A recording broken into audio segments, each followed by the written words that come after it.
Great. Good evening, everyone, and thank you for joining us. This is the University of Birmingham Track and Field Series. This is our first event of 2021.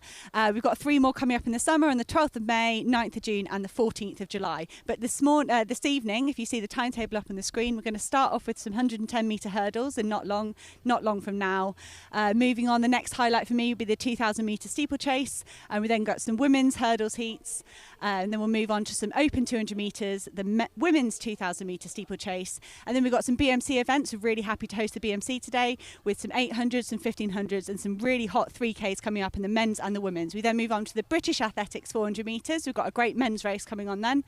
We've got a bit of javelin, bit of field going on tonight for everyone as well. And then we'll move on to the open 800s, 1500s and 3Ks. We've also got high jump, shot put and the long jump going on today.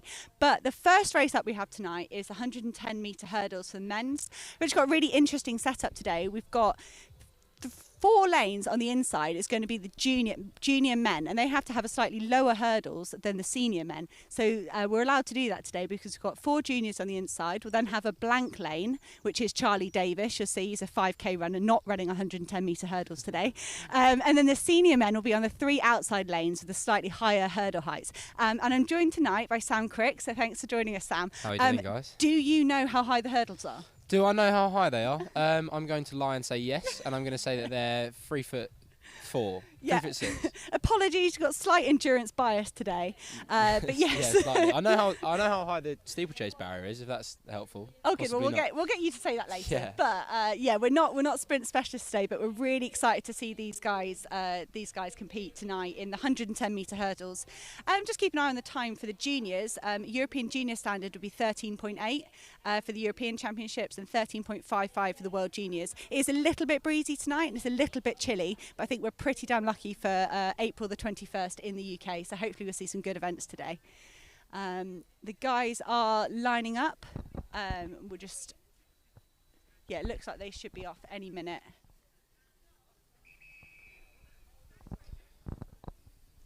That is the first time in a long time that I've heard an official's whistle. It's quite a nice feeling. It is a lovely feeling.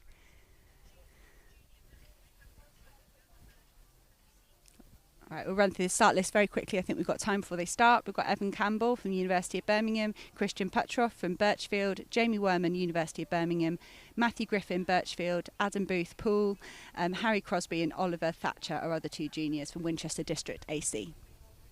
This is the first event in the University of Birmingham Track and Field Series 2021. We're very excited to be joining you from Edgbaston.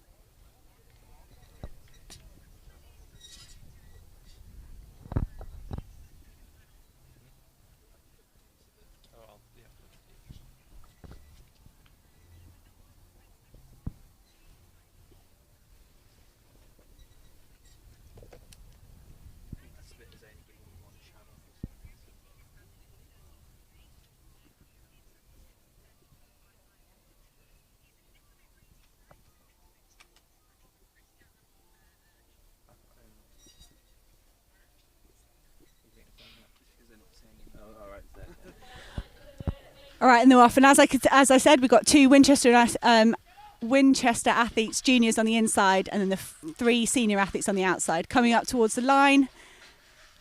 It's like a great victory there from the Winchester and Athlete District athlete, and we'll try and bring you a time as quickly as we can.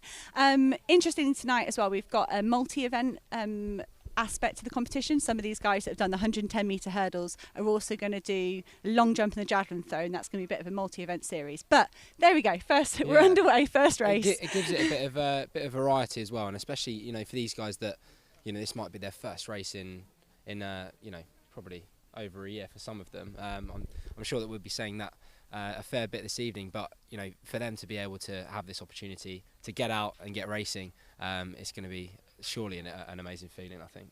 Absolutely, and you saw, I don't know how well you guys could see on the stream there, but there were a lot of hurdles hit by those guys, and I'm sure that's kind of indicative of the challenges of training this year. And I know it's been tough for everybody, whether you're a fan of athletics or you are trying to compete in it. So the limited access we've had to tracks and competitions is really going to have an effect on people, and I hope for a lot of them that would be just really fun to get that race under their belt and start their season. Yeah, completely, and just having that feel. And yeah, exactly. The top thing is that they're out competing, enjoying it, and yeah, I think for a lot of these guys, it would just be about loosening up. And I think interestingly, the hurdles must be the hardest one to sort of get creative with the training. Obviously, with distance running or sprinting, to a certain extent, it can be you can be fairly creative with it. But I guess if you could be hurdling over all sorts, really, tables, chairs, whatever. No, I 100% agree. I remember thinking that this time last year, like as an endurance runner, you're all right.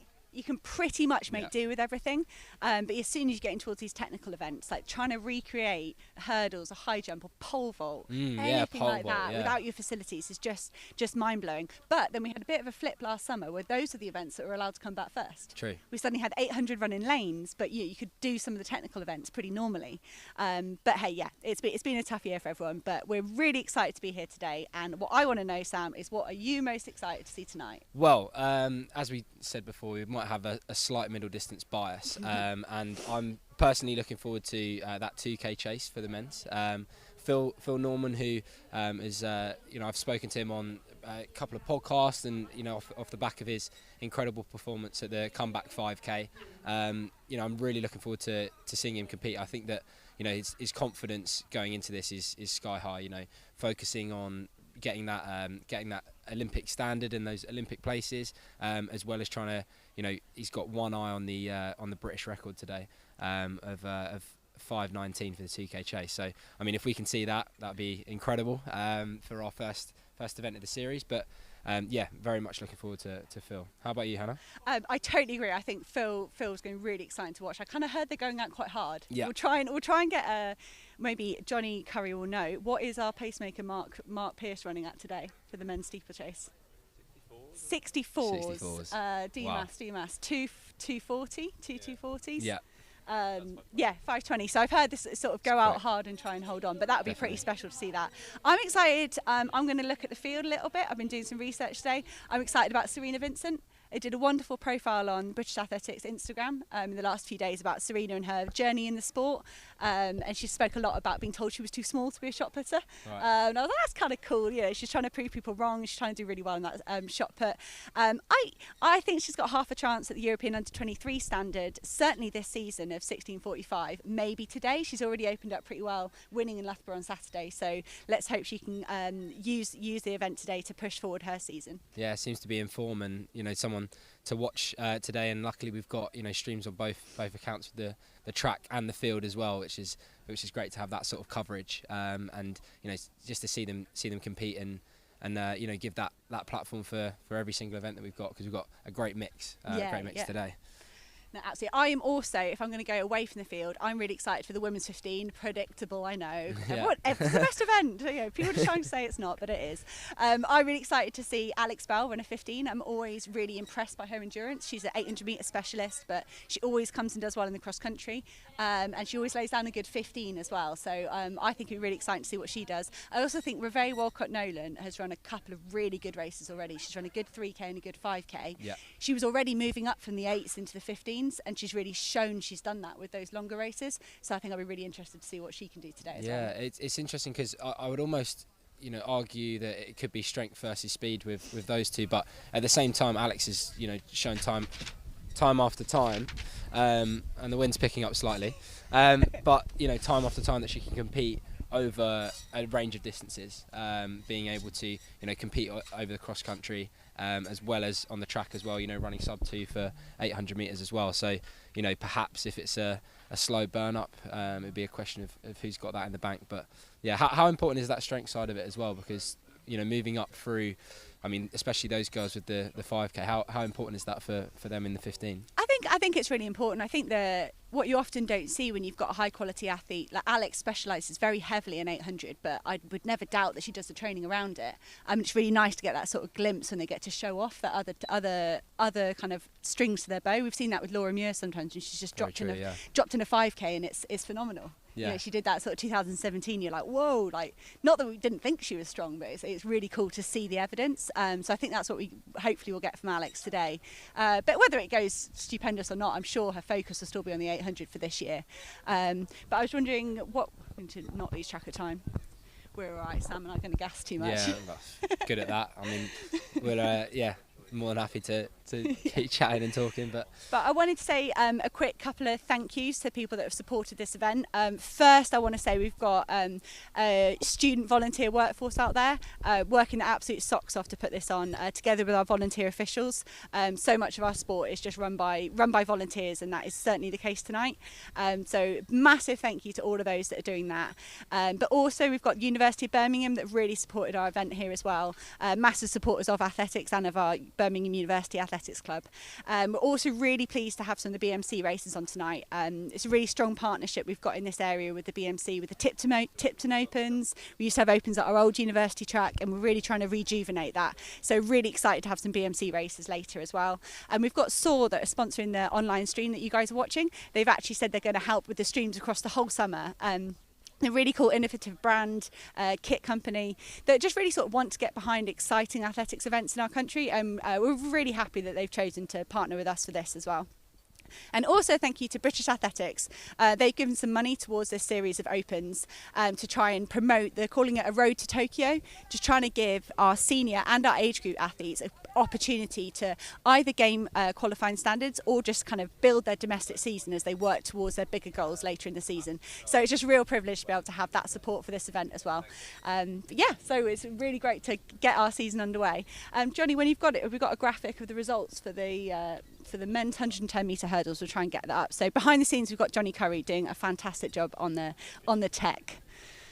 So if we try and get those results up, and we can bring you up to date with our first results. So there we go. You can see it was a win for Adam Booth in 14:57. Next was Christian Patroff from Birchfield in 14:87. Harry Crosby from Winchester in 15:38. Evan Campbell from University of Birmingham in 15:56. And Jamie Werman in 16:31. Now Jamie's certainly doing the tri-event challenge, and I think Evan might be as well. So we're going to see, and Harry Crosby and Adam Booth, I'm told. So we're going to see quite a lot of those guys as they sort of use this as a half training, half competition evening to get their season started.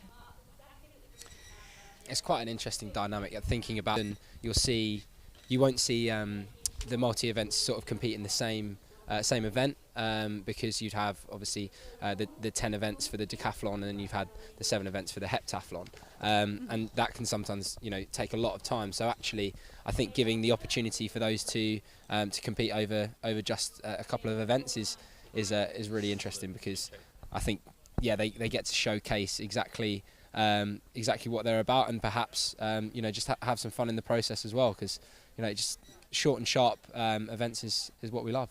Yes, so yeah, absolutely. So we've got about 10 minutes to go before the men's 2K Steeplechase that Sam's picked as one of his events to watch with Phil Norman. But before that, we just want to show you some of the other field events we've got going on today. So the long jump is underway on the back straight on the other side from the track from us. In the long jump today, we're going to see Daniel Lamb from the University of Birmingham, Brad Davis-Puch, hope I'm saying that right, Cameron Williams-Stein, Jake Berkey, Joel Mattox, Josh Wood, Julian Reid, who's the previous British champion at the long jump and the triple jump, and a stellar volunteer coach here at the University of Birmingham, coaches a lot of the athletes that he's going to be competing against. Samuel Kagali, have we got a second page on it? Yep, so that is it. We've got all those guys doing the long jump today, so we hope to see them. It's kind of about those season's best, or maybe nudging towards those personal bests. Here we go. And then we've got the long jump. We've got some women as well. Emily Tyrell, Livy Connor and Polly Matton as well. So we hope that they get a favourable win down the back straight, and then we can see some nice jumps. We've also got a shot put competition today. We've got Gareth Winton, Jabez Berry, Quinton Dervin and Sam Cater going in the shot put. And I believe we also have Serena as the sole... Oh no, we've got Serena Venson is joined by some other women, Rihanna Burrell and Ashley move through the evening, and we will try and keep you updated with what's going on, and try and keep you updated with marks as they come in. But we're still about 9 minutes away from the start of the men's 2K chase. Sam, I'm going to pick your brains a bit more. Yes, go for it. Go for it. So as we look towards this summer season, what are sort of your highlights that you're looking forward to in the next couple of months? Well, I think that it's going to be, one of the words that we'll probably use is transition, and making that transition back into, the sport that we know and love. And I think this is a flavour of what's to come. I think that actually, specific events are going to be incredible, but I think it's also about the build up and about the event itself, and how can we get it out to as many people as possible. Obviously, we've got hundreds of people watching on the stream right now, and we've got athletes themselves, volunteers here at the track. So I think what I'm looking forward to is actually taking some of those innovative ideas that people have had to try and boost the sport, and then putting that into practice and really sort of changing how we have viewed and participated in sport before. I guess in terms of like the actual events as such, I think I'm looking forward to sort of like the British champs for the middle distance events, as we said, but a slight bias, but like the 800 meters for the men's and for the women's is going to be so hotly contested that we might see people that have run ridiculous times not even make finals, and I think that's where the domestic side of it is going to be huge. So hopefully that answers the question. No, I think you're right. It's such a weird year, isn't it? Normally we just roll from season to season to season, and we've had such a truncated, disrupted last 12 months. We had a bit of a summer season, but last year, but some people, the preparation was totally disrupted by COVID. Other people could train, but it was just a bit sort of bitty. And I think you're right. This is the transition back into hopefully a full summer season. I'm really excited to see European and World Juniors, European under 23s as well. It's a shame we lost the World Student Games this week. That's been delayed, but I think it'd be really fun to see people gear up for those. And then hey, who doesn't love Olympic year? That's the one, of course. I mean, that's the big one that we're aiming for, and I think as long as we can get those domestic races of really high quality and the athletes getting involved, and I think also and Johnny Curry and I talked about this in a recent podcast episode. That sort of necessity breeds that innovation. I think sometimes you have a lot of people that will want to go and travel abroad to compete, and now they're sort of due to some restrictions they might not be able to. So I actually see the domestic scene in the UK just blow up in this year. That's what I'm massively excited for. No, I absolutely agree. And I think that's what we've had some tremendous entries to say that this is essentially what is normally University Open.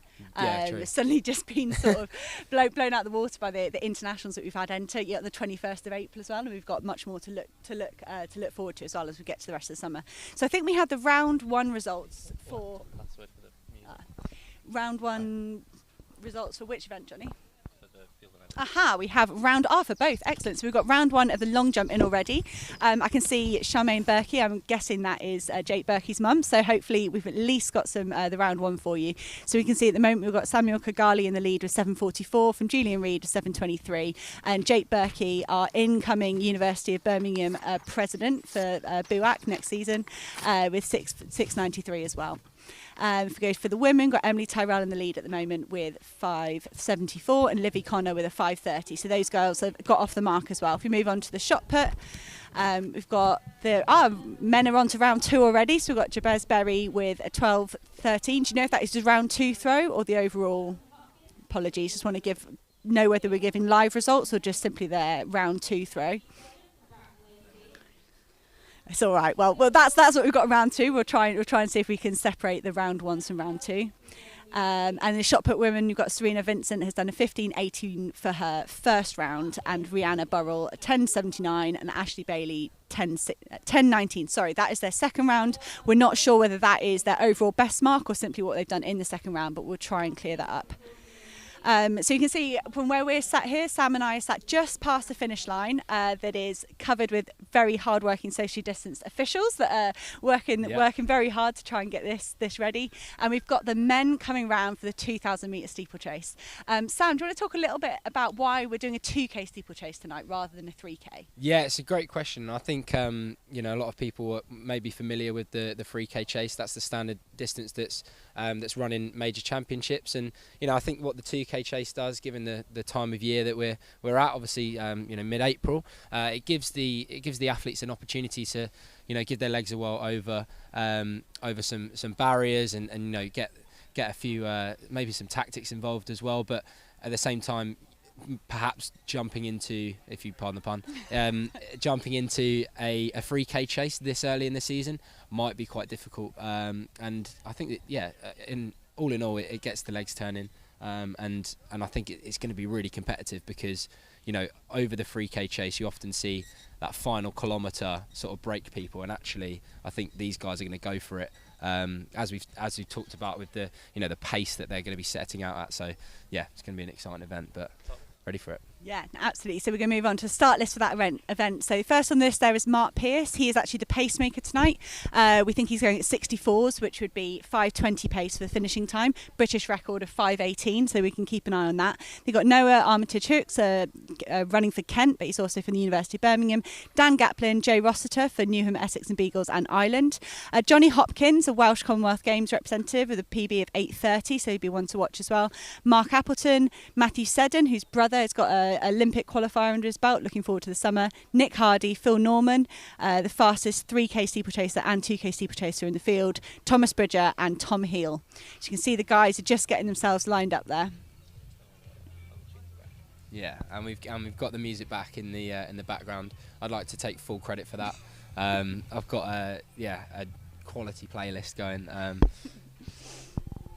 But yes, very much looking forward to this event, and even just to see them lining up ready to go. One of the guys who mentioned, Noah Armitage-Hooks, is a good mate of mine that he used to compete with, and I think this is one of his first chases, so it'll be an interesting challenge to get around, and these top guys as well are going to be going for it from gun to tape really, and Mark Pearce giving a demonstration of his moves there, getting the hips going just before they set off.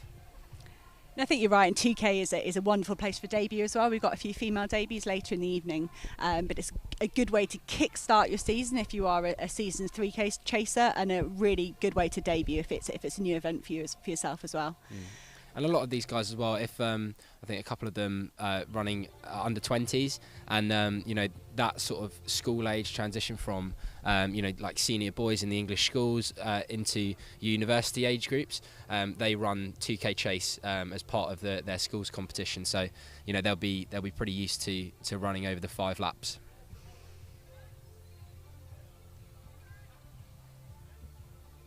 And look like the starters look pretty much ready to start. Okay, here we go, ready for the men's 2,000 metre steeplechase.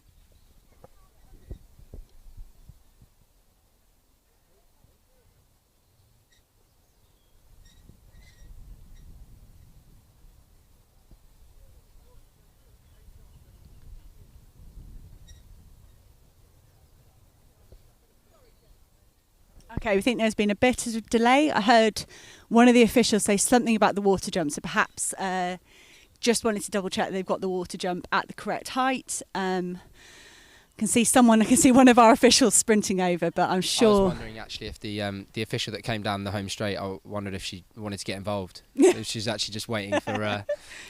She was going to stop the race to get her to toe the line with these guys before they head off. But yeah, sometimes as well, double checking that hurdle height. I remember competing at Milton Keynes on a 2K chase for a Southern League or something like that, and the water jump barrier had like 3 settings, and obviously you've got the women's standard height and the men's, and for some reason it had an extra one, and I swear this thing was like 4 foot high, and it was not a fun experience looking at that the first lap.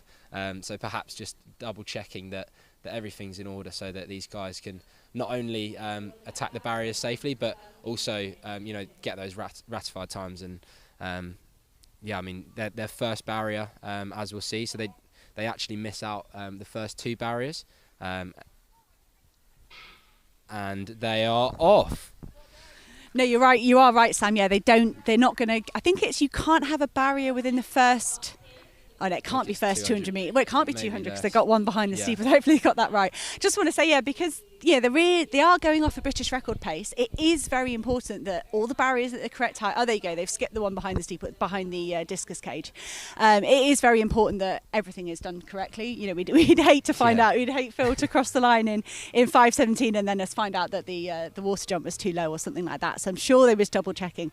And as expected, we've got Mark Pearce out there in the lead. Mark came second place at the British Championships last summer, just getting beaten by Phil Norman. But he's here tonight pacemaking. Mark is actually returning from injury, so this has been perfect for him. I think he's coming in to try and do 3 laps to try and really set Phil up to run fast. We are going to try and give you a 400 metre split. It's going to be a bit tricky because they've got inside water jump. It's not quite 400 metres a lap, so we may not have a totally accurate view on the pace. But come through that line in 63, 64, back through the start line, so they look like they're moving well. Exactly, they're shifting, and I mean, as we can see, the pace has already split the group up here, and you know, as we've already talked about, we've got a lot of athletes of different ages as well, so you know, going for their personal best, and also difference in techniques as well, as we see them head down the back straight still with Mark Pierce, followed by Phil Norman. Just sort of bit of daylight, but I think that, you know, Phil's definitely tracking Mark in that place. But yeah, even just on that back straight, and for most of these barriers, just trying to get a clear sight of those hurdles, and Jay Rossiter there just, you know, demonstrating that fluid motion all the way through with his hurdling technique. Absolutely, and here as they're approaching the second water jump, you can see Mark and Phil negotiating that well. And Johnny Hopkins there in second place, or third place if you count Mark the pacemaker. Johnny's got a tricky job here. He's clearly doesn't quite feel like he can go off in 64s. He's kind of slightly stuck in no man's land, and Jay's doing a really good job keeping himself in touch there. We saw Johnny go to the Commonwealth Games in the Gold Coast in 2018, and really hoping to get back into that 8:30 shape, I'm sure, looking at the Commonwealth Games next year and potentially the Olympics this year, if he can chip some time off that. Absolutely, and Mark has you know, gone through the 800 metre split there, or roughly 800 metres in about 2:08, 2:09, so they're pretty strong on that 64 seconds a lap, and yeah, into the back straight again, and you know, a good group of lads in the under 20s and under 23 age group, the sort of third pack, if you like, all now, and as you say, you know, Hopkins and Rossiter that second place when Mark Pierce drops out. But let's see how they navigate this water jump. Another clean one from Phil. Slight stutter on the way out, but really strong. And these guys, you know, the lactic will start to hit in the next sort of couple of laps. But we are 3 laps into this race, and it depends, you know, what happens now. Does Mark Pierce really push on, depending on how he's feeling, and get Phil round perhaps to that 1 lap to go, and we can see Phil, you know, he'll definitely close quick, as he's shown in the past. No, Phil had a great race last week at Battersea, didn't he? Was it 2 weeks ago now? Yeah, a couple of weeks ago. Yeah, a couple of weeks ago now, and he ran a 13:46, which was equaling, I think, his road PB, but yeah, in March, showing really good form there. And he certainly looks like he's done his hurdling work through the winter as well. He looks smooth. So I think Phil now is coming up to 600 to go. It looks like he's almost jumping at the bit. That you kind of want Mark to get out of the way and let him get on with it. Johnny Hopkins holding on well to second place, and Jay Rossiter in third. But here, as we see Phil coming towards his penultimate water jump, and you're right, the fatigue's going to start setting in, and he's moving faster than the pace he'd normally be attacking these barriers, with potentially more lactic than you might have in a 3K. And that does make a big difference, I think, and you know, they really do need to attack these barriers, and we've seen Hopkins there, you know, stutter into it, but we're seeing Phil full of running with just over 400 metres to go, and let's get a quick split with 400 to run. So that's about 4:19. So we're gonna look at seeing Phil get, you know, close to maybe 5:25, depending on how fast he can close this last lap. And Jay Hart coming through the bell there as well at 4:30. So we've got Phil's on a PB of 5:39 in the 2K chase. Johnny at 5:35, he could be on course for that as well. But Phil really stretching out on the back straight there. What a tremendous summer he had last year, getting that at 8:23, shy of the Olympic qualifying mark, and I'm sure he'll be looking to try and get that off that barrier there. Oh, he's absolutely flying, and he's going to need to attack this last barrier. Momentum that he needs to get into this last 150. So he's coming into the last 150 metres. Move as we did previously, you know, 100 metres to go, and he's got one more barrier to navigate before he makes that final home, and he's absolutely flying coming into the home straight. About 60 metres to go, and the clock's at 5:20. So can he dip below 5:25, 5:24? 5:25, around 5:26 for Phil Norman there in the 2K chase, which is an incredible time that's posted there. And as we see Hopkins come through, and a battle between Seddon and Rossiter as well. Is Seddon going to get there? Because these boys are working hard all the way through to the finish, and finishing in around 5:46 there. And that was a great run from those guys. And I think for me, it was how strong Phil, he was tired, but he kept kicking. And I think he might have broken his way pretty comprehensively into the top 10, or maybe we'll see. Twice. So 10th on the all-time list is 5:26. So we'll see if we get time for that and see if Phil can have got himself into that top 10 there. But I'm sure him and Johnny Hopkins will be looking forward to some 3K chases soon. Absolutely. And our under 20 lads just finishing there in around 6:12, 6:13, which is fantastic stuff, because these guys possibly looking for if they're senior boys age groups, looking around those times that they need to be hitting, and exceptional running there to get to anything under 640 is extremely good from these guys.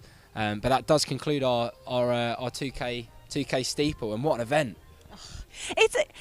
You know what? I could have maybe seen myself do the steeplechase if it was 2K. 3K, definitely too far. But everyone's always like, you're tall, you should do steeplechase. And I'm like, the one problem, it's 3K. But hey, a bit of, it looked fun to me. The guys might not agree with me. They might feel quite fatigued by it. But 2K is often what we see at the English schools. So some of these junior guys, they would be very used to running 2K. And it's a real shame we've lost that European Under-18 Championships this year as well, being cancelled. Just the organisers just felt they couldn't manage it with COVID. Because that's a really great stepping stone for the juniors if they can get to that Under-18 Championships to set them up. So that's still on the marks we saw last time, with Emily Tyrrell in the lead with 5:74. And in shot put,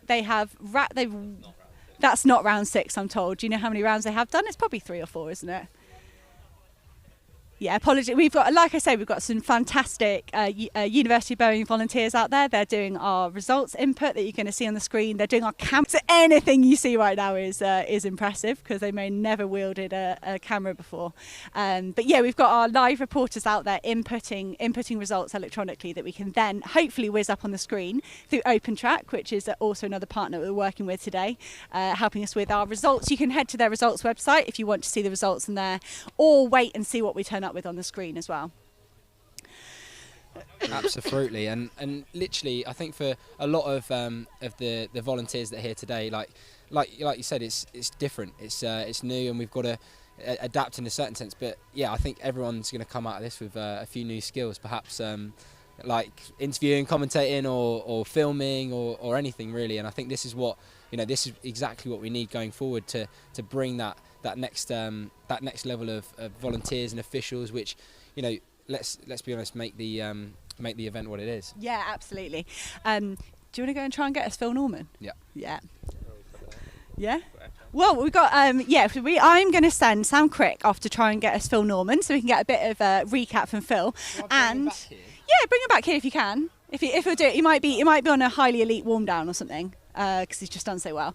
But our next guest commentator we have is Efe Okoro. Hi everyone. Thank you very much for joining us. No problem. We've got a superstar lineup. So I guess, I don't know, let's open up as we get Sam off to try and get us an athlete interview, and we've got a little bit of time before the 100-metre hurdles at 10 past. We'll do the start list in a bit. Cool. So first we're going to talk to Efe. So I get very excited because I get to see Efe train down here sometimes. It looks like your training's going well. How would you say 2021 is going for you so far? Yeah, to be honest, actually training's going really well at the moment. I've been fortunate enough to be able to access track via University of Birmingham, so that's been great. So training's been going full steam ahead. Obviously, I was fortunate enough to be selected for the European Indoors for the relay, and most recently the World Relay Champs next week. So you tell me. Yeah, I hope it's next week. Start of Maybank holiday, isn't it? Yeah, exactly. Yeah. So that's exciting. Are you running? So that'd be a 4x4. Are you going to stick in the 4x4? Is there talk of the mixed 4x4? So I don't know at the moment. I think they'll just pick the team when we get there. I think we're all entered for everything. But I wouldn't mind doing a mixed relay. It's quite fun. It's something different. Spicing up the sport, so yeah. Yeah, but so 400 flat isn't your main event though? No, it's not. No. So my main event is the 400 metre hurdles. Yeah, and then you made really great progress last year. So talk us through what happened last season and how you hope that might set up this season. So to be honest, I shot myself a little bit last year as well. I went under 50 seconds for the first time, so I ran 49.68 and open, which was outstanding at the time, because Obviously, COVID was like really hard then, and yeah, I just ran really well, and I was like, and I was just on a roll. I was just running well every single race, so it was great. No, it's super fun to watch. And how much of that would you attribute to training here at the University of Birmingham track? I mean, it's just. To be honest, when you walk down the hill and you're just like, oh, this place is amazing. I remember taking a picture on my gram and everyone was like, where's that? And I was like, University of Birmingham. Secret track, Yeah. not so secret. Is it because sometimes I'll do some training as well? And Yeah, that's what it is. It spurs me on. I'm motivated. No, but it was great to see you do the 400 hurdles and the 400 flat at the British Champs last year. I thought it was super exciting, and just like, I love seeing you do all those races in one weekend. Is that something you think you'll do again, or is it sort of taking advantage of last year?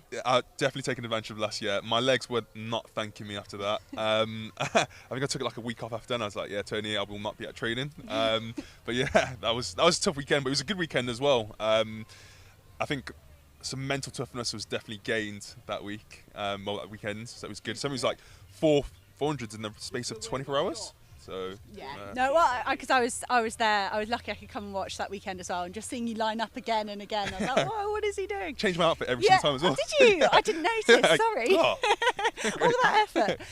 So I want to talk about. It's been a really tough year for everyone with COVID, and I think I found it really fascinating watching different groups around the world, around Britain.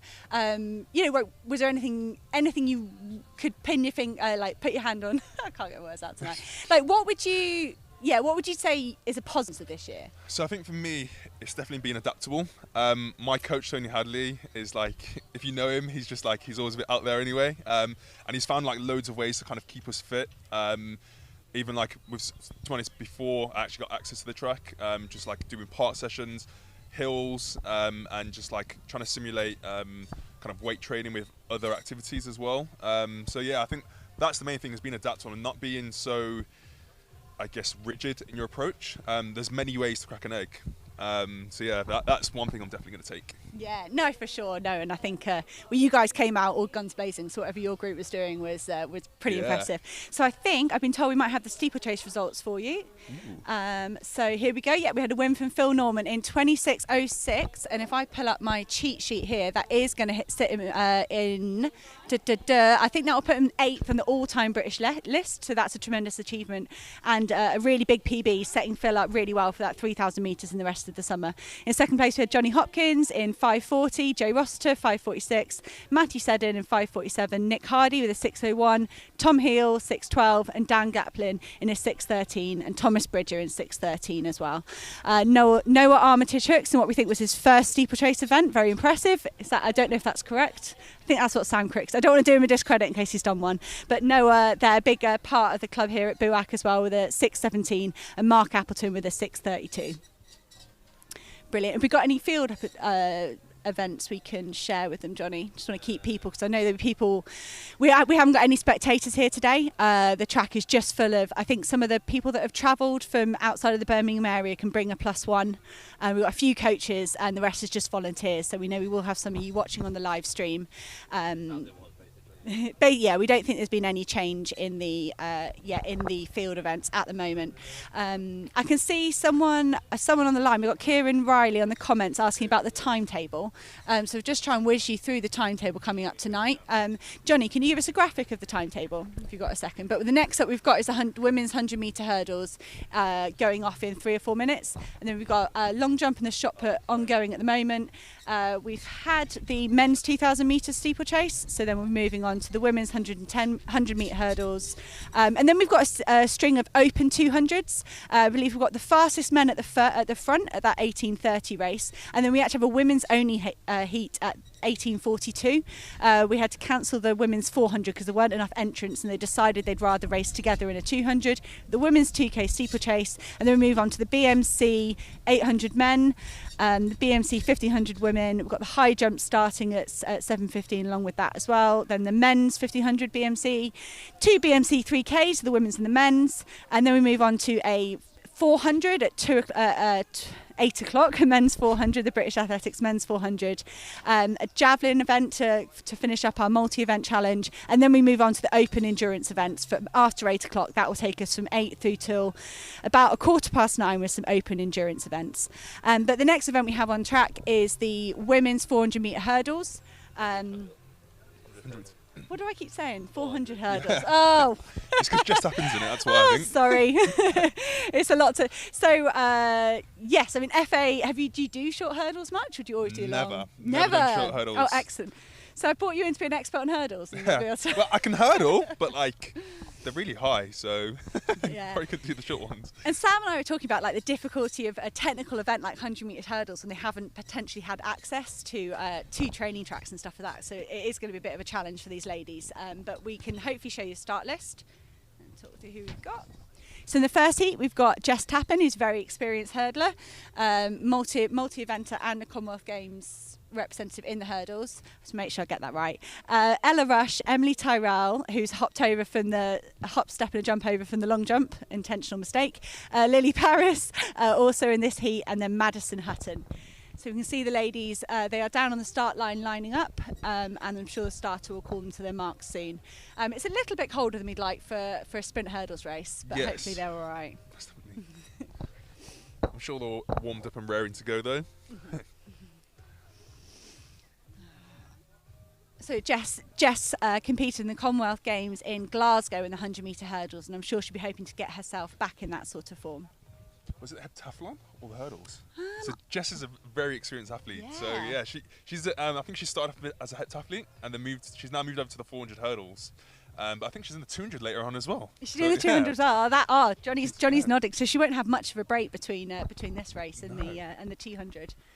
But she's coming from the heptathlon, so I'd assume she's got the strength. And also she's a four hurdler, and you need a lot of strength for that. Yeah, so. Yeah. Well, you're right. It's potentially an easier day for her if she's used to doing multi-events. So if you guys could hear the whistle there over the stream, we've got the starter calling them to the marks. This is Heat 1 of the women's 100-metre hurdles. We've got Ella Rush, Jessica Tappan, Emily Tyrrell, Lily Paris and Madison Hutton.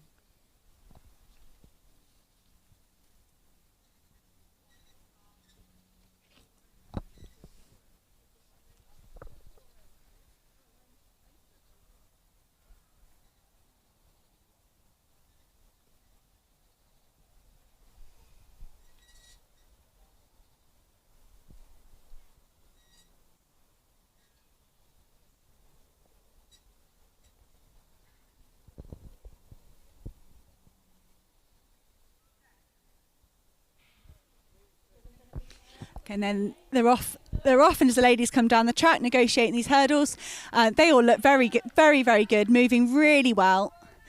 And we can see I'm not quite sure these guys match the names that we saw, but that's a great win there for 246. That is Lily Paris who took it. So perhaps we didn't have Jessica Tappan line up there in the end. So maybe we'll only see her in the 200 later.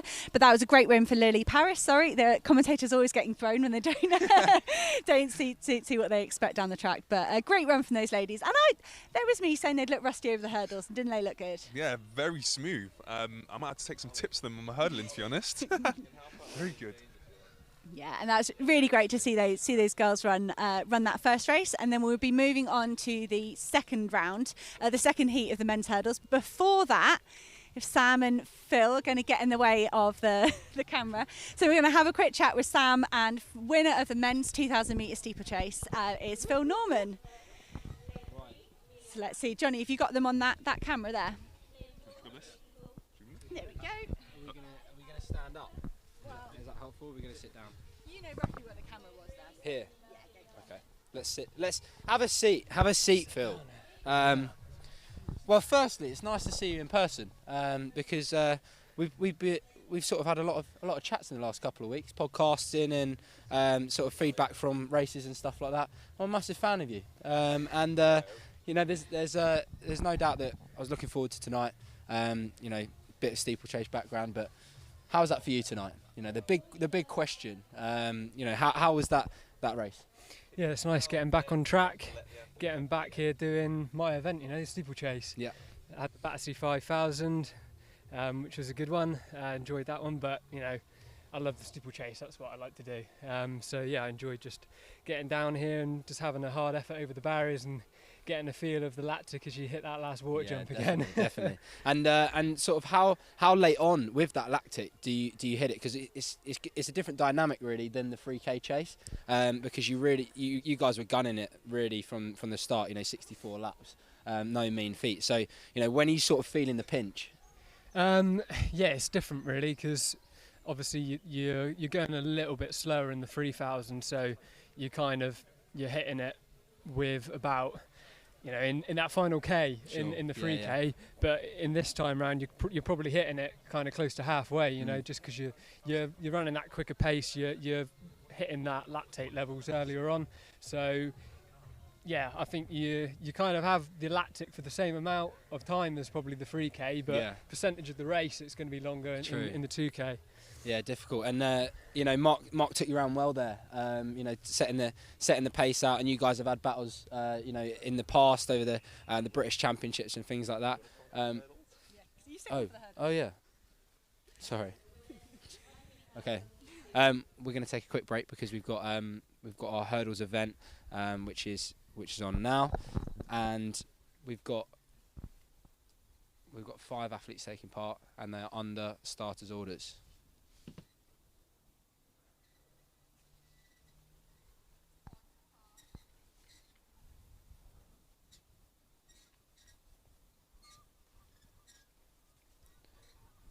So in this race, we've got 5 athletes: Amelia Atkinson, Katie Holm, we've got Alice Lineker, Willow Rose Gibb, and Anna Montagna.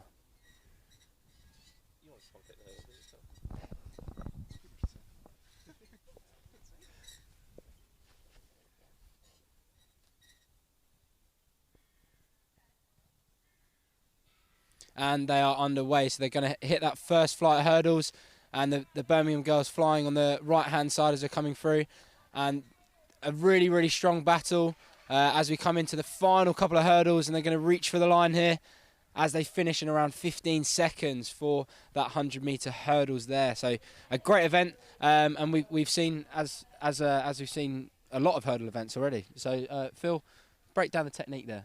How was it? Well, I think you're looking at a completely different technique to what we do in the steeplechase, whereas they're attacking the hurdle, getting as much speed as they can into it and carrying out snappy action.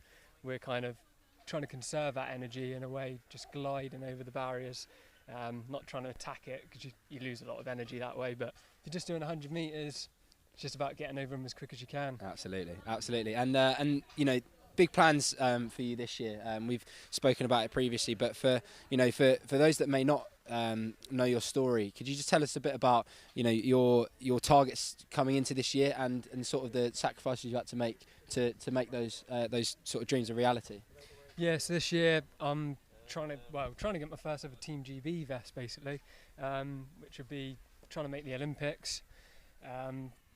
Couple years ago I was like agonisingly close to going to the World Champs. I was a second and a half outside of the qualifying time on 4 occasions. Got a wildcard entry, but it was declined by British Athletics, unfortunately. So this year I've decided to take 4 months off work so I can focus purely on the training and try and nail that standard so I don't have that same disappointment. Absolutely, and fantastic. I mean, you know, the story's inspiring. If you want to hear more about that, obviously go and check out my podcast, classic plug. But yeah, Phil, thank you so much for I guess, firstly, just getting involved in the event. I guess it's great to be out and be competing, and secondly, for having a little chat with us. Yeah, thanks a lot, Sam. Thanks Good a lot. to see you finally. Cheers. Cheers. Perfect. Are you back in there? Jump in here. Oh.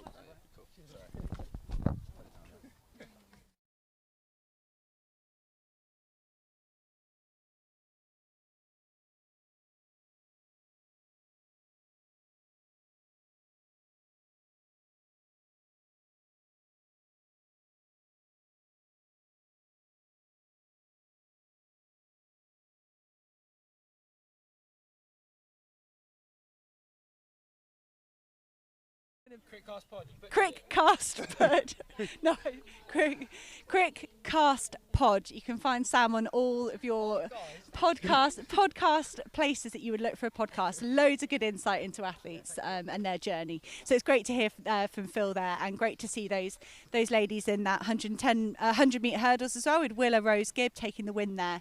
And we're going to try and bring you up to date with some of the field events and some of the results of those hurdles races as well. We will be moving on to the 200 metre heats. We've got 5 200-metre races starting in 12 minutes. But before that, we're going to run through some of those results and give you an update of what's going on in the field. Okay, we can see in round 1 of the long jump, it is still Samuel Kigali from Woodford Green and Essex Ladies in the lead with 7:44. I think him and Julian Reid in second with the 7:23. That's the same marks that they've had for a few rounds. With Jake Berkey with 7:09, but between Brad Davis Puck move right up there with a 7:08. So that's a really good performance from him. And Josh Wood 6:89, Daniel Lamb on 6:33, Cameron Williams Stein on 6:28, and Joel Mattox on 5:92. We go to the women's race. We've got Emily Tyrell on 5:74. She also managed to fit 100 hurdles in between that, so we'll see how she did there. Livy Connor on 5:50 and Polly Matton on 5:06 from the the Oxford University Athletics Club as well. Did she just win the 100 hurdles or? We'll see. I think Emily, which we had the first. Yes, I think it was. No, it was Lily Paris. I think that won the first heat. But yeah, so they like I said at the start, and some people might have missed, there's a tri-event challenge going on. We've got a number of University of Birmingham athletes that have done a sprint hurdles, a long jump, and then they'll do a javelin throw later. They all train together, and they're just sort of using tonight as a half competition, half training element, just to sort of set themselves up for the rest of the season. See if we can move up to update on the shot put. Here we go. So we do think this is round 6 for real, Johnny? No, I'm not sure what's going No, on. apologies. We're not quite sure what round this is, but and I think this is the same marks we've shown you guys before. So we'll try and get a proper update on whether there just has been no longer throws by the guys, or whether we just haven't got any more updates. So same with the women's. We've still got Serena Vincent on 15:29, Ashley Bailey on 11:59, and Rihanna Burrell on 10:85. They're not there. It might be done. Oh, yes, Johnny, thank you. Yeah, we can always look away from the screens and actually look out on the track, and the shot put does look like it's finished. We'll try and make sure we've got a final result on those. But it is, like we said already, it's a tiny bit colder than we probably would have hoped for today. It's been a much... It's chilly. It is chilly, but it's great to see these guys competing. Yeah, I guess at this time of the year, there's nothing better than competition to take you to the next level of training as well. One thing our coach always tells us as well is there's kind of like 2 parts to the season. It's kind of like pre-racing and then post-racing, because once you race, you get to take your body to another level that you can't really do in training. So it's good that everyone's kind of getting out early and getting like the cobwebs blowing off as well. Because I guess for some of these people as well, they probably haven't competed since a year ago, maybe a bit longer because of COVID as well. So nah, I think you're absolutely right, and because sort of taking yourself to that next level, using competition to kind of accelerate, you take yourself to that next level. Is that physical or is that mental? I think it's a bit of both really, because like even like so my group, there's quite a few of us, and even training we kind of go head to head, but there's nothing like competition. Some people train really well, don't compete really well, or they don't train really well but compete really well as well. So I think it depends on the person as well. So it's definitely mental and physical, I'd say. But it's like stepping stones towards the big aims of the season, I'd say. And for you, I think what we often see with some of the elite athletes is maybe a competition phase, and then you go back into training, and then you come back out and compete. Like what's this season going to look like for you? Is it steady competitions, or is it like a short, sharp burst and then get back to training and then come back out again? So I think there'll be a bit of everything, and because like I'm kind of straddling the 4 hurdles and 4 flat, I think we'll start the season with some 4 flats, and then that will set me up nicely to go faster for the 4 hurdles. As I say, like it kind of primes me to run faster over the hurdles. So I think it'll be more of a constant flow of competitions leading up to trials. So. And so is that 400 flat, is that purely to benefit your hurdles? Or is it? Do you have an eye on like the relay team, for instance, longer term, or is it all to complement your 4 hurdles? So I think the primary goal is definitely to complement my hurdles, but most definitely I love a relay. I love a team event. Even though athletics is like an individual sport, the relays is like one of my favourites. Like the camaraderie of like a relay team, it's an amazing feeling, especially when you win as well. So watching the guys out in Euros, shout out to them for their bronze medal. Like the energy I felt from that was like amazing. So yeah, I love relay. Yeah. Did you do it much as a kid, like with club athletics? And always, like every single. In fact, fun fact here. I think I have been a part of the top 5 Birchfield fastest ever relay teams. Oh. Only person. Oh, Yeah. nice. Oh, very good. Bit of Well, a record now. Birchfield, obviously, we're a few miles away. Birchfield are having their stadium redone, ready for the Commonwealth Games in Birmingham next year, which we are all very, very excited about. That stadium's going to be really nice. It was already a pretty good stadium, wasn't it? But it's going to be really good. How excited are you about Commonwealth coming to Birmingham next year? That is going to be amazing. Let's say, like, it's the closest thing to, like, kind of like an Olympics in my hometown as well, where I've like trained since a little kid. It's amazing seeing the whole stadium transform as well. So I go to the High Park every now and then to train, and just seeing the stands go up gradually, it's amazing. It just looks colossal. Yeah. So it'd be great experience. Well, I warmed up for the women's 4x4 team for England one year at the Commonwealth Games. Nice. Because everybody got injured, and it was in Delhi in October. That's the closest I ever got to a relay. But yeah, like if you look towards that Commonwealth Games, do you think a relay spot for England would be something that would be a part of that those aspirations as well? Yeah, definitely. So I think England have a really good history of medals in the relay. So I think they won in Glasgow, right? Yeah, because Matt anchored them to a great 4x4 victory. So yeah, I think that's always an aim for England, most definitely. And you have the home nation as well. I think Wales are probably going to have a really good team going into it now as well. And actually Guernsey, in fact, got the Chalmers brothers. Yeah.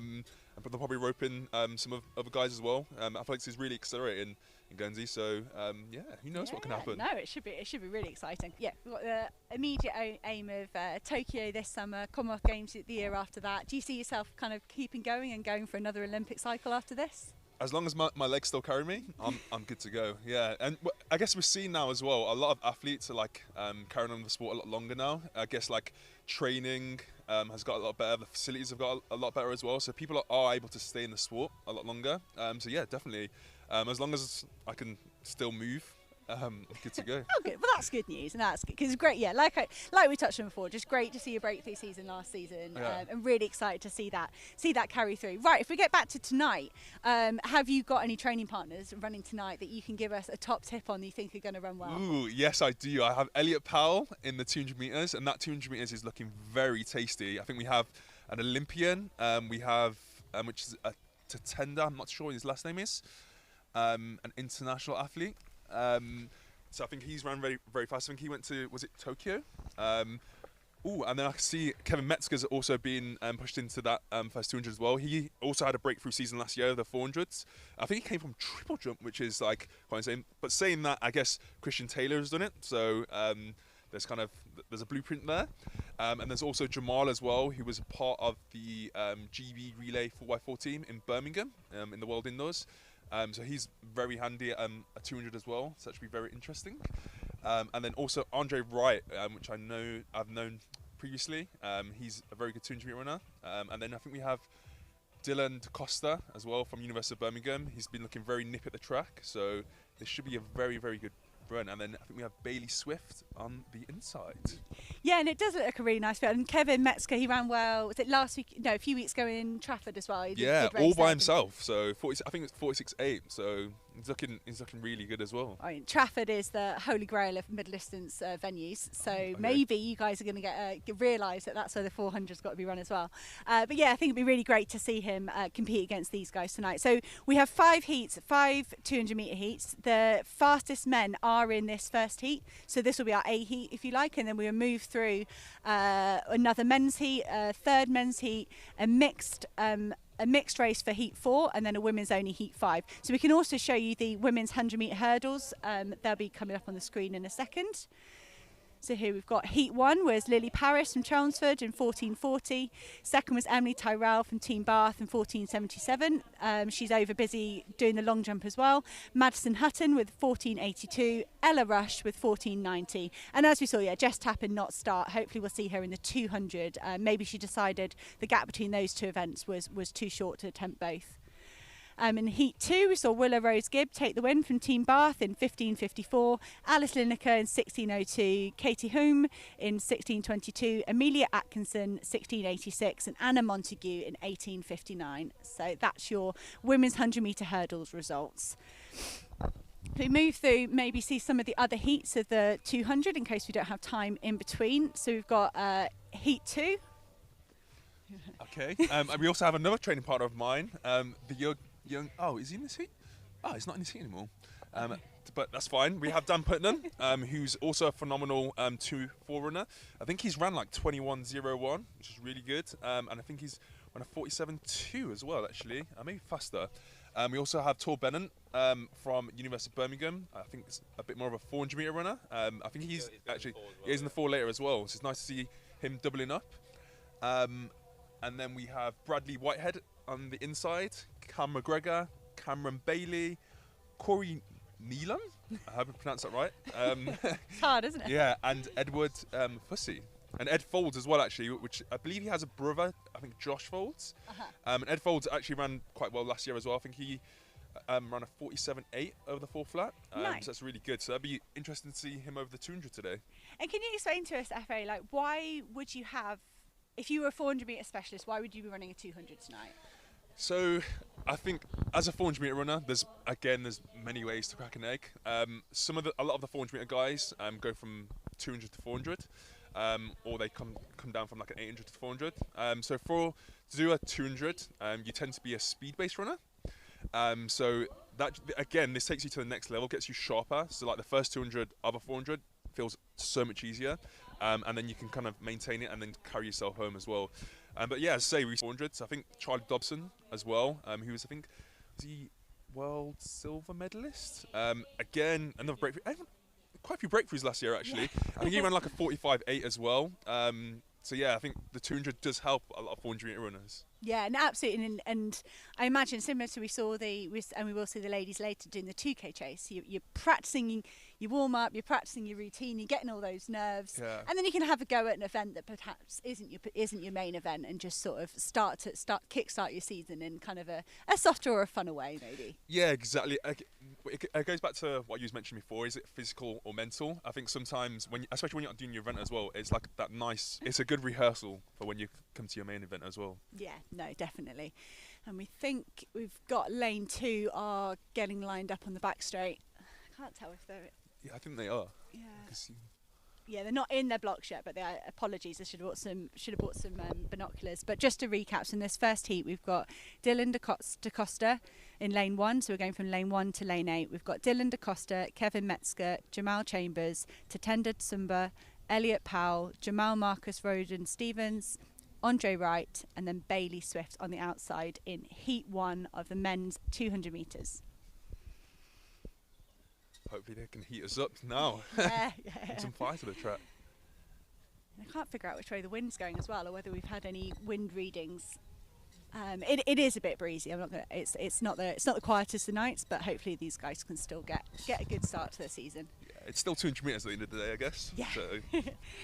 And this weather is nothing you guys aren't used to training in anyway. Yeah. So it looks like they're not quite in their blocks yet. I think the good news is I can see Jess Tappin warming up. So hopefully we will see her in Heat 5 of the 200. Yes. Yeah, hopefully it was just a decision that the timetable didn't quite work to do the 100 metre, I keep giving the women an extra 10 metres. 100 metre hurdles. And she's just focusing on the one event tonight. So you can hear the starter's whistle. We're getting ready for this Heat 1 of the men's 200 metres. Drum roll, please.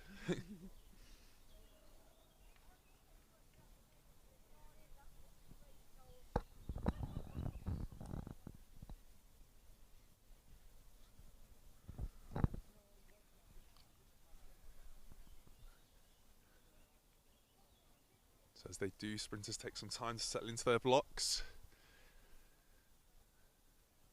It'll be very interesting to see how everyone approaches this, as there are many ways to run at 200 metres. And they're off. Elliot Powell looks like he's taking a few yards on the guy outside of him. Jamal looks like he's going very well as well. It looks pretty even coming off the bend, actually. And Kevin Metzger's actually going very well as well. And it looks like a bit of a blanket finish. I see maybe Elliot's maybe just taken that from Tatenda, and then Kevin Metzger in third, and I think Jamal may have then got fourth. I gave you a tough one there to try and call me. To be honest, I was too excited watching that, and I nearly screamed Elliot's name. So sorry about that, everyone. Control yourself, but yeah, that looked like a great race off Elliot. Yeah, phenomenal race. See if you can go get Elliot. We'll have it. Give him some time. We'll give him. But yeah, that was really great men's 200 metres there, and as FA said, we saw Elliot really take off around the bend there, but then a bit more even as we got towards the finish. Perhaps the 400 metre strength on Kevin Metzger coming through there, but we will try and bring you a result as soon as we can. But first, FA Sports training partner Elliot in, just a quick chat and say hello and tell us how he thought his race went. This is Elliot in my bubble. So Elliot, it's a pretty chilly night, but how do you feel like the race went? Oh. I think it was okay. Start wasn't great, but always the first one, getting used to the timings, getting tracksuit off the right time. Nice bend, chilled off the bend, just had to work a bit on the back straight, but it sets up nicely for the 400. Nice. So you come second at Euro Juniors. How are you finding the track? I'm loving it really, learning a new event is completely different. The progression, I think sometimes athletes can, especially me, I felt like I'd plateaued a bit. New challenge really, and I think I'm more suited to the 4. Okay, nice. Do you have a time yet? No, I don't think we've got time yet, but it looked very fast though. Thank you, Elliot. Yeah. A great Thanks, bend. Elliot. Cool, and well done. I'll see you at training tomorrow. Are you guys back here tomorrow? Actually not actually. I think we have an easier day. Yeah, but we'll be back here on Friday. Yeah, I feel like we potentially gave Elliot a hard job to try and talk after the race. You forget that, don't you? I'm so keen to have people back. But I just think it's really great to hear people's enthusiasm for being out there competing. And so what Elliot was talking there about, you had a good bend. Like, what does that mean when someone says that? So, like for me, 200 meters, I'm still trying to get my head around it as well. But I think for Elliot, I spoke to him previously. Because the bend you're constantly turning, you don't want to give it too much, and it's a lot more. You want to be really efficient around the bends. You want to build up that centrifugal force. So when you come off it, you kind of slingshot off the bend, and it allows you to kind of restack your spine coming down the home straight, and that way you can carry more momentum as well. So it does look. You're right. When someone gets it right, it looked really good. Yeah, and it's literally within like 20 meters, just coming off that bend, it just looks phenomenal, and you can say, "Yep, they've done it right." Yeah. I think it's one of those things you can tell when someone's done it right, very right or very wrong. Yeah. But how you do it, I don't know. So we do have some athletes lining up for Heat 2 of the men's. So this is another all men's heat in this Heat 2. So we've got Bradley Whitehead, Cam McGregor, Tor Bennett-Williams, Cameron Bailey, Dan Putman, Ed Folds, Edward Fussey and Corey Neelan. The starter has blown their whistle, so we expect the guys to get down into their blocks very soon. So we see maybe look towards, think maybe Dan Putman in the middle. Yes. Interesting fact as well. I think Dan Putnam is actually Jess Tappin's coach at the moment as well. So he's got a busy night. Yeah, dual roles, yeah. Yeah.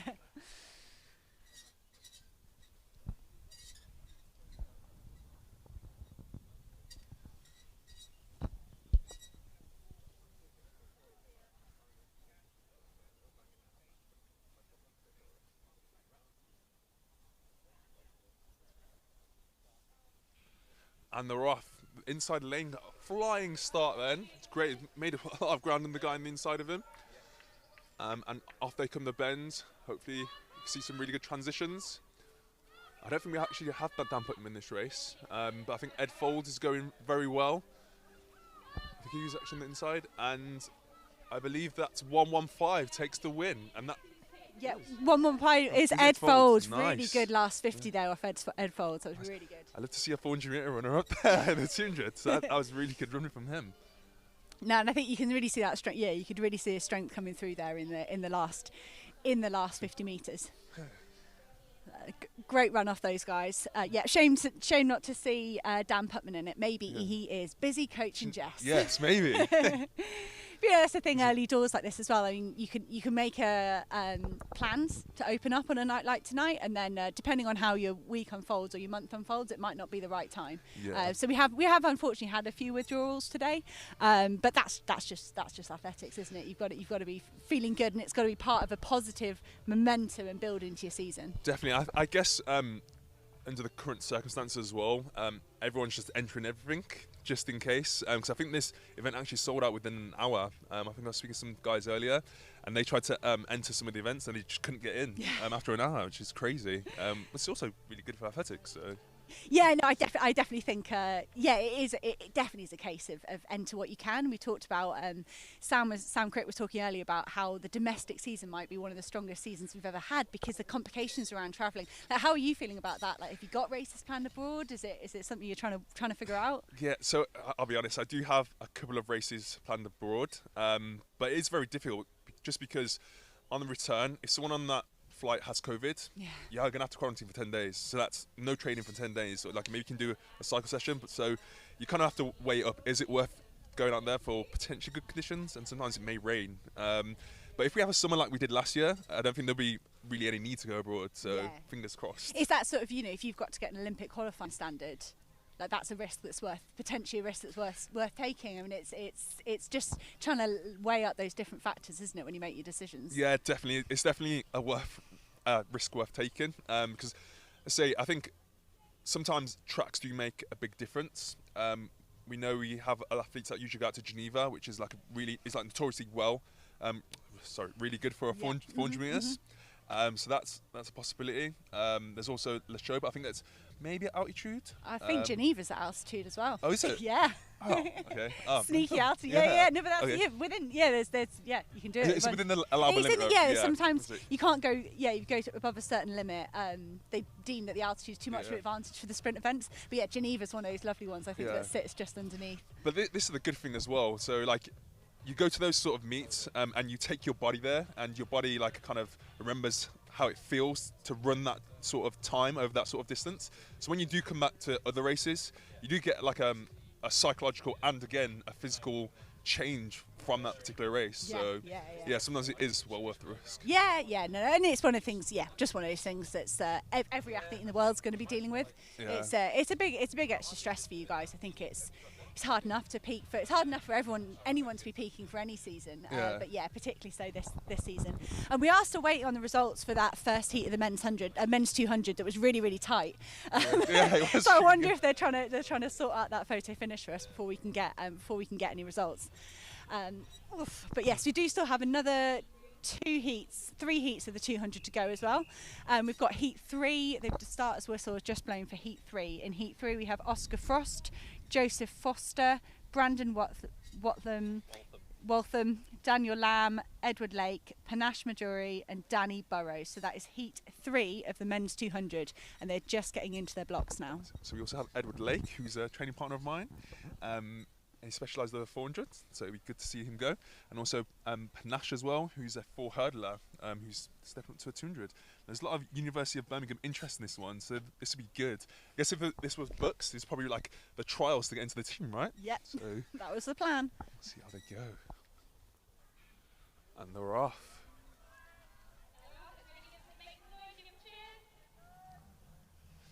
They're quite closely bunched coming off the bends, so again, this transition is going to be very important.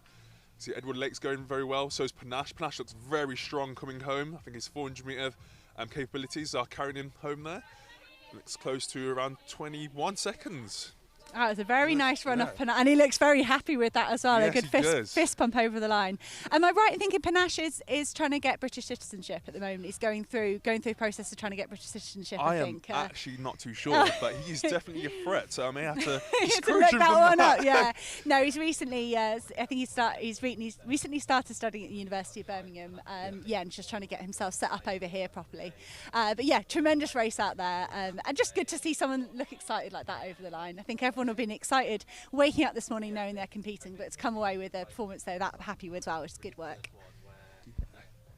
So that was heat 3 of the men's 200 metres. We are still waiting on the results from heat 1. Heat 1 and heat 2, we'll bring you those as soon as we have them.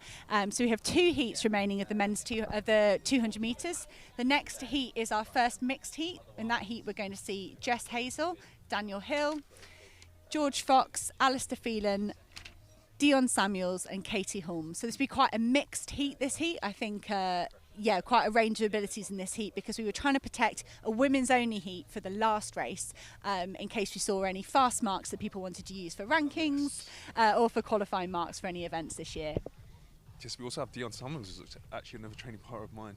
I think it's great as well that we can do this. We can put the men and women together to compete. Because funny enough, like some of the women that we have over in the UK are actually like really good. I'm pretty sure Dina's run faster than me over the 100, and a couple of the other females have as well. So like the standard is actually very high. And I guess athletics is kind of leading that way in terms of like integrating men and women competing as well, because you see at football at the moment there's a big disparity between the men's football and women's football, whereas in athletics you get them all together at the same competition, which I think is great. Yeah, no, I think it's brilliant. I love our sport in the way that it's all sort of, we'll all do the same events. Maybe we'll have a few different height hurdles in there, and maybe slightly different weight on the throws for the implements that you might throw. But yeah, it's very gender neutral in the opportunities, I think. Right, so we've got the long jump results. We still don't have those men's 200 metre results, so I can only imagine they're still trying to sort out that close finish. So we've got the final results of the men's long jump. So we had a win for Samuel Kugali with 7:44. Julian Reed stayed in his second place with 7:23. Jake Berkey improved slightly with a 7:14. Brad Davis-Puck he improved slightly as well, I think, with a 7:08. Josh Woods 6:89. Daniel Lamb 6:33. Cameron Williams-Stein 6:28. Joel Mattox 5:92. And we're going straight over to this fourth heat of. Okay, bring you that quickly. Emily Tyrell won the women's long jump in 5:74, but we're going to go straight over to heat 4 of the 200 metres in this first mixed heat. I'm pretty sure she went back after the hurdles then and jumped a bit further, didn't she? Oh, That's nice. Really good.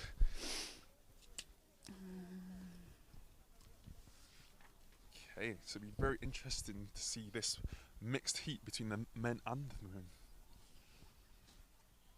They're on their marks.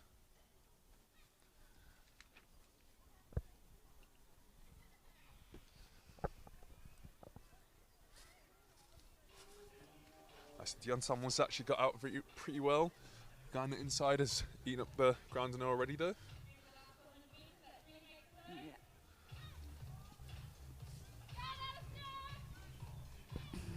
Oh no, we have one athlete that's won out. Hopefully she's okay. Alistair Phelan coming through for the win there.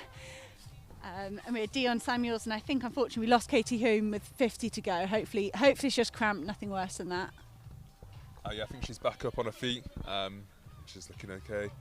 That's good. But yeah, and good there to see Dion Samuels battle it out with the guys as well. She gave him a good go over the first 50. But you could really see the strength there for Alistair Phelan come through in the last 50. And the Birchfield guy who's leaning over, I cannot see his. Is that Daniel? Daniel Hill? Maybe he's not a Birchfield. No, but I'm loving the sleeve. Yes. I'm a fan of the sleeves. Yeah. It's probably keeping him warm as well. So.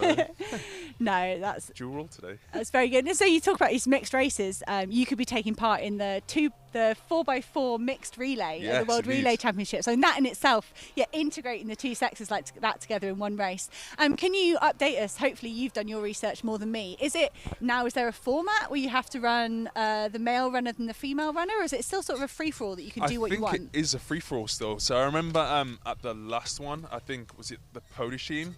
They had front stacked it, so they put the two men first and the women last. And obviously, to be honest, in the 4x4, it's quite weird because there's many ways to run it. So if someone's really far out, it is quite discouraging to think, oh, can I catch them? So I guess it's the Japanese team. That's who did it. Okay. The Japanese team, and they were just like far gone, but the guy actually did catch her. So yeah, there's many tactics, and I think there'll be many tactics to come in the years to come when people kind of get a bit more used to it as well. Yeah, no, I find it a weird one, and it's such a spectacle when you see a male really catching up a female. You kind of like, you think, oh, that's an insurmountable lead, and then suddenly you're like, it's not, it's going to happen.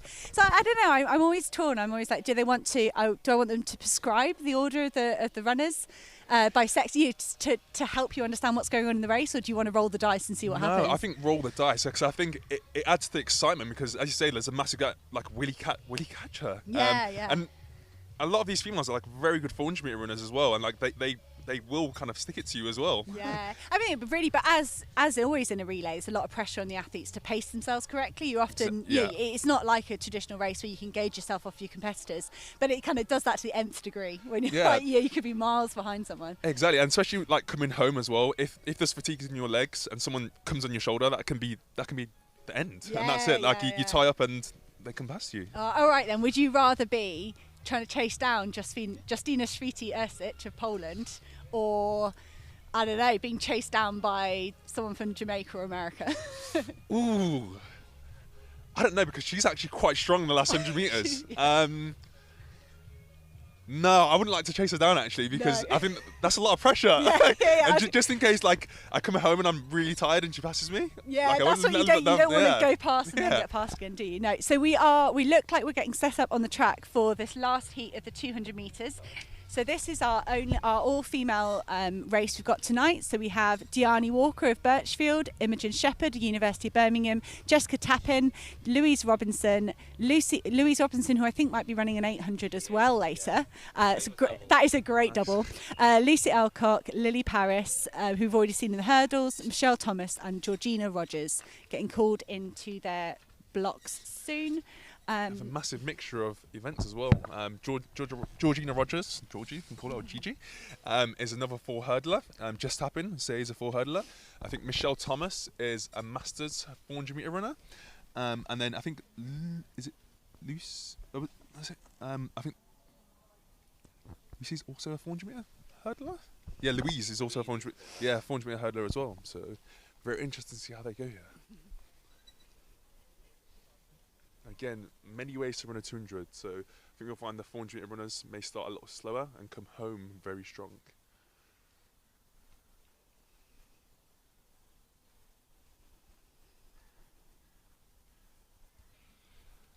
Nice, we see Georgina Rogers has actually cut out very well, so is Diani Walker. She's a sprint specialist, so I would expect her to come through very strong.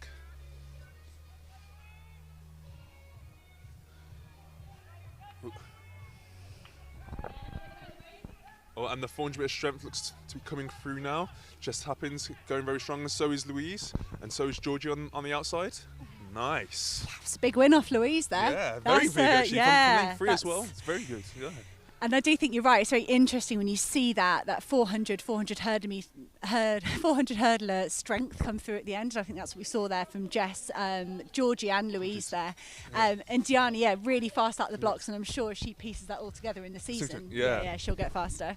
I think I actually see Dan Putnam down there as well as coaching, which is nice to see. Great to see those girls congratulating each other after the race as well. I think they'll be very happy with that. We still do not have any results for the 200 metres, so I apologise for that. We will update you with them as soon as we can. But that was a really great run there for Louise Robinson, and we look forward to seeing her, Jess, and Georgie Rogers do that 400 metre hurdles. Do you know when they might run a 400 hurdles? When's the next opportunity for them to do that? I'm not too sure. I know for Georgie, I think she'll probably do a 4 flat first to say it's a nice primer to get into the 4 hurdles. But yeah, I'm not too sure when the other girls will come out with the 4 hurdles. I'd expect they would probably do a 4 flat first as well. Again, it just depends on whether they can get these competitions as well. Because as I say, like, people are entering them like. As fast They're as selling possible. out as soon as they open. But so that is the end of our 200 metre heats, and next up we have the women's 2,000 metre steeplechase, which FA might know a bit about hurdling, but we'll probably give him a break and let him get warm. But thank you very much for joining us, and massive good luck for World Relays. Cool. Hope it goes really well. It's on the BBC. I'm not too sure. I think it's definitely on the World Athletics YouTube. Yeah. We cover it. Source covering it. Yeah. They're doing a great job today. So an OpenTrack will cover it. We won't. So really good luck. I'm sure there's definitely going to be World Athletics YouTube channel. Yeah. And maybe on the BBC as well. We look forward to seeing you there and the rest of your season. Cool. Thanks for having me, guys. Yeah, nice to see you. Take care. Ciao. Bye. Okay, and so next up on the track we have the women's 2,000 metre steeplechase. We saw a great race in the men's race. We really saw Phil Norman get after it and take a massive, I think, 16 seconds off his personal best there. And I'm sure we'll see some personal bests from these ladies as well. So coming up in this race, we have Gemma Kersey, who's actually doing her steeplechase debut today. This has been long in the planning, but COVID, as it disrupted so many things, I think it's also disrupted Gemma Kersey's steeplechase debut, but we're really delighted to see her do this today. Really great domestic 1500, 3K, 5K runner having a go at the steeplechase. We also have Alex Barber, Eleanor Bolton, Holly Page, Iona Lake, Lauren Hall, Lauren Church, Lily Higgins, Lucy Jones, who I believe is pacing today, Maisie Grice, Vicky Jackson and Yasmin Ostrich. It'd be really great to see Iona do this race as well. She did the Commonwealth Games for England at Gold Coast, and it should be really great to see her get back to Commonwealth Games next year, and maybe even she's got half an eye on that Olympic qualifying mark later in the year, but starting her season out with a 2K today.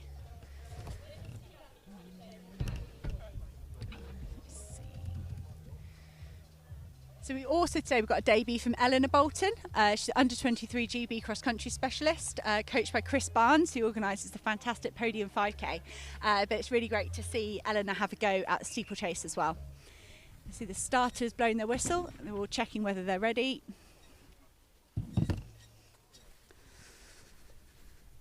But it's a lovely large field. To get a domestic women's steeplechase field of this size is that something in itself. This is probably more than we've seen at many of the British champs, so just really excited to see so many girls lining up to have a go at this race.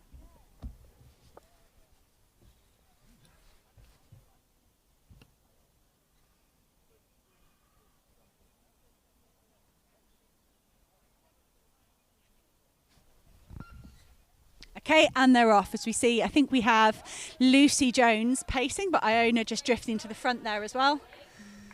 And Gemma Kersey really sort of getting involved early doors as well. Hopefully this will feel quite nice for Gemma Kersey. As I say, she's done lots of 1500s and lots of 5Ks, and to be able to have the chance to debut over 2K, I think will be slightly kinder than starting off on the full 3K distance. You can see Johnny Curry. Do you know what pace Lucy's been asked to do? we're not sure, but if we sort of we'll let the race unfold. We've got an indoor inside water jump today, so that's slightly shorter than 400 metres. So it's kind of hard sometimes to tell the splits that the girls are doing, but we'll try and keep an eye on it as they come back through the start line. And here they are coming up to the first water jump. All negotiated well by those ladies. Oh, couple of the girls struggle, and this is one of the things you really can only engineer the water jump in a race scenario. You don't really know what it's going to be like until you get involved like this. It's very hard to simulate in training. So see the girls coming up in the first lap, and that is Holly Page at the front. Holly Page is an experienced age group steeplechaser, really looking to break through into those senior ranks. So you can see Holly coming through, taking that lead on the first lap, and Iona sitting and looking good on her shoulder, Gemma Kersey tucked in behind, and Maisie Grice going with them as well. You can still see Lucy Jones in there in about 4th or 5th place. So you see. And Holly Page was involved in a very fast 3,000 metre steeplechase here 2 years ago, when we saw a qualifying mark for the Doha World Championships, and she was talking about that race earlier, just saying I'm shocked to the system that was, and she was just left for dead, and she kind of said, oh, I finished last, it was really hard. So how brilliant to see her coming back and battling at the front of this race.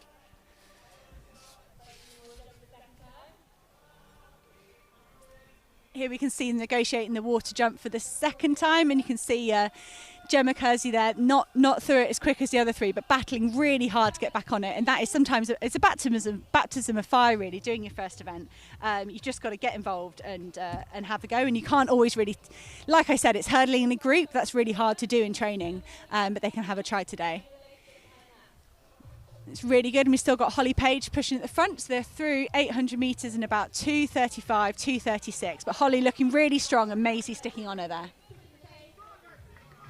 You can see Gemma Kersey finding that hurdle a little bit hard, but she's sticking to the task really well and getting back on the back of those girls.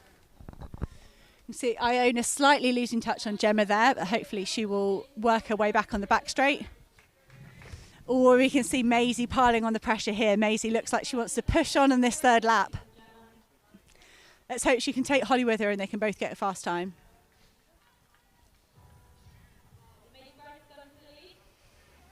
It's a nice hurdling there. Maisie has competed for GB of the steeplechase at the Manchester International. Really good cross-country runner and really just moving well up the ranks.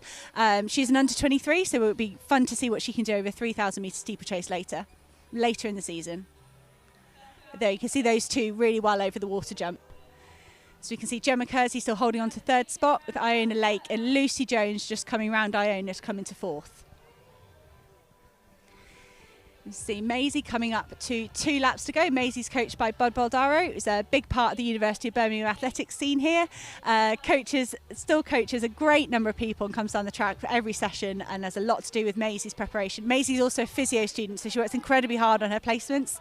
And to see her balance her hard training and her hard studies is really impressive, and she looks really strong today. You see Holly Page going with her and just sticking to her task there as well. It'd be interesting to see.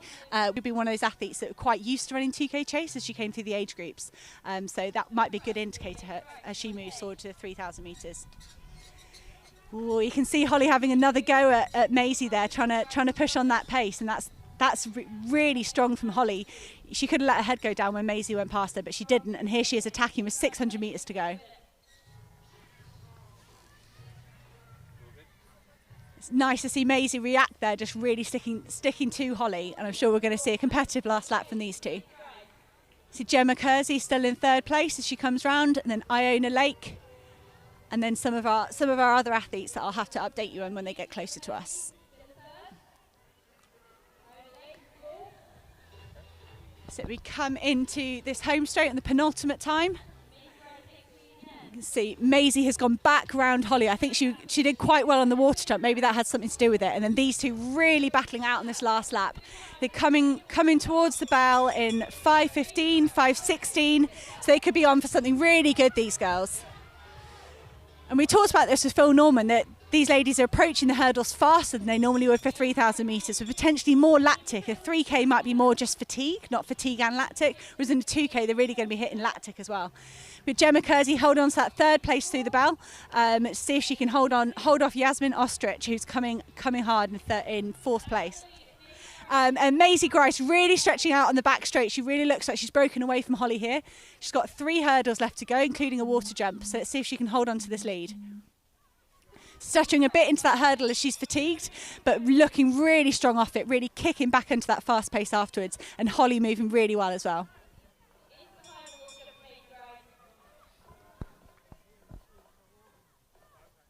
Great, we see Maisie safely negotiate that last water jump, and Holly as well. Now they can really kick it in this last 150.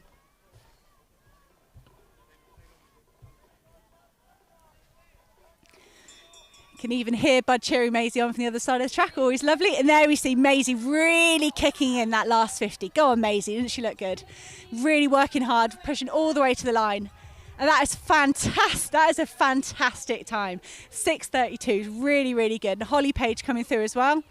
Looks like about 6:39, 6:40.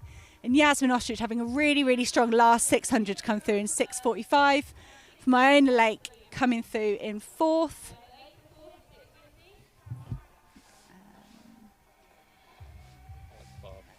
Alex Barber, thank you, Johnny. And Gemma Kersey finishing it off there nicely as well. And that was a really, really good run for Maisie. We've got Maisie at about 6:32. I think 10th on the all-time list is 6:32.55 from Sarah Hopkinson from Gloucester, I think Sarah used to run for. So that's just really phenomenal if Maisie's got herself in and about that top 10 all-time for the women's 2,000 metre steeplechase, and hopefully setting her up really well for 3,000 metres. You can't always convert it exactly from, you can't always just times it by one. Just a great, really great race from Maisie, and really great to see Holly sort of sticking in there as well and getting a fantastic time. We'll try and bring you results of those when you have them. Do we have any results of the men's 200? We still do not have any results of the men's 200. Apologies, have them. And we'll try and get an update on what time Maisie ran as well, so we can see where she might slot into that all-time list. So the next races we have coming up are the BMC men's 800. They are out on the track. We appear to be running a little bit behind, so they might come along quite quickly. But I am very happy to say I've been joined in the commentary box by Ed Aston. So Ed, tell everyone who you are. No pressure. Okay, so former 800 metre runner, former University of Birmingham alumni, I'm still told, current 800 metre record holder for Birmingham, but I think that is on borrowed time. I think that one's, I'm going to have to give that one up pretty Who's going to soon. get it? That's the question. We've got too many good 800 There's metre a boys few at competing University of for it. I Birmingham. think I got saved by the pandemic last summer. I'm not sure it's going to save me this year.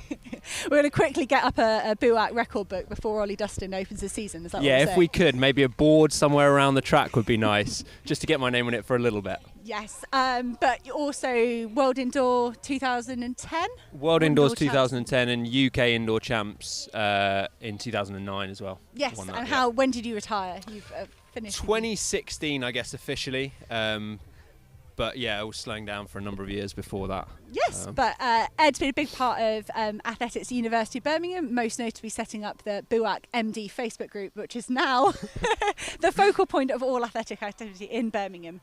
But did you ever race at the old track? Did you ever do any of our BMC Yeah, I did a fixtures here? couple of, I think I raced a couple of 400s at the old track. I'm not sure I ever made it 2 laps round there. But yeah, certainly, and this is a big meet tonight. Bigger than the things we used to put on the past, certainly. So it would have been a lovely opportunity to do it. No, I feel very much that Luke has overachieved, and with the help of all the volunteers at the absolutely. BUAC competition committee, and just gone from strength to strength. So we had this first heat of the men's 800. Well, sorry, one heat of the men's 800 metres of the BMC. We've got Daniel Howells, Ben Greenwood, Angus Harrington, Daniel Mees, Ricky Harvey, Jamie Webster, Benji Davis, Ben Waterman, and Joe Ewing correctly? Yeah. Joe Ewing is pacing on the outside, so he's a training partner of Ben Greenwood. Ben Greenwood's been very vocal about how excited he is for the season, and how he's really, really hoping to nail that Scottish Commonwealth Games qualifying mark at some point this season. We think it's 1:46.69. I think that's what we've got the Scottish qualifying time at. Seems very precise, but maybe they've done their stats there. But it'd be really good to see Ben Greenwood open his season up today. He's had a few years of injuries, but it really looks like he's transitioning into those senior ranks too. Do you have anything you're looking forward to in this race particularly, Ed? I think, seeing how Ben Greenwood comes back, obviously 4th at the European Juniors back in 2017. We've got 4 guys under 150, so it'll be nice to see if we can open up something close to that. And then I guess personal interest, Ben Waterman, who I guess took on the 800 metre mantle at Birmingham just after me. I mentored him, so I'd be interested to see how he goes as well. Not seen him run for a couple of years now. No, it is good to see Ben back at training. I believe he's doing quite a lot with Jake Whiteman and Jeff Whiteman. Okay, good place to be then. Certainly a good place to be. Not as good as Birmingham, but it's pretty good. So I'm sure these guys are really excited to get the season underway. What, 3 BUAC in one race? No, in the group. In group, yeah. Jake Whiteman is propped up by BUAC alumni left, right and centre.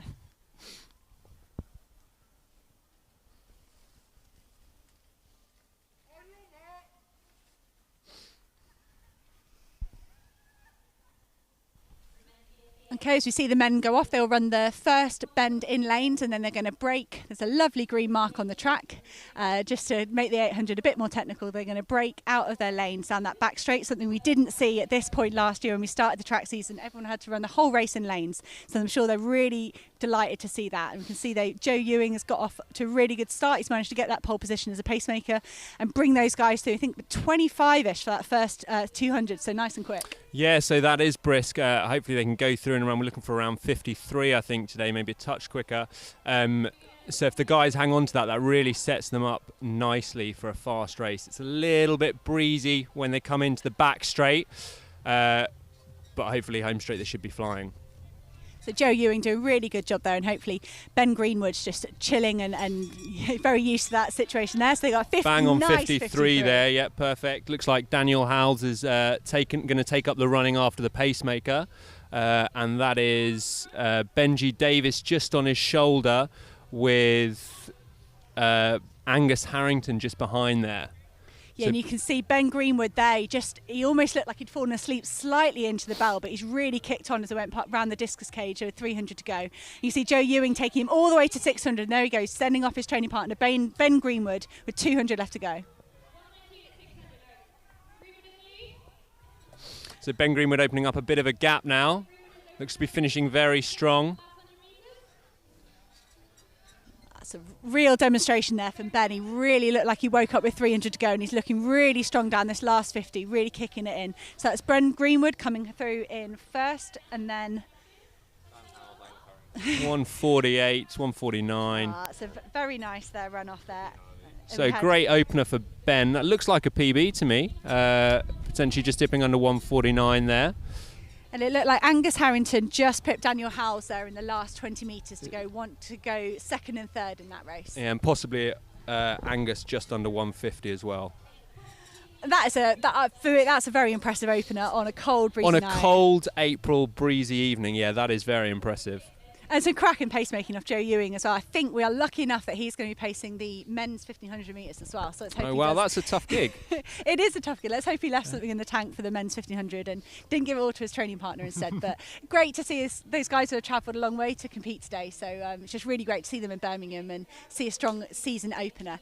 So if we move over to the women's 800, that's the race we've got next. If we run you through that start list. So we have in this race Francesca Brent from the University of Birmingham, Charlotte Buckley, Anna Clark, Amy Griffiths, Katie Kirk, Chloe Crossman and Iris Downs. Just a really nice race for these ladies. I think Cheska does a lot of training here as a student, and I think it'd be a really nice opener for her. I think we have Annie Tester for the pacemaker. Annie Tester is looking to bring these ladies through in 61, and let's see what they can do off that. We're really excited to see how Amy Griffiths going as well, often a 1500 metre specialist, opening up with an 800 today.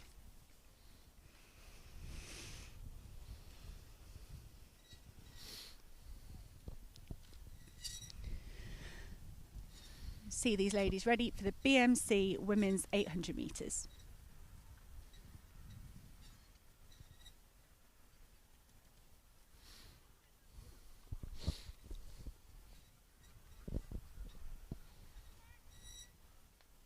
On your mark.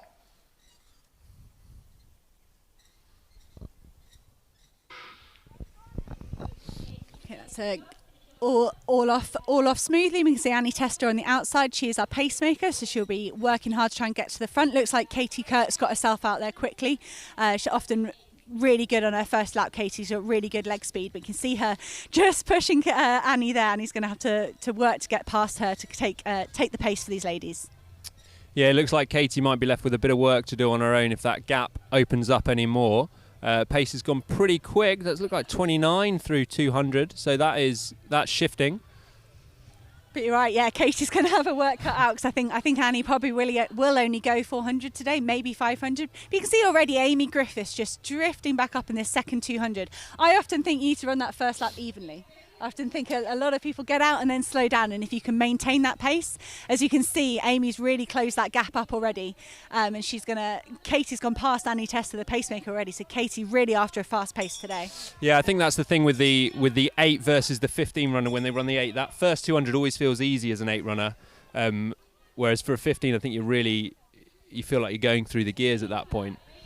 Well, Katie looks really strong. She is not hanging around at all. She looks like she really pushed on with that 400. Maybe she was hoping for faster than 59 for that first lap, but she looks strong. You see Amy Griffiths trying to hold on to her onto the back straight. I'm sure Amy's 1500 metre strength will come through in the last 200. And Cheska Brent holding on to that third place really well as the rest of them work down that back straight. So through in about 132, 133 there. So if she can finish strong, she's on for a good time. We've got Charlotte Buckley challenging Cheska there for that third position. Charlotte Buckley having a good run there as well. As Amy Kirk comes around with 100 metres to go, looking strong, and Amy Griffiths just coming into the home straight as well. That's a really, really strong run of Katie Kirk. We have so many good Irish, Casey's from Northern Ireland. We have so many good Irish girls in the 800 metres run, and that's a brilliant win for her there in a season opener of 2.5, and Amy Griffiths coming through in about 2.07. And Cheska 2.10 holding off Charlotte for fourth position. That's a good run off those ladies. The facility record, Annie Chester's facility record gone is there as well? Yeah, that's what we think. Is it faculty, facility? One of you guys tell me. Stadium records. Annie Tester's stadium record of 2.734 will probably go, but handed over to Katie Kirk, and I think Annie would have helped her there a bit to get that record, so that's nice. I'm sure we'll see that go again later in the season. Oh, and we also think we've lost the men's long jump stadium record as well. It was Jack Sumner's at 7:29, so that will have gone to the winner of the men's long jump today as well. Yes, it did. Samuel Kigali got the win there with 7:44. And we think Finn McLear's stadium record, we're catching up on the stadium records now, we think Finn McLear's stadium record of 1:49.08 has probably gone as well. And Finn got a bronze medal in the European Junior Champs. Oh, wow. Yes, okay, so good scalp to have taken. Yeah, that's a strong record. NCAA silver indoors. NCAA silver indoors as well, so there you go. Yeah, big things coming up there. We'll see if we can bring you up to date with any of the results. I don't know if we're still waiting on the 200 metre results. Oh, we have got some 200 metre results for you, so I'll try and run you through those. So that was, we had both the BMC men's and women's 800. We've got the BMC women's 1500 up next. They're just getting checked by the officials and getting put in their order. So before that, we'll come to 200 metre heats.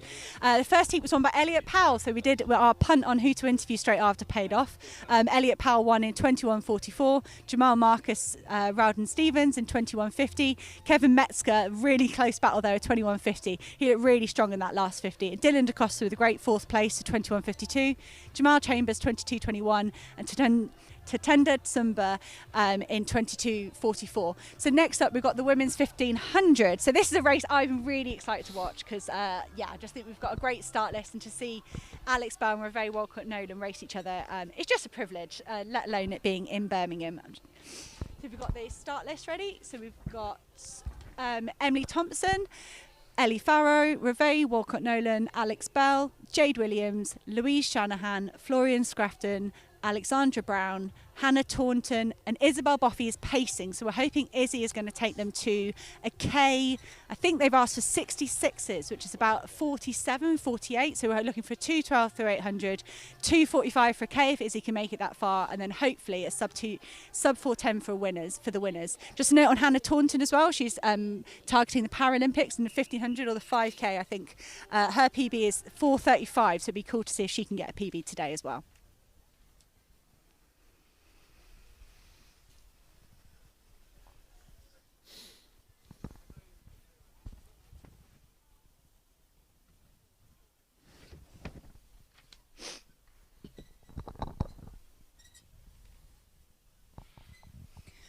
And off those ladies go. It's like a good field. We can see Revee Walcott-Nolan on the inside wearing black, and Izzy Boffey just drifting around there, taking that pace. She'll be very nervous, I'm sure, about getting this right for the ladies. And Alex Bell is tucked in right behind Izzy there as well. Yeah, it'll be really interesting to see how Alex Bell goes here. Not run many 1500s, but obviously incredibly proficient over the 800. So I think that PB of hers is probably due a rewrite. Yeah, absolutely. And I think 4:12 is very impressive for an 800 metre specialist anyway. And I think indicates that Alex obviously works on that training zone very hard, and it would be exciting to see her go faster than that. I think she put down a 4:09 target for today. So it'd be really cool if she can do that. And Izzy doing a great job bringing them round. If we get a look at this 300 metre split, that might give us an idea of the pace that they're moving. So at 52, that is 68, so perhaps a tiny bit slower than they were hoping for, but they all look happy with that. You can see Emily Thompson drifting around the outside as well, and Jade Williams tucked in, and Louise Shanahan tucked in there in the middle as well. And that's good. They're coming through that lap there in 70, so we might see whether Izzy can wind it up a little bit. Perhaps had a conversation before the race. We were told 66. Maybe that wasn't the target going out. But also, as you would have seen them come through the 400, we see the high jump has got started on the infield as well. I think they started at 160, but we'll try and keep you up to date with what height the bar's at and who is still in on that. You see Izzy still leading them strongly. We see Emily Thompson right up there, Louise Shanahan, and Jade Williams, who runs for Wales, in the yellow top at the back of that group there as well.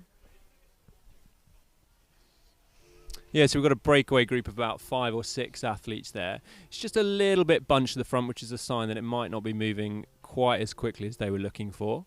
But they all look nice and relaxed.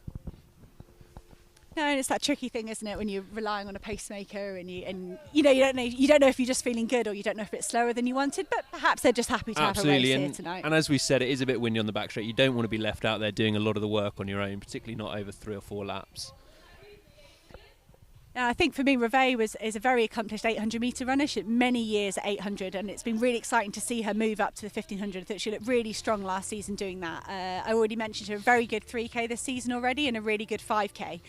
So it'd be interesting to see that sort of historical speed that Reveille's got, perhaps with a developed endurance, against someone like Alex, who's a really world-class 800-metre runner. I think it's going to be a great last 600 as these guys come towards the last 600. Yeah, it looks like Alex has just been left out of the front there, and she's just pushing the pace a tiny bit. We're still at 5, but they are starting to string out just a touch.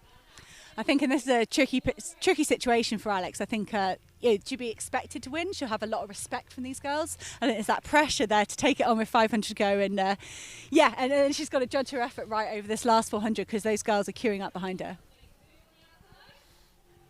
Okay, so we come up towards the bell. So that is 3:10 through the bell. So let's see if we have a burn up on the last lap. And Alex really looks like she's starting to put her foot down there. Let's see who can go with her. Reveille's having a go. Emily Thompson looks like she's queuing up around the outside as well, yeah. But Louise Shanahan has had a very nice, quiet race for me. She's just stuck in there and conserved energy. You can see Jade Williams slightly struggling to go with that group as they're really kicking in this last lap. See, I think Reveille's having a go there. Yeah, having a go around the outside on the back straight. Alex just held her off there. Looks like she's probably still got another gear, Alex. And those two are starting to break away now as we go with 200 to go. Yeah, Alex looking really strong there. Let's see whether she can make it round this bend and into the home straight. It does look like she's getting the better of Reveille here, but Reveille is sticking to her task, and I'm sure she'll fight all the way to the line. And we see Alex Bell, our 800-metre specialist, the PB at 1:59. I'm sure she's looking to the Olympics this season. Alex Bell powering through this last 50, looking incredibly strong there. Going to be just outside her PB of 4:12, so about 4:14, a 4:15 for Reveille. And Louise Shanahan, again, another 800-metre specialist coming through for 3rd place there. And Emily Thompson 4th, Jade Williams in 5th.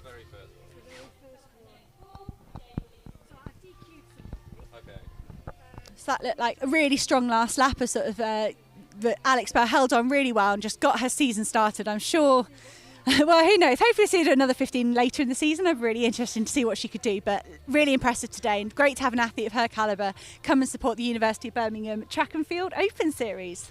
Absolutely, yeah, very impressive run there. She seemed to control the race once Izzy Boffey dropped out with the pace, ran comfortably, and then really put the hammer down with the last 400 to go. And we're just really lucky to have BMC support the event as well. BMC, I mean, I'm sure people know what the BMC do, but they just do such a tremendous amount for endurance in our sport. I always think the other events must be jealous of the infrastructure and the competition structure we get from the BMC. So it's just great to have them involved today, and they are involved in some of the other opens through the summer as well. I think we've got a gold standard steeplechase coming up, which Luke Gunn, the race organiser, is going to be very happy to see that. But how important was the BMC in your career, Ed? Did you use it a lot? Yeah, I did use it a lot, to be honest. It was nice knowing you could go to a race, you knew it was going to be paced fast, and everyone was there for the same thing. Everyone was there to run a fast time, basically.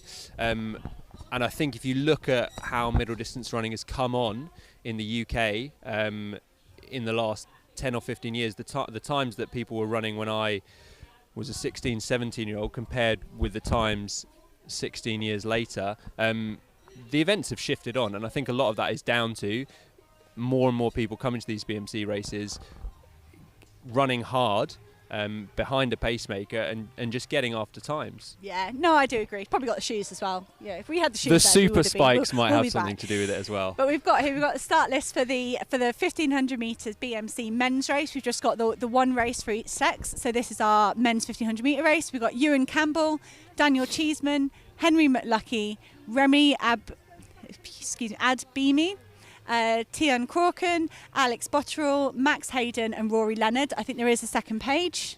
Let's see if I can... I don't want to mess with the technology. And we've got Patrick Taylor, Miles Weatherseed, Harry Cox, Thomas Costello, Adam Clark, Terry Fowden and Joe Ewing coming back for another pacing job. So they are just getting called to the starting line. Do you know what pace they're aiming for? I had heard 3:38 somewhere. Yes, you're right. I did. Yeah, 1:57 through 800. That's what we think Joe Ewing is going to try and take this field through in. Just wait till the race starts. I'll be there.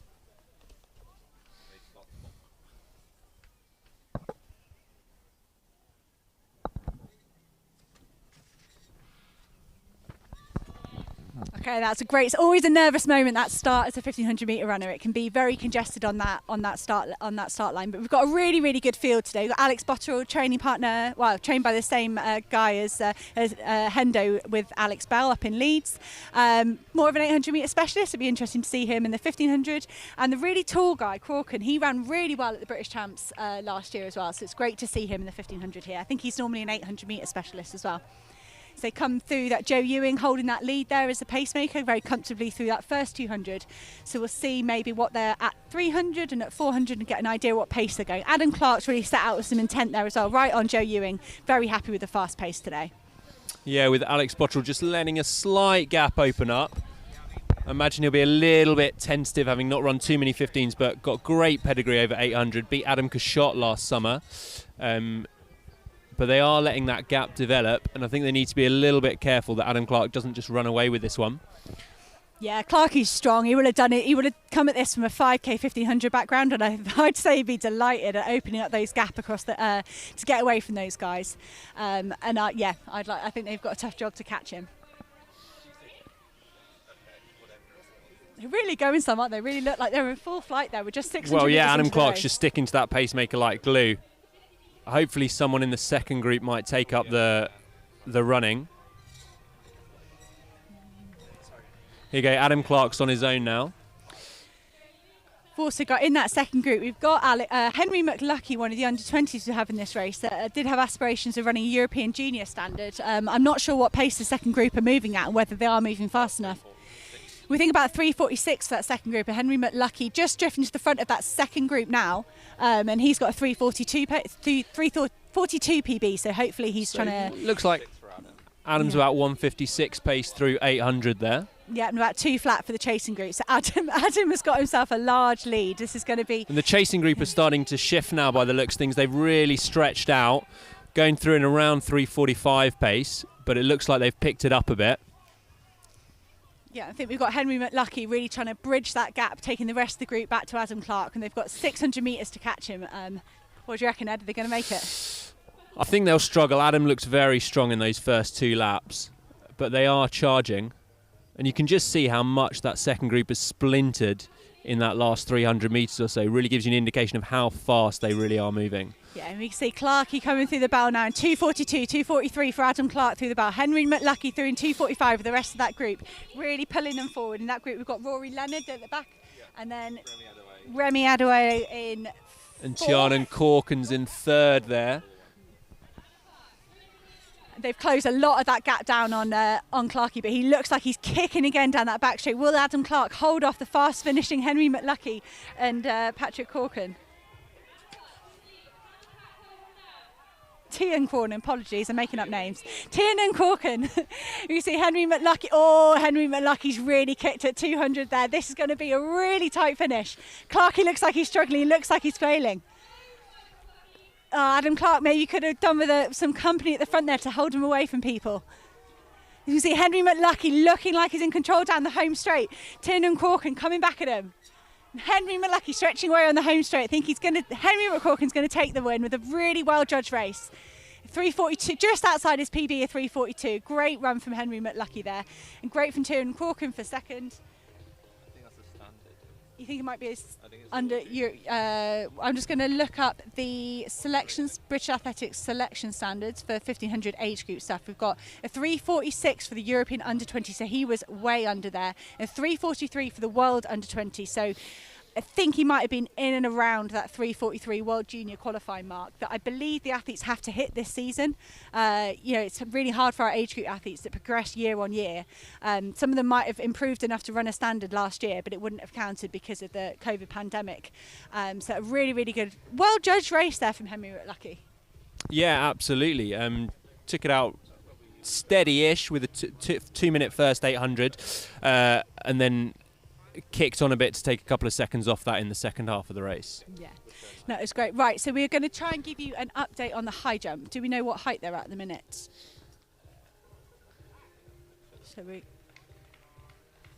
Okay, so round 1 that who we've got clear in round one so far. So Luca Cosemi of University of Birmingham has gone over the 181, as does Charlie Husbands.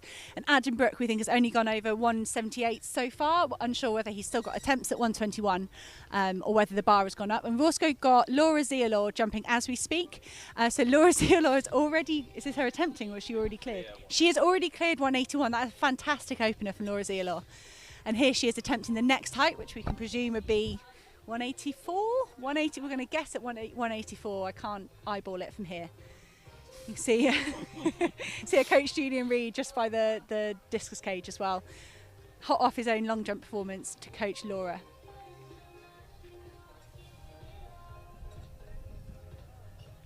Okay, and we think that won't be our last attempt at that height, so hopefully we can follow Laura's progress and the guys as well to see what height they can get to.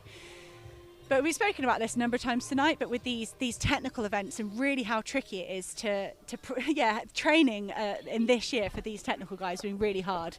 Okay, we think Laura might only have gone over, we think she's cleared 181, oh, sorry. 184, and again. Okay, sorry. Okay, so she's got one failure at 184. Yeah. Okay, perfect. So that was Laura's first attempt at 184. So we'll try and see if we can at least keep you verbally updated and hopefully get a camera on it as well to see how that goes. Then the camera, yeah, so we've got that there. Do you think she'll go straight away? Or the lad's got to go at 184? Apologies, guys. This is we're trying to give you as much information as we can about the field events. You can follow live results on OpenTrack website. So if you pop on there, you will be able to see the live scorecards of the high jump. And then you can also see other stuff. And the link is on the YouTube, in the description on the YouTube channel as well, if you want to go in there and follow the live results. And thank you to everyone that's put a comment in as well. We're trying to read them all. But it's great to see you guys supporting people on the comments as well. So the next track race we have coming up is the women's 3,000 metres. That should be going off any minute. We did get a little bit behind on the schedule, but we think we might be getting back on schedule now. So if we have a look at the women's 3,000 metre start list. So we have in this race Kate Seary, Lauren Cooper, Jessica Judd be the standout entry in here. Jess has got many international accolades that we can run through. We will run through in the race. We've got Hannah Nuttall, Jenny Nesbitt, Sarah Aston, Charlotte Alexander, Hannah Irwin, Tessa McCormick, Neve Brown, Lauren McNeil, Alice Murray-Gawley, Caitlin Shepherd, Ellie Twentyman, Julia Cook, Pippa Carcass, Catriona Brown and Saskia Millard on the outside doing our pacing. Saskia was a brilliant fourth place at the British Champs last year, but suffered a really bad injury during that race. Tough as nails to finish it, and this is part of her comeback from injury. So great to see her putting herself out there, pacing and helping the rest of the girls. I believe they've asked for 71s, which would be about 8:53, well 8:52 and a half. We're going to get our maths right. So there'll be, I've probably got it wrong, but that's that sort of pace. I think, I'm not sure exactly what Jess's 3K PB is. But yeah, she's definitely done sub 9 before, and this will be part of Jess's season as she looks towards 5K and I think maybe even 10K later in the season. There's some other girls in this race as well that will be targeting the 10K. We've got Jenny Nesbitt and Charlotte Charlotte Artles. I'm getting muddled up with my Charlottes. So we've got Jenny Nesbitt and Sarah Aston, who will be in this race looking to go 10K later in the season. We actually have the European Cup 10,000 metres, that's normally the night of the 10Ks in Highgate, happening at this track on June the 6th. The organisers here at the University of Birmingham have stepped in when that event couldn't go ahead, and we're going to host it here on the 6th of June instead. 5th of June, I'm being told. 5th of June. Don't come on the 6th, you'll miss it. In fact, probably don't come at all because I don't think we're allowed any spectators. But some of these girls will be hoping to get an entry into some of those open races then. But how great is it to see such a big field? The start of the track season last year was so weird with these really small fields of 6 or 8 people running in lanes.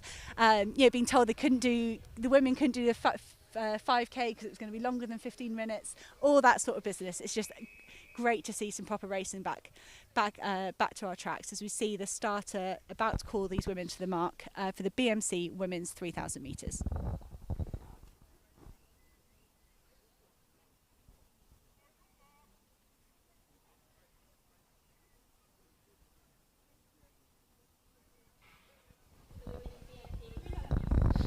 Okay, off they go. We've got a staggered start because of the size of the field.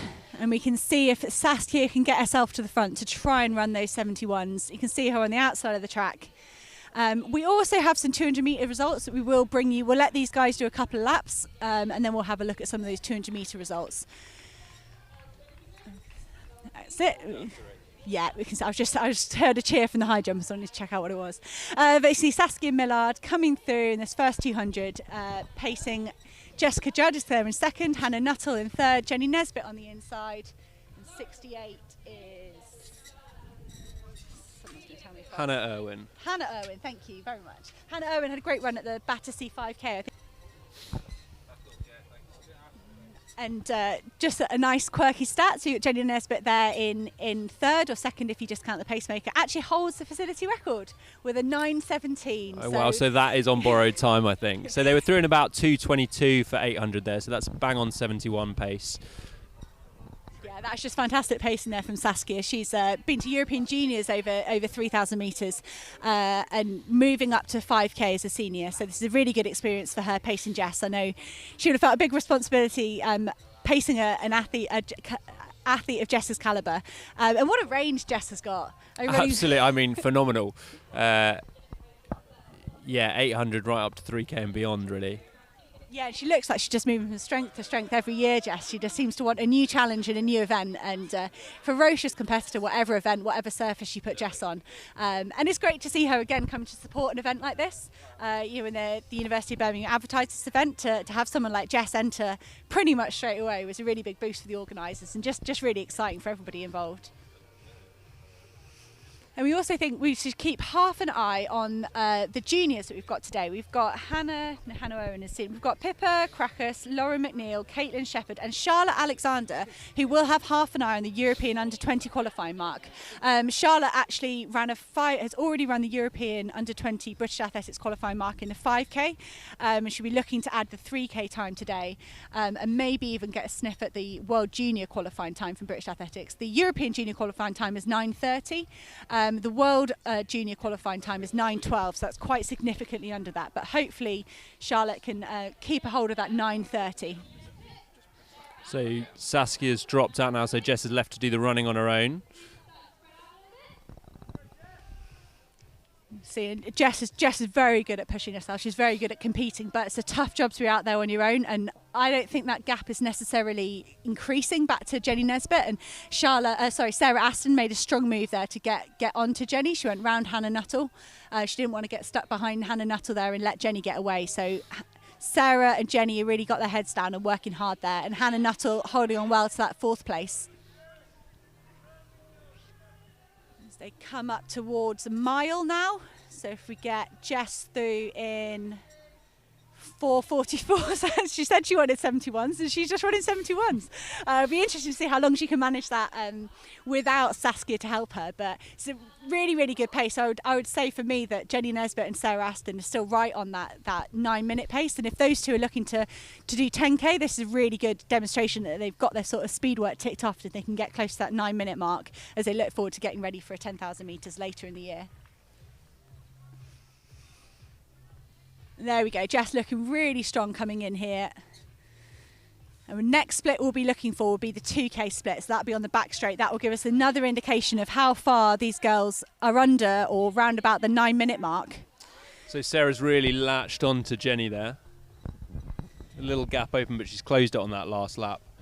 No, I think you're right, yeah. I think Sarah's rallied there. She's seen the 3 laps to go and gone a fancy bit of that. You can see we've got 68 there. Hannah Irwin is holding on really well to 5th place, and Charlotte Alexander just trying to get onto the coattails of Hannah Irwin and get pulled as close to that 9:30 mark as she can. So here we go with Jess coming through 2K. So Jess coming through in 5:54. So still bang on 71s. Just metronomic there, Jess. So she's really setting us all out for 8:52 and 8:53. Who knows? She might be able to challenge herself to push through. And the girls were probably through in about 6:03. About 6:03 for Jenny Nesbitt and Sarah Aston. But hopefully working together, they can pull themselves closer to that 9-minute mark. 6:15-ish for Charlotte Alexander there. So she's going to be close to that 9:30. And there we can see Jess really pushing herself. Jess, like I said it before, she's a ferocious competitor, but she does a lot of the training on her own, doesn't have much of a training group around her, and it doesn't seem to hurt her one bit. She can push herself to the limit. Jenny Nesbitt still looking strong there with Sarah Aston sat right on her with 2 laps to go. And Hannah Nuttall still holding on to 4th place. Well, Hannah had her first season at Steeplechase last year, a really great bronze medal at the British Champs in her first race, and hopefully we'll see her doing that soon as well. Charlotte Alexander just moved past Hannah Irwin there on that home straight with 2 laps to go. She looks like she's really winding it up, trying to get that Euro Junior qualifying time. Okay, and Jess moves through with 600 to go. She looks like she kicks again there. She must be using her imagination to put some competitors around her. I wonder if we'll see Jess attack the 5K on the track this summer, whether she'll have a go at something longer. Could probably do whatever she wanted to put her hand to. As Jess swings round for 500 to go, I'm sure she'll be trying to empty the tank and get every bit out of herself today. See, potentially getting if she had a few more people in the race, she might have been able to have some lap runners to help push her on. But here we go, Jess into the bell, 7:41 through the bell. Let's see how far under 9 minutes Jess Judd can get tonight. Here we go, Jenny Nesbitt holding on to that 2nd position through the bell. Looks like she's slightly easing away from Sarah Aston to secure that 2nd place.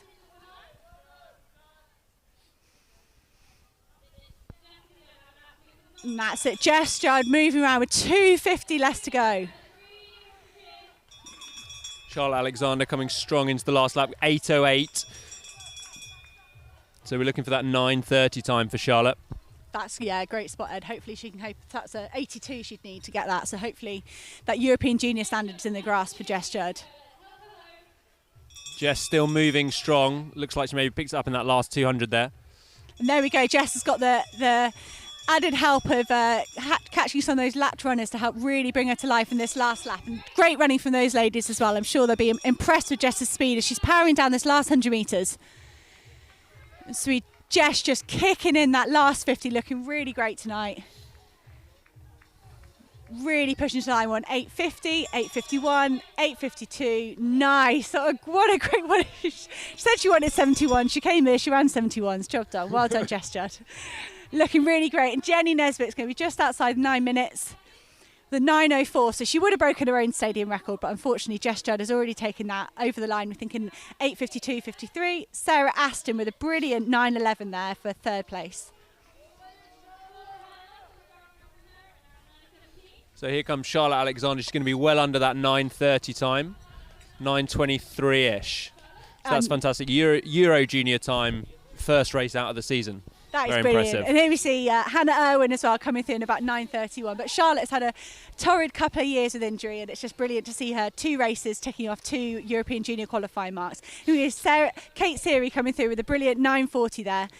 Welsh Kate Seary, and Julia Cook for Wales as well coming through in a 9:45. I think that was her target she set was a 9:45, so hitting that on the nose is always great. And just streams of ladies now coming through, running a great 3K chase. Had a great group there with those other ladies, and I hope they enjoyed the company and enjoyed the race. So we think we might have some results to bring you from some of our previous events. So as the hopefully you can see these scenes of the ladies laid out on the track, and that's what racing's all about, right? They would have been nervous this morning, they might have dreaded it a little bit, but I'm sure they'll have the runners high after this. So we are going to have a look at the women's high jump. Okay, so we think, so Laura, her finishing height was 181. She had 3 attempts at 184, but didn't get over those. But a great season opener for Laura. And the lads are still going at the moment, so we can try and bring you an update of where the bar is and how they are getting on. So he hasn't come in yet. Okay, so Joel Clark Khan hasn't actually come in yet, which is exciting. We've still got that to look forward to. Okay, so we've just had Wiley Harry, Luke Okastomi and Charlie Husbands over 190, so that's nice. So Joel Clark Khan was the British outdoor champion last year. It's really real breakthrough year for him, and it's really exciting to see him follow that up this year. So we had the long jump multi-competition. So the multi-competition today had the guys doing sprint hurdles, long jump, and then they'll move on to javelin a little bit later as well. Are they compiling the scores on this? Is it I will later. Later, Johnny Curry, our master statistician, will figure out who was the best. Is it going to be best overall, or is it best male and best female? Best male best.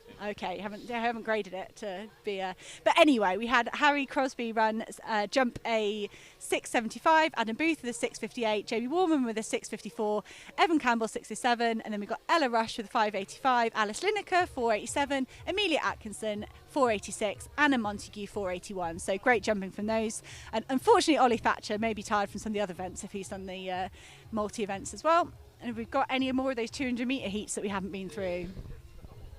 So we've got the second heat of the open 200 metres. We saw Ed Folds take the win there. It was close to this 400 metre strength coming through at the end with 21.98. Corey Neelan 22.18. Cameron Bailey 22.23. Bradley Whitehead 22.43. Cam McGregor 22.80. And Edward Fussy 23.77. Heat 3, we saw Panache Majori have a really great, you can see he was faster than Heat 2 there on his own. Punched the line when he came through, punched the air when he came through the line, around a 21.81. Daniel Lamb 22.25, Edward Lake 22.53, Brandon Watson 22.66, Danny Burrows 23.52, Oscar Frost 24.25. Let's move on to the last heat. There is one more after this, apologies. So Alistair Phelan took Heat 4 in 24.53, George Fox 26.10, Dion Samuels, the sole female in that race, with a 27.17. And then we had our women's only race at the end. Louise Robinson, again, we saw the theme of the 200s, so that 400 metre strength coming through. Louise Robinson running a 25.10, from Jessica Tappan with a 25.25, and Georgina Rogers with a 25.41, from Deanna Walker with 25.99, Lily Paris 26.03, Imogen Shepherd 26.22, and Michelle Thomas 28.15. So great running off those ladies. We also have the women's 2,000 metre steeplechase results that we haven't seen on screen yet. So we've got Maisie Grice with a 6.32.15, which would just, I think, bump her into the top 10 females or British all-time rankings, which is really exciting for Maisie. Holly Page running a 6.38. Yasmin Ostrich coming through really strongly, pacing herself well for a 6.45. And Iona Lake with a 6.50. Okay, cool. And next up, we have the men's 3,000 metres. So we think we've still got the men's high jump going on in the background that we'll try and keep you updated with. But we've also got the men's 3,000 metres coming next. So on this one we have Philip Kraut, Christian Imroth, University of Birmingham student who we normally see in the steeplechase, but he's doing a flat race today. Robert Warner, Jonathan Davis. Johnny, I think, might have the fastest PB in the field, maybe Phil Sussman. Yeah, I think so. I think they're right about the fastest PBs. David Malarkey, Will Batterstill, another steeplechase specialist, choosing to open up on the flat. Kieran Clements, Alfie Manthorpe, Ethan Hussey, Jeremy Dempsey, Joshua Dixon, Ethan O'Shea, Thomas Tarragano, James McRae, didn't realise he was back. Sorry, I missed the last person on that list. Pete Cameron, my apologies. Dave Reagan, Joe Hudson, Mars Clisham, and Mark Pearce back fresh from his 2,000 metre steeplechase pacing to pace a 3K. Do we know what pace Mark has been asked to pace a 3K? I think it was sub 8. Yeah, that's sub what I 8. thought. 63, 64s. So not. I think so that should be. Hopefully, Mark looked good doing the steeplechase. Hopefully, he's recovered enough from that to pace his housemate Johnny Davis around this. But this should be a really good race. We've lost the battery on that, but hey, we'll try and get our start list back up. Start list back up to discuss. My charger for my laptop, please, Johnny. Thank you. So this is our final BMC race of the night. As we said, we're really excited to have the BMC involved. We've got some opens afterwards. We've got, I think, 2 open 8s, 2 open 15s and 2 open 3Ks. 3 open 3Ks. So it was very competitive to get into these races. It was really fast. It sold out really fast. So we're lucky to be able to add some open races at the end for those that couldn't get into the BMC. But we're just really excited to have this high quality men's BMC 3K first. And we've probably got some guys going for some of the age group standards as well.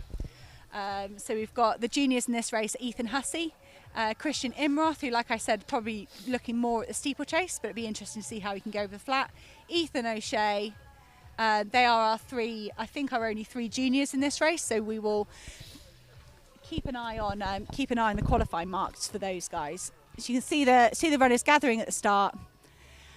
So if we take 8 minutes as a good benchmark for the men's 3K, we saw Jess fly under that 9 minutes.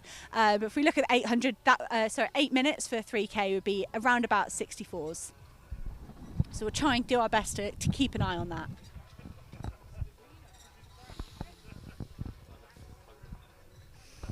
And 3K is only a championship distance for the under 20s. For everyone else, it's more of a sort of season opener. I think we have a lot of senior athletes who probably like 3,000 metres to be a championship event because it's a lovely niche event for lots of runners. But we can see these guys toeing the line. Yeah, you'll see a few with indoor PBs for the 3K because, of course, it is a championship event for the indoors. So Johnny Davis, I think 7:56 potentially is his uni record here. We should. I think for me, what I'd like to see out of this is a strong sort of 8:05 pace, and then a race over the last 600. I think we see Johnny Davis, Phil Sessamon have a bit of a battle, and some of these other lads will want to get involved as well. You see Phil Sessamon really wanting to keep that pace hard. Phil Sessamon talked a lot in the winter about how he was actually going for marathon. That was his aim this year, was to run a marathon, but with COVID disrupting that and there just really not being that many competitions available to him, he just changed his mind pretty quickly and decided to do 3K indoors and ended up at the European indoors. So that's not a bad change of mind. But I'd expect him to want to see this pace moving on. He wouldn't want to leave it to the kickers like Johnny Davis. He'd want to keep this a hard pace throughout.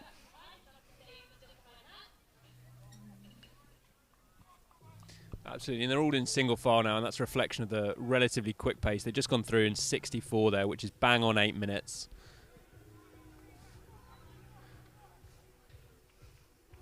Yeah, Mark just stringing the field out there. They all just look like they're tucking in and taking a ride. I feel like the wind's dropped a little bit from what it did earlier. It's not particularly warm, but potentially that wind dropping and that being really nice for these distance runners. But I'm sure they'll all be enjoying Mark Pearce at the front, just taking them through in a really good, respectable pace. There we go, 47 there. David Malarkey there in 4th place. He looks pretty comfortable as well. And you've got Ethan Hussey tucked in there looking good, and Joshua Dixon as well. So we've got Ethan Hussey is the under 20. We'll have half an eye on the European under 20 mark, qualifying mark set by British Athletics, and maybe the world under 20 mark as well. So we've got these, just to bring you up to date with those selection standards, so just managed to get the battery back on my computer. It'll be 8:20 for the 3K, so Ethan Hussey will have more than half an eye, I'm sure, on that 8:20 to tick that mark off. And it'll be 8:10 for the world under 20 standard, so I'm sure he would love to get pulled under that. Well, I'm sure he'd just love to, he'll be taking it to the senior athletes in the last few laps as well.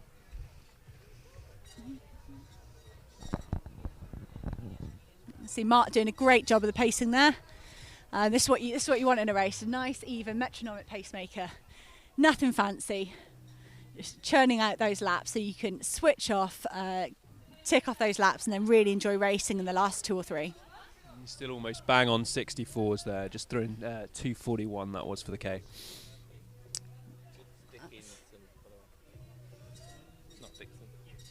Thank you. Let's see. So just starting to spread out a little bit more now. Looks like we've got sort of 4 of the runners plus the pacer maybe making a bit of a breakaway. Ethan Hussey's still in that lead group. Yes. And who's Joshua Dickinson is holding on really well to that 3rd place, if you don't include Mark Pearce. So you've got Josh Dickinson there in the red vest, running well as well. And Ethan Hussey, he's working hard to keep that gap closed, and that's an important thing. You don't want to get detached, you don't want to be in no man's land, and he's really sticking to his task there. It'd be interesting to see how far Mark Pearce goes and how well Phil Sessamon can keep that moving when he drops out. So Jeremy Dempsey just joined that lead group there.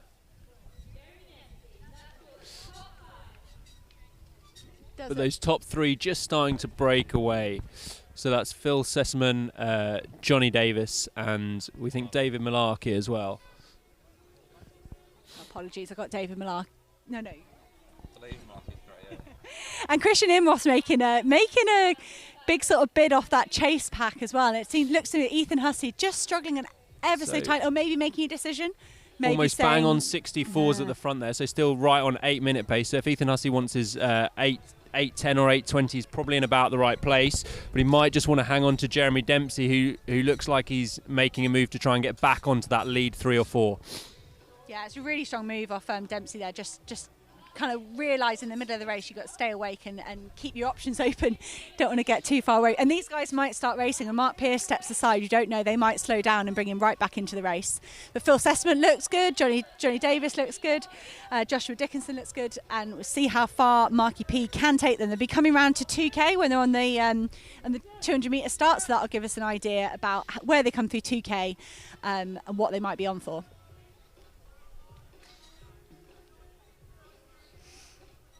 Do you know how far Mark's going? As far as you can. Yeah, I mean, Mark is still holding the lead there. I'm not sure how much further than 2K he will plan to go. There we see Mark stepping away in 2K 5:20. 5:20, so 64's metronomic pacemaking again. Really good setup for these three now. Yeah, that's a really, really great pacemaking off Mark and Saskia in the women's as well, doing exactly what they were asked for. So Phil coming down from marathon training, he's going to want to start to string this out. Not going to want to, as you say, not going to want to leave it to the kickers, the likes of Johnny Davis. Yeah. Who's just happy to sit in second place there. What do we know about Jerry Dempsey? I feel like Johnny Curry will be our stato. Has he got a kick? 3:45 for Jerry. So. He won the B race at Comeback Cocktail. Oh, okay. So yeah, it's good. David Malarkey looks comfortable there in third place as well, just sitting on the shoulder of Johnny Davis, just having a little look on the outside. Yeah, as we see, Ethan Hussey has been absorbed into that chase pack behind. We'll try and figure out what pace they're on as the leaders are coming through. 600 to go. Phil Sessman is still holding that lead. This is a real battle of nerves here. I mean, Phil Sessman has got to take the sting out of Johnny Davis. We know Johnny Davis can finish fast, but he's also got to judge his effort right as well. And I love the strength speed versus maybe the raw speed that we might see in this last 500. Yeah, a real cat and mouse affair.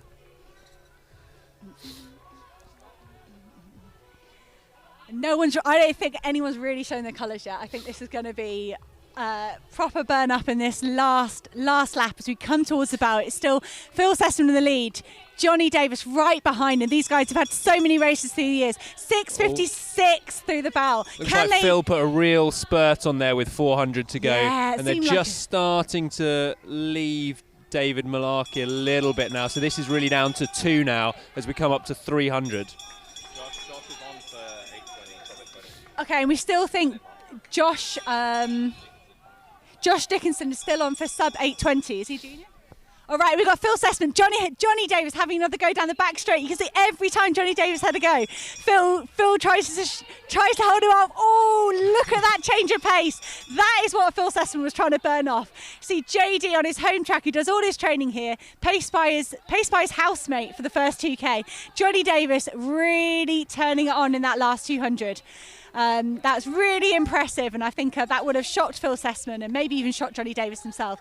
Kicking for that line, absolutely fantastic season opener for Johnny Davis. 7:53, that's what we like to see. Phil Sessman running strongly with a 7:57.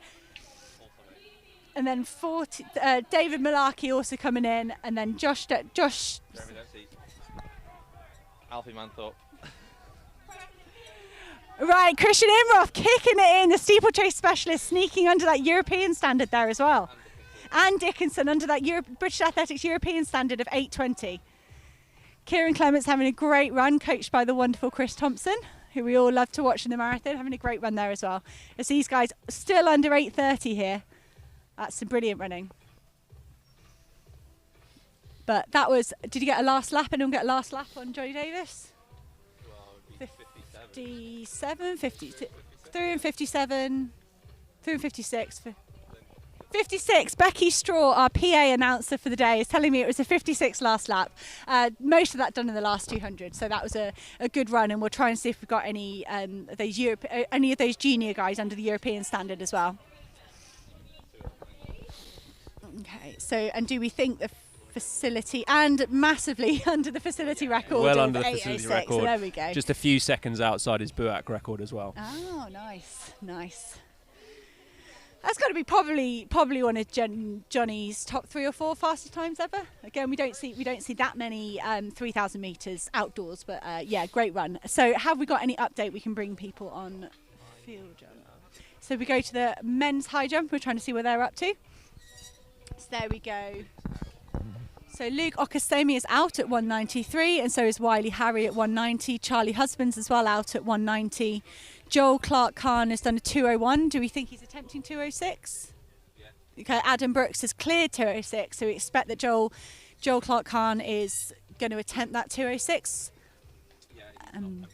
Okay, he's not attempted it yet. So, and just a reminder, if you do want to view the live scorecard for the high jump, if you want to follow that along, you can do that on the OpenTrack website, which is in the description of the YouTube channel as well, if you're watching with us on there.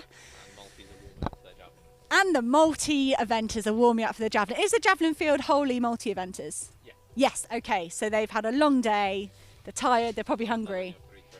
Okay, so just 3 throws so they can whiz through that. But yeah, it's a massive multi-events group here at Birmingham, coached by Jade Sermon and Julian Reed. They do a great job, and they're all manner of training. It looks very interesting, much more interesting than the boring miles you have to do for endurance. But so the next event we have on the track is we've got the British Athletics Elite 400, so we can just see the guys setting up their blocks here. So as we mentioned in the start, I'll bring you through the start list first. So is this in lane order? Nope. So sorry, this isn't in lane order, but we have Panache Majori, who we've already seen win the 3rd heat of the 200 metres, Tor Bennett Williams, Alex Cooper, Charlie Carville, who had a really good opener the other day, 47 something.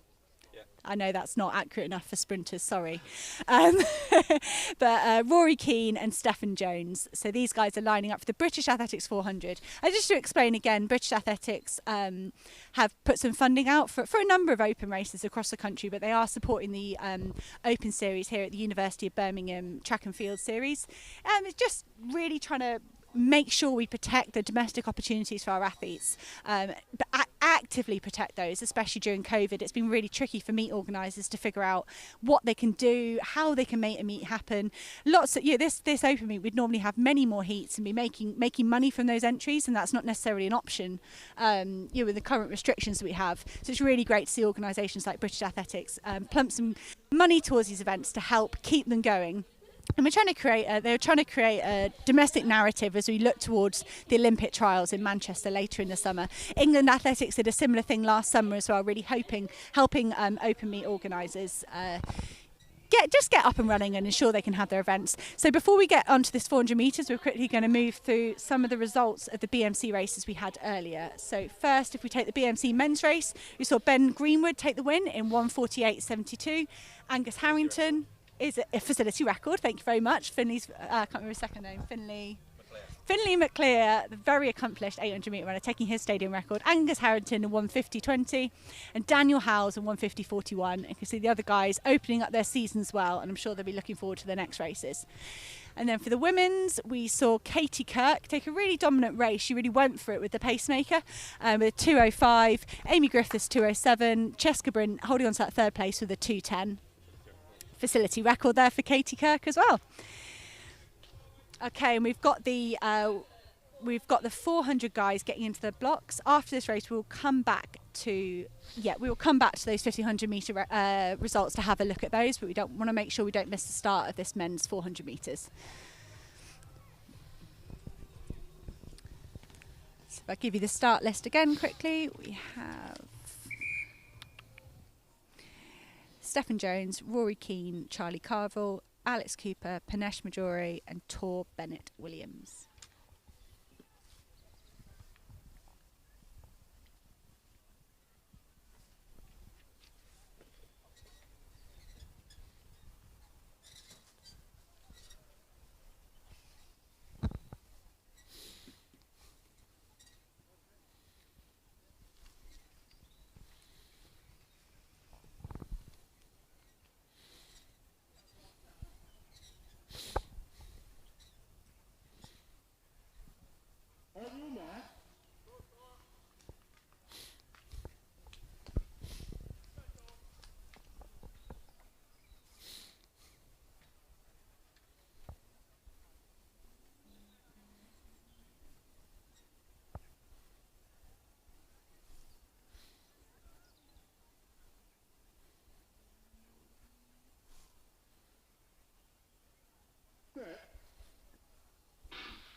Again, the 400 metre runners are off. It looks like Tor Bennett-Williams gone out pretty hard on the outside, although Panache Majuri is just starting to catch him.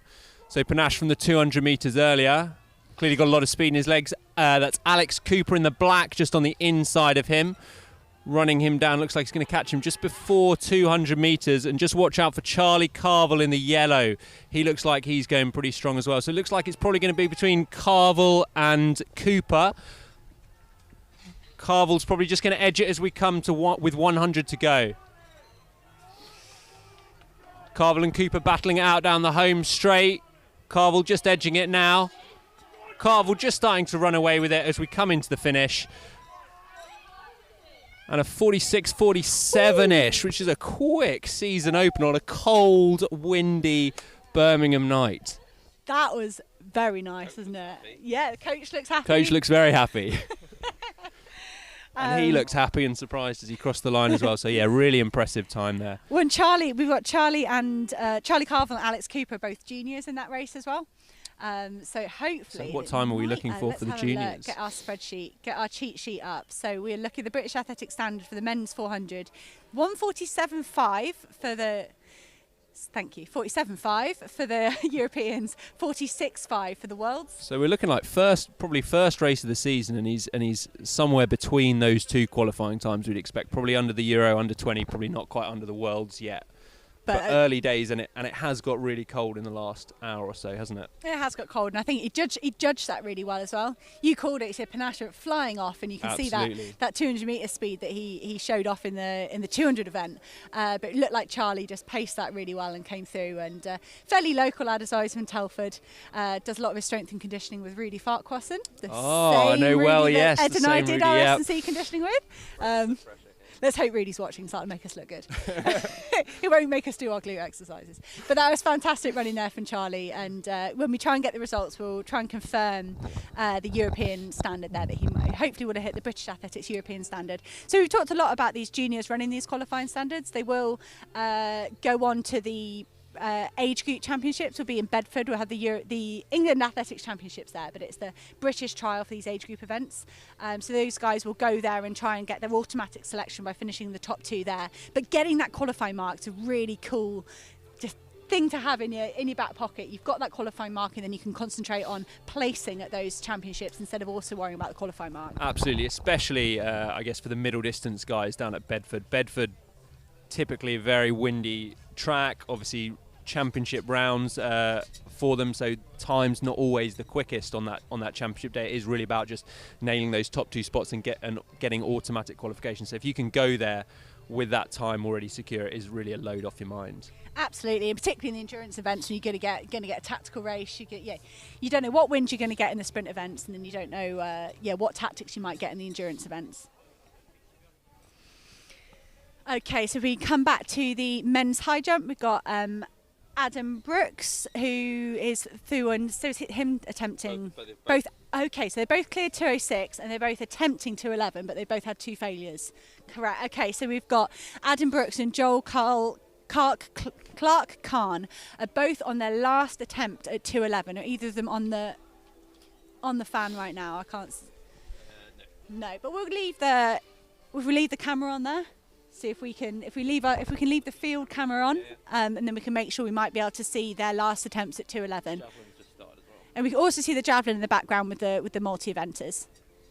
We might be able to bring you the women's 1500 metre result from the BMC race earlier, whilst there was no one taking an attempt.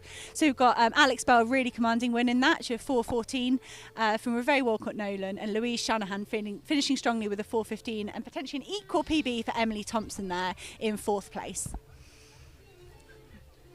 And also just wanted to say we had Hannah Taunton in there as well. Maybe not quite at her PB, but part of her season preparing for the Paralympic. We think it might be Paralympic qualifying there for Hannah Taunton. So again, sort of ticking that off there. Just great to see that. Here we go. We've got Henry McLucky ran 3:42, paced that really well. So he's got the world under 20 standard there. Like we're talking, sort of ticking that off and not worrying about it. And then Remy Adebayi running 3:44, Rory Leonard with a 3:45, and Clarkey just really, really brave run, just fell apart a little bit in the last 150 with a 3:48. Is it Chian and Crawken there as well under the Euro Junior standard? Thank you, Ed. That's and a new PB for him. Nice. Yes, and then we have the Open, so the first of our Open races. And we have Ben McIntyre, Chris Lamb, Jai Sispel, Josh Allen, Mari Smith choosing to go in this women's race here because she wanted to try having a battle with the guys. Ryan Shields, Sam Davey, Tom Ross, Tom Mackman and Tom Slater. So I think we're really interested to see how Mari goes in this race. Do you know what the pace Josh is pacing at? We would. Okay, we've got a delay to the start. I think we have one competitor thinking he was left off when he should be in this race. So yeah, they've let him go in. It's often confusing with the seeding. You often don't know which race you're in until you're here. But 156, they're definitely wanting to be in this heat.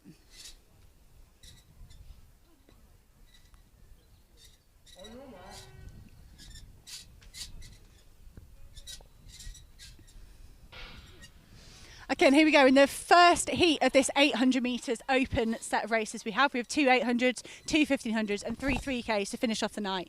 Absolutely oversubscribed in the endurance events, so the meet organisers has decided to put on these open races at the end. So you see Josh Allen there just drifting to front with the pacemaking and just doing that really well, checking his watch. See Mari sitting at the back there. I think this is pretty much what she expected. Lads tend to go off pretty fast. She's at 27 there, 29 through for Mari at the back there is the only female in this race, and the rest of the lads right on that sub-2 pace. I mean, a great race for Mari to be in. Very difficult for a female of her standard to get into a race with so many sub-2 runners. So to be kind of hanging at the back here and then probably picking off a few on the second lap, I'd imagine, is perfect racing for her. It is perfect with this traffic, isn't there? There's a lot of guys in this race, 57, 58, 59, so that's it. A whole field in and under and through in under 60, and now it's going to see how that pace works out for them the rest of the lap. We see Josh Allen still in there. Tom Mackman looking good, holding on to that lead of the racers in coming through with 300 to go as Josh Allen steps off and John Mackman takes the lead.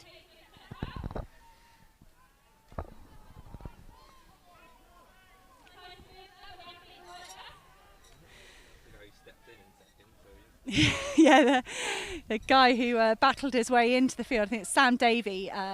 Yeah, definitely wanted to be in this race and really having a go at that. You can see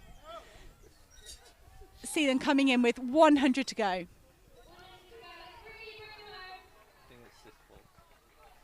think that is Sispel in the lead there. Coming through, driving for the line, driving hard on that last one. That last 50 metres, nice. 155, 156. And the rest of the field coming in behind, looking really strong.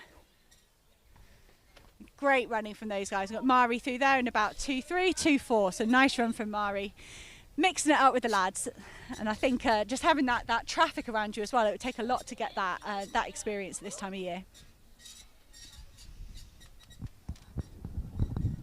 So that was our first 800 metre open.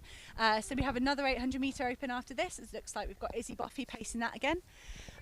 And a few more females in this race for our second 800 metre open. Yes, let's go through some results before those ladies still got their t-shirts on, haven't quite got to their marks. So with the 3,000 metre race, we saw a great run from Jess Judge running 152, Jenny Nesbitt in second with a 904, Sarah Aston with a 911. Those guys, Jenny and Sarah, working really well in that race together, and Hannah Nuttall running strongly, and Charlotte Alexander getting under the European under-20 standard with a 5th place.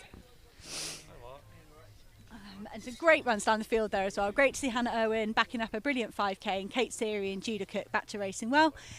And the rest of the field there you can see all having a great race and pushing each other. We move on to the 3,000 metre men's result. Yeah, and then we've got Johnny Davis, really put the burners on that last 200 on 7.53. Phil Sessman did a lot of the work once Mark Pearce had dropped out, the pacemaker, to hold on for a 7.57. David Malarkey, 7.58. Jeremy Dempsey, 8.02. Alfie Manthorpe, 8.08. And then we get on to the juniors. So we have Christian Imroth at 8.13. So normally a steeplechaser, and he's got under the European British Athletic Standard for the 3,000 metres there. And who else is under 20 on there? Josh Dickinson, 8:15.95, also under your under-20 standard of 8:20. Nice, that's what we like to see. Under 20 standards, left, right and centre. So if we come towards this second heat, second 800 metre open heat. So in this heat we've got Izzy Buffy pacing, so you can see the rest of the field there. Louise Robinson coming back from a 200 metre victory to run an 800.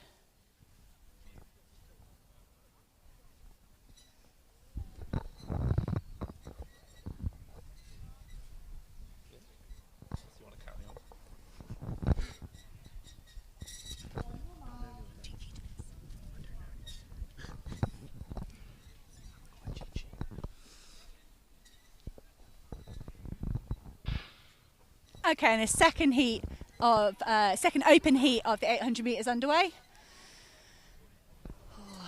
As I said, Louise Robinson, the 200 metre winner, coming back to do the very unlikely 800-200 double. She's a 400 hurdler, so perhaps she's looking to get two things out of today: speed work from the 200 and then some endurance work out of this 800.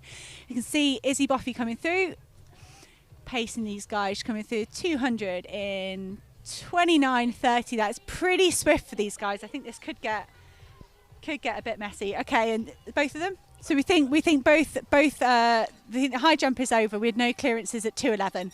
Not the best of high jump conditions for these guys. It's pretty cold, but hopefully they can set themselves up well for their next competition. You can see Izzy Buffy still holding the lead here, coming through 3:50.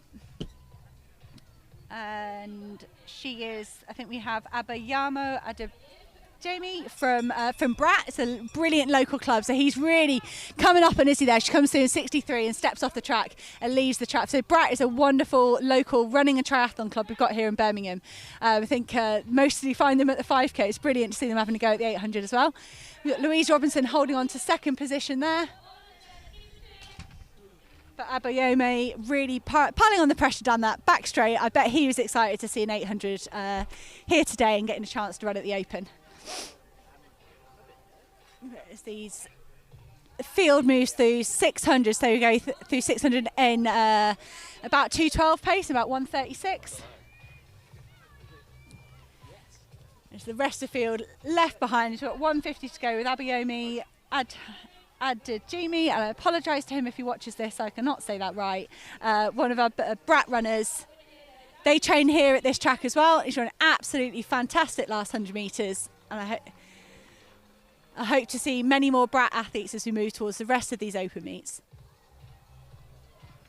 Well done, and that's a fantastic 2:10, 2:11 for the win there.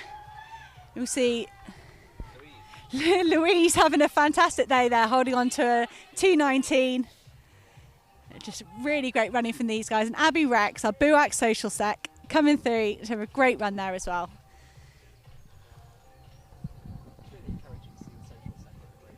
Yeah, it is. Definitely in it for the athletics. Quite a year for the social sec. Okay, so we've got round one of the multi-event javelin. So we've got, as you can see up on the screen, Evan Campbell's throwing the furthest. So yeah, they've done 2 rounds, so that is the best of the marks we've got from the 2 rounds. These athletes that have been really busy today. This is their 3rd event in under 3 hours, but they're only going to do 3 attempts on this, so it will be a slightly shorter javelin competition than we're used to. But you can see Alice Lineker there with the furthest mark from the females, so 28.81 as well. Everyone was complaining because he thought it was a shot put when he was training at home. Miscommunication. Really not been a problem. Evan Campbell thought it was shot put, but has thrown a javelin the furthest, so it must have been all right in the end. Have we got any more results? We've done the 3K, Men's 4. Women's 4. Men's 4. Men's 4. We had the men's 4. Because you're a great run there from Charlie Carver come through as a junior to win that race. So really sort of what we're talking about with British athletics, trying to get that domestic narrative to have, to have the British athletics 400 metres won by a junior runner in what we think is a qualifying time for the European Junior Champs. But we haven't got those results officially through yet, but it did look like he might have got under that qualifying mark. And I feel like the next race we have up on the track is the Open. We've got 2 Open 15s. So they'll be going off at 8:20 and 8:25. So we are going to sub Ed Aston, still currently BUAT record holder in the 800 metres. Yay. And local maths teacher for Mark Pearce, who's done all the jobs today, 2 pacing jobs, and now he's here to help us with the commentary in the Opens as well. Perfect. Thanks very much for having me. Cheers, Ed.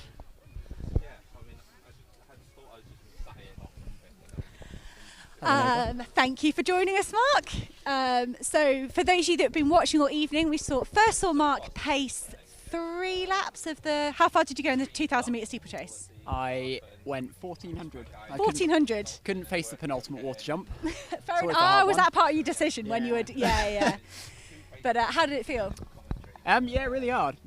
Phil's really fit, and the 65s is quite fast. But yeah, it's nice. It's nice, like attacking the hurdles.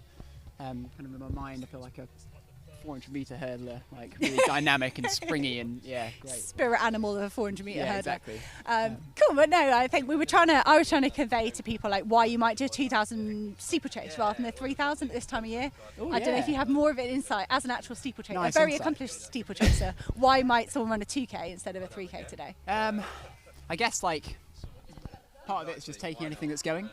We have a 2K today, and people want to come and race. There's that real eagerness, but I think also like when you're chasing standards, trying to like build into the season, trying to rehearse race pace, even if you're not quite like sharp enough to go the full distance, is really helpful. So like a 2K is a really good kind of simulation. Get yourself used to hurdling barriers instead of hurdles, doing some water jumps, competing and trying to like finish strongly without like giving your body the pounding that like a 3K steeple would be. Yeah, no, that makes perfect sense. Right, so next up we have the first 1,500 metre open that we will try and get some start lists for you to have a look at those guys. But we're very lucky, we've got a lot of pacemakers getting involved tonight as well. So all these races are well pacemated. We've got Josh Allen pacing again. We've already seen him pace the 800. He did a great job in Heat 1 of that, and then coming back to pace this as well. We've got Adam Day, Alex Alston, George Keane, Jack Johnson, Jake Minchell, Jamie Harper, Joshua Bettley, and I don't know how to change onto the next screen. I need Johnny Curry. Fair enough. Johnny, can you get the next screen for me, thank you. And Leo Freeland, Matt Forlins, Matthew Francis, Patrick Townsend, Richard Slade and Sam Mannings. So yeah, these guys, we're not sure what it's being paced at. I think whatever Josh Allen can manage. Yeah, whatever Josh. Josh. Meters, Yeah. That wasn't long ago, was it? No. Josh not renowned for anything longer than 800 metres. But just great to see you guys. I mean, open meets are just such a lovely part of sort of the British athletics track, the British track season. It was just such a shame not to see them happening last year, or not happening, just not happening with any sort of reliability. But here we are already, 21st of April. This time last year we were doing nothing. The whole country was doing nothing, and here we are having opens. What was your staple open meet growing up? JC, Trafford BMC Tuesday 800 metres, try and run 2-3. She was a Trafford Tuesday, not a Watford Wednesday. Oh, you're right. Well, only once, used to be Watford.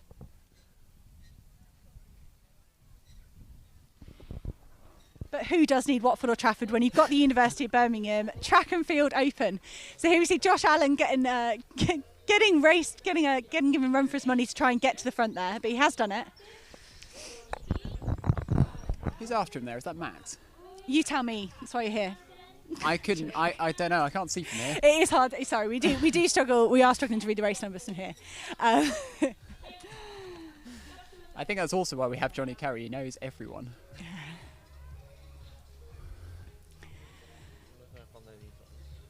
So they come through. Josh bringing them up to. It's not Matt. 300. You see Adam Day on the outside there, biding his time. Oh, and a bit of pushing and shoving in the middle there. And that's maybe they're not used to running in a group that size. You wouldn't have a training group of that size. You wouldn't have been allowed to run with that many people till a few weeks ago. It's been a long time. Yeah, so to be straight in a race with that many people is got to feel a bit different. Today you were out the front, but it's interesting. Sort of running in a group like that where maybe you haven't had the chance to do it might feel quite foreign to some of these guys. Yeah, and you practice in training, don't you? You practice race pace, but it's always on the very inside of lane 1. You're not used to doing it in lane 2. I think there's always that panic in the 1500 to try and find the inside, which I think you were very good at when you were running them. But yeah, you can see a lot of these guys are still struggling to find the shortest line. can see a bit of pushing and shoving there, but it's I can't say how excited I am just to see fields of this size, just to see an event going on. I just want to reiterate, like, this is an event put on by the University of Birmingham Athletics Club. It's totally run by volunteers. They're giving up all their time alongside writing their dissertations and revising for their exams, probably because they can't do anything else right now. But they're putting all their heart and soul into putting this event on, and some wonderful officials we've got down here tonight as well. Josh Allen just sticking right to his task at the front there, taking this race through. It's starting to look like hard work, but I think we've settled into a good pace. Obviously a lot of vying for position when we get through 800. It's when the tactics really begin to come into their own. And Josh is still in. Maybe Josh is going to take them 1K. How go? Yeah. This is brilliant.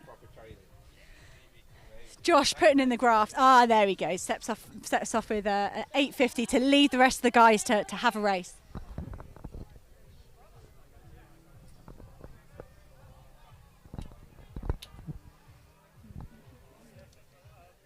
There's a bit of a battle for the lead going on now. 600 to go is normally when people start to wind it up, maybe the people that don't have quite the finishing 100 metres. That's where you really start attacking for the time, trying to make them hurt going into the bell. And they all this looks like a European 1500, yeah, men's 1500. Everybody thinks they've got a kick. Who's gonna time their last lap right?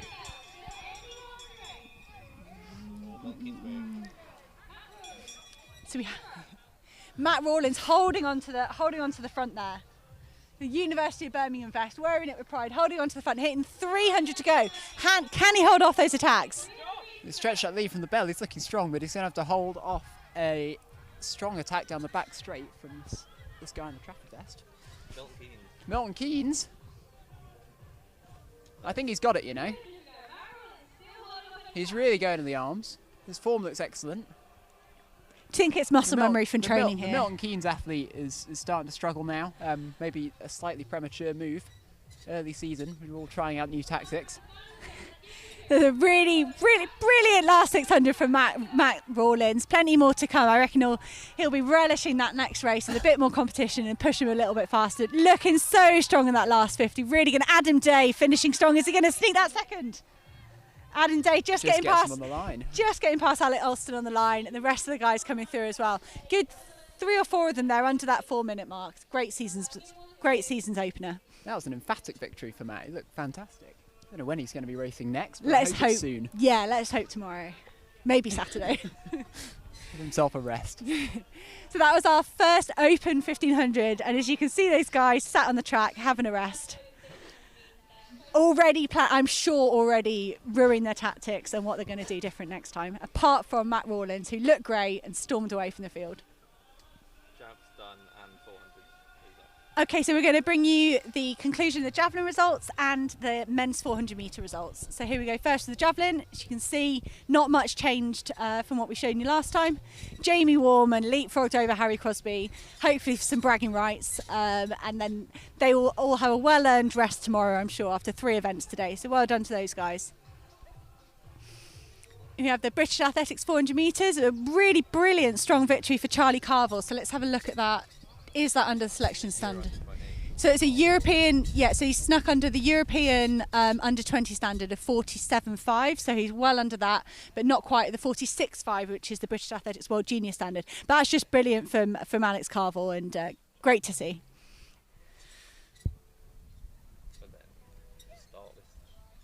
Sure, so have a look at the start list of the next 1500 metre race. Okay, so we've got, in this race, we've got Ellie Farrow, Anna Burt, Chloe Sharp, Emma Livingston, Jethro McGraw is pacing, Joe Whitaker, Katie Lowry, Linus Bernage, and Wendy Moran and Ellen Mary Kearney. So I heard a lot of complaints from our volunteer team about Dean Miller, one of our coaches, poaching volunteers to do pacing. I believe Jethro was meant to be volunteering and is instead pacing. So all hands on deck. What a horrible surprise. You're right, that's quite a turn of the night. Is he going to be doing it in jeans? Hopefully with a high vis. Yeah. High vis and a face mask. And, so Mark, you also paced the men's 3K. How was that? It was quite a lot of pressure. I heard a lot of rumours about the times I was supposed to be running. Dean had told me 63 absolute max. Phil Sessman, I think, wanted a very fast race, and I hope he's happy. But yeah, no, just I think I was thinking about dropping out of that from very early on. Very hard work, and yeah, but it was just great to see the guys forming a good line, all working together, getting after the times, and I really enjoyed seeing Johnny kick on. Yes. Yeah. Been having that done to me in training for the last few weeks. Yeah, is it nice to see someone else on the receiving end of a Johnny Davis kick? Yeah, exactly. And just great to see the guy back in shape. I think he's in the best form I've seen him in for a while.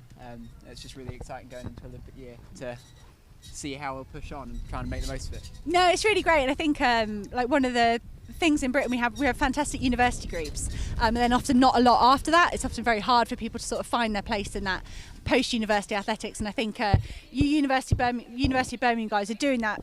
University of Birmingham alumni guys are doing that really well, and that's just great to see. Yeah, we're trying. But yeah, for sure. Yeah, no, it's a really good time, like working out together, training together, and trying to keep like momentum post university. Because I think, you know, when you're a student, you're all living together. It's just a lot of fun. Yeah, absolutely. So as we're coming towards this second heat of the 1500 metres, looks like the starter is about to send them off.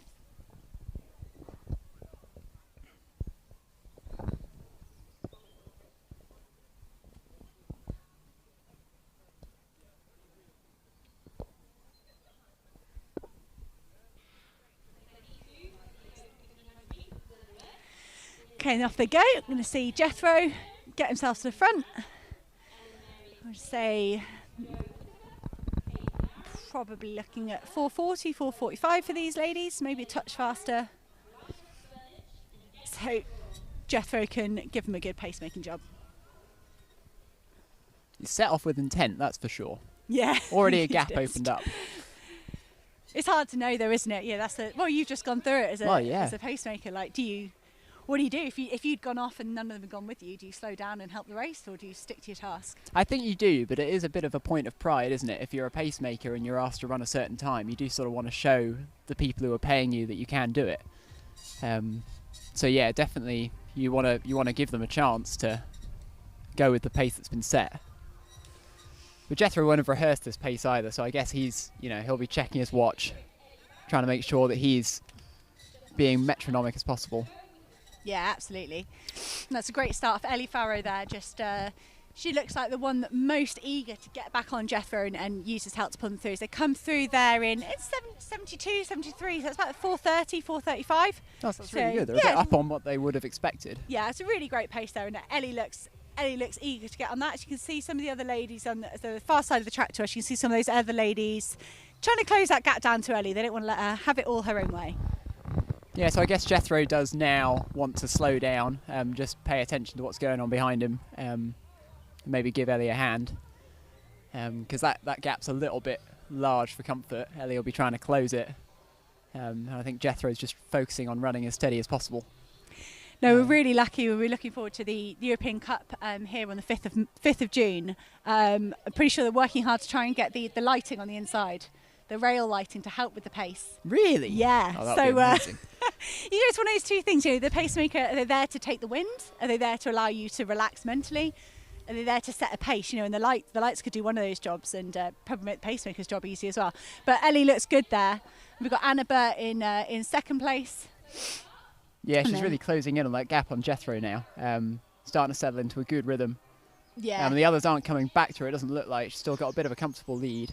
So hopefully she can stretch that going to the final 700. Yeah, absolutely. Anna Burt looks like she's trying to close that gap a little bit.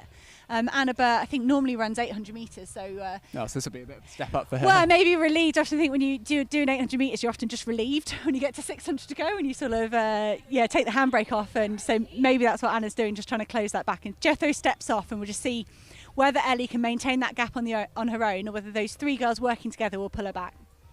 Yeah, it's tough when the pacemaker steps off and you're by yourself like that. You suddenly feel isolated, and you've got to make this kind of recommitment to the pace.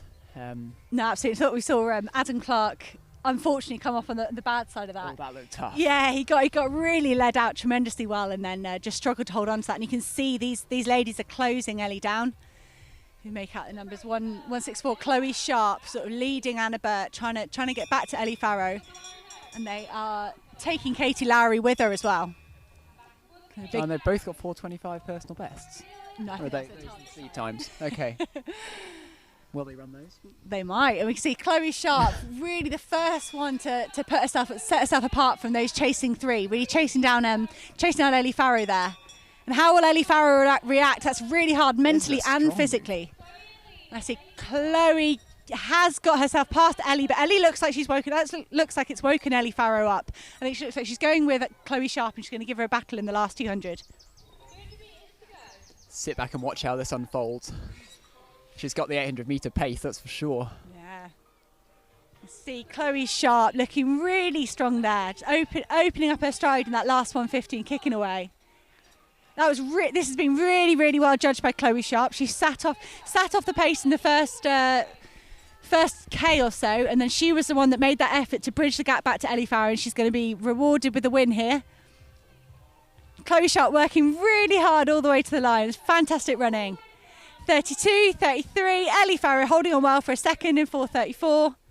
Fantastic run there from Katie Lowry in third, Anna Burt in fourth, all under 4:40. Fantastic shorts too, gotta say. I really approve. From a guy who likes jazzy shorts. I love a pair of jazzy shorts. I don't understand why they're all black and blue and plain. You're right. You're Look right. at those. No, and that's some great running there from the ladies. And that final two runners coming in. Got well done, Jo Whitaker. And then we've also got Emma Livingston, another BUAC member coming across the line there.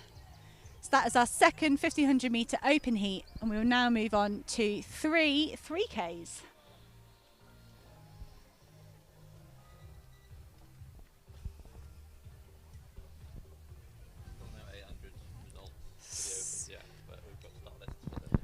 Cool. If 3 kilometres is a bit much, isn't it? Oh, is it though? I don't think anyone's doing all three. No. If that's what the people want. That's what we'll give them. And that's it. 3Ks sold out. Yeah, first. yeah. They went straight away. They almost went. We had to put an extra one on after the BUAC entries because it had sold out. Yeah, so we did. Wow. These are the students. Well, so Johnny Curry, who's doing a lot of our stats and a lot of the the graphics and tech work. Do you know how fast did it sell out, this meet? Well, technically it didn't sell out because we still had spaces in the shot put. But come on, shot putters. The Open 3000 sold out essentially before we opened it, because all the BUAC athletes we let in first filled it up. So we put another 3000 on. So now we've got 3 3000s that were all full, but we didn't quite hit the magical 12 minutes. I think Comeback 5K decided that was their sellout time. But yes, very grateful. Well, we've got two other of the University of Birmingham Open Track and Field competitions coming up on the 12th of May, 9th of June and the 14th of July. So those coming up through the rest of the summer. So we very, very much hope that, probably not by the 12th of May, probably the same rules as today, with just a few +1s for those that have travelled further enough. At first we thought it was going to be +1 for everybody, but given the number of local students we have competing, we had to put a cap on that. Given that we've got pretty much the whole club here volunteering, the rest of the club competing, we don't feel it's responsible to then welcome anyone else, unfortunately. So, but if those that have travelled have been able to bring a parent with them, or whoever might have driven them, or a coach, so it's been nice to see a few people around just getting excited for the events. We've also of course got all our lovely volunteer officials that are keeping our sport going and doing that tonight as well. But we'll probably be similar rules for the 12th of May, so if you fancy watching on the stream again, we'll be here. I'd like to say thank you to Soar Athletics for supporting the stream and helping us put this out here. We've got some fantastic tech. I didn't even know we could get electricity in this corner of the track, let alone cameras and enough internet to do this. So we're really excited, and we look forward to doing it again on the 12th of May. And hopefully as we move forward to those next meets, we'll be able to get some competitors, some spectators in for the competitors. But the organising committee for these events, while we do have the opens, we do have the mass participation element, there's always a half of you on that high performance element as well. Always trying to provide our local athletes with what they need to build that pathway towards the British champs. Are you going to do any other of the opens, Mark Pearce? Oh, I don't know. I'm doing the 3,000 metre steeplechase at the 10Ks. Oh. So we have a steeplechase happening there, which I think should be really fast, should be really good. Maybe an Olympic qualifying attempt if the weather's good. It will be good. Yeah, no, I think we're just taking it as it comes. Yeah. I think there's so much enthusiasm to race everything. It sort of feels like a terrible thing to say that you're not going to do a race, isn't it? Yeah. Like, take every opportunity. They might not come back. Especially when it's your home track. Yeah. A mile and a half away. It's like, why not? It's lovely. Yeah.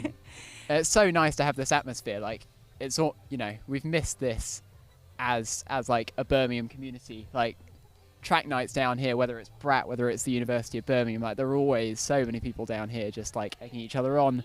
You've got like the academy for like the school children. I think, it's an incredible like community facility as well as a high performance facility. And it's and really I think brilliant. everyone just wants to get better. So we've only had this track for 3 years. Is that right? Johnny's going to correct me. I think we've only had the track 3 or 4 years, and it's 4 years. It was 2017. It was a whole. This track was built to host the Jamaicans on their training camp for London 2017. So we haven't, we had some opens in the last couple of years, but we're really building momentum, and that got stopped by COVID. So it's just great to be back and turn. Yeah, what you're right, it's a great community track. We have an awful lot going on here, and really flip that switch and have it as a competition track as well. And what a precedent! I think like these open meets just get more and more ambitious. Remember, like the first few, it was just like Luke Gunn running around like a blue-ass fly, trying to organise everyone, trying to get hurdles set out the right height. Just looked awful, and I think he's enjoyed tonight a lot more than previous iterations, I think. Yes, no, absolutely. So we look like we've got the first heat, the 3K out on the track. Have we got a start list? Yes, we have. So if we just flick through the start list for you, Mark, would you like to pick out the highlights for you on the start list? Daniel Carpenter, obviously, always a highlight. Yeah, but Birmingham old guard. Wonder if he'll be running tonight at 5-minute miling or 8-minute miling. It's a real stalwart of the slow training philosophy. Oh, we actually do have Luke Nuttall, who'll be working towards qualifying for the Paralympic Games in Tokyo as a 1500 metre runner. So I don't think the 5Ks, the 3Ks, 5K certainly, not sure which event he would be targeting at Tokyo. Butchered that. What I'm trying to say is I think Luke Nuttall will be preparing for either the 1500 or the 5K at Tokyo. So this 3K sort of bridging that gap between them, and just a season opener for Luke Nuttall today. Nothing by doing neither of them. Well, there's relevance.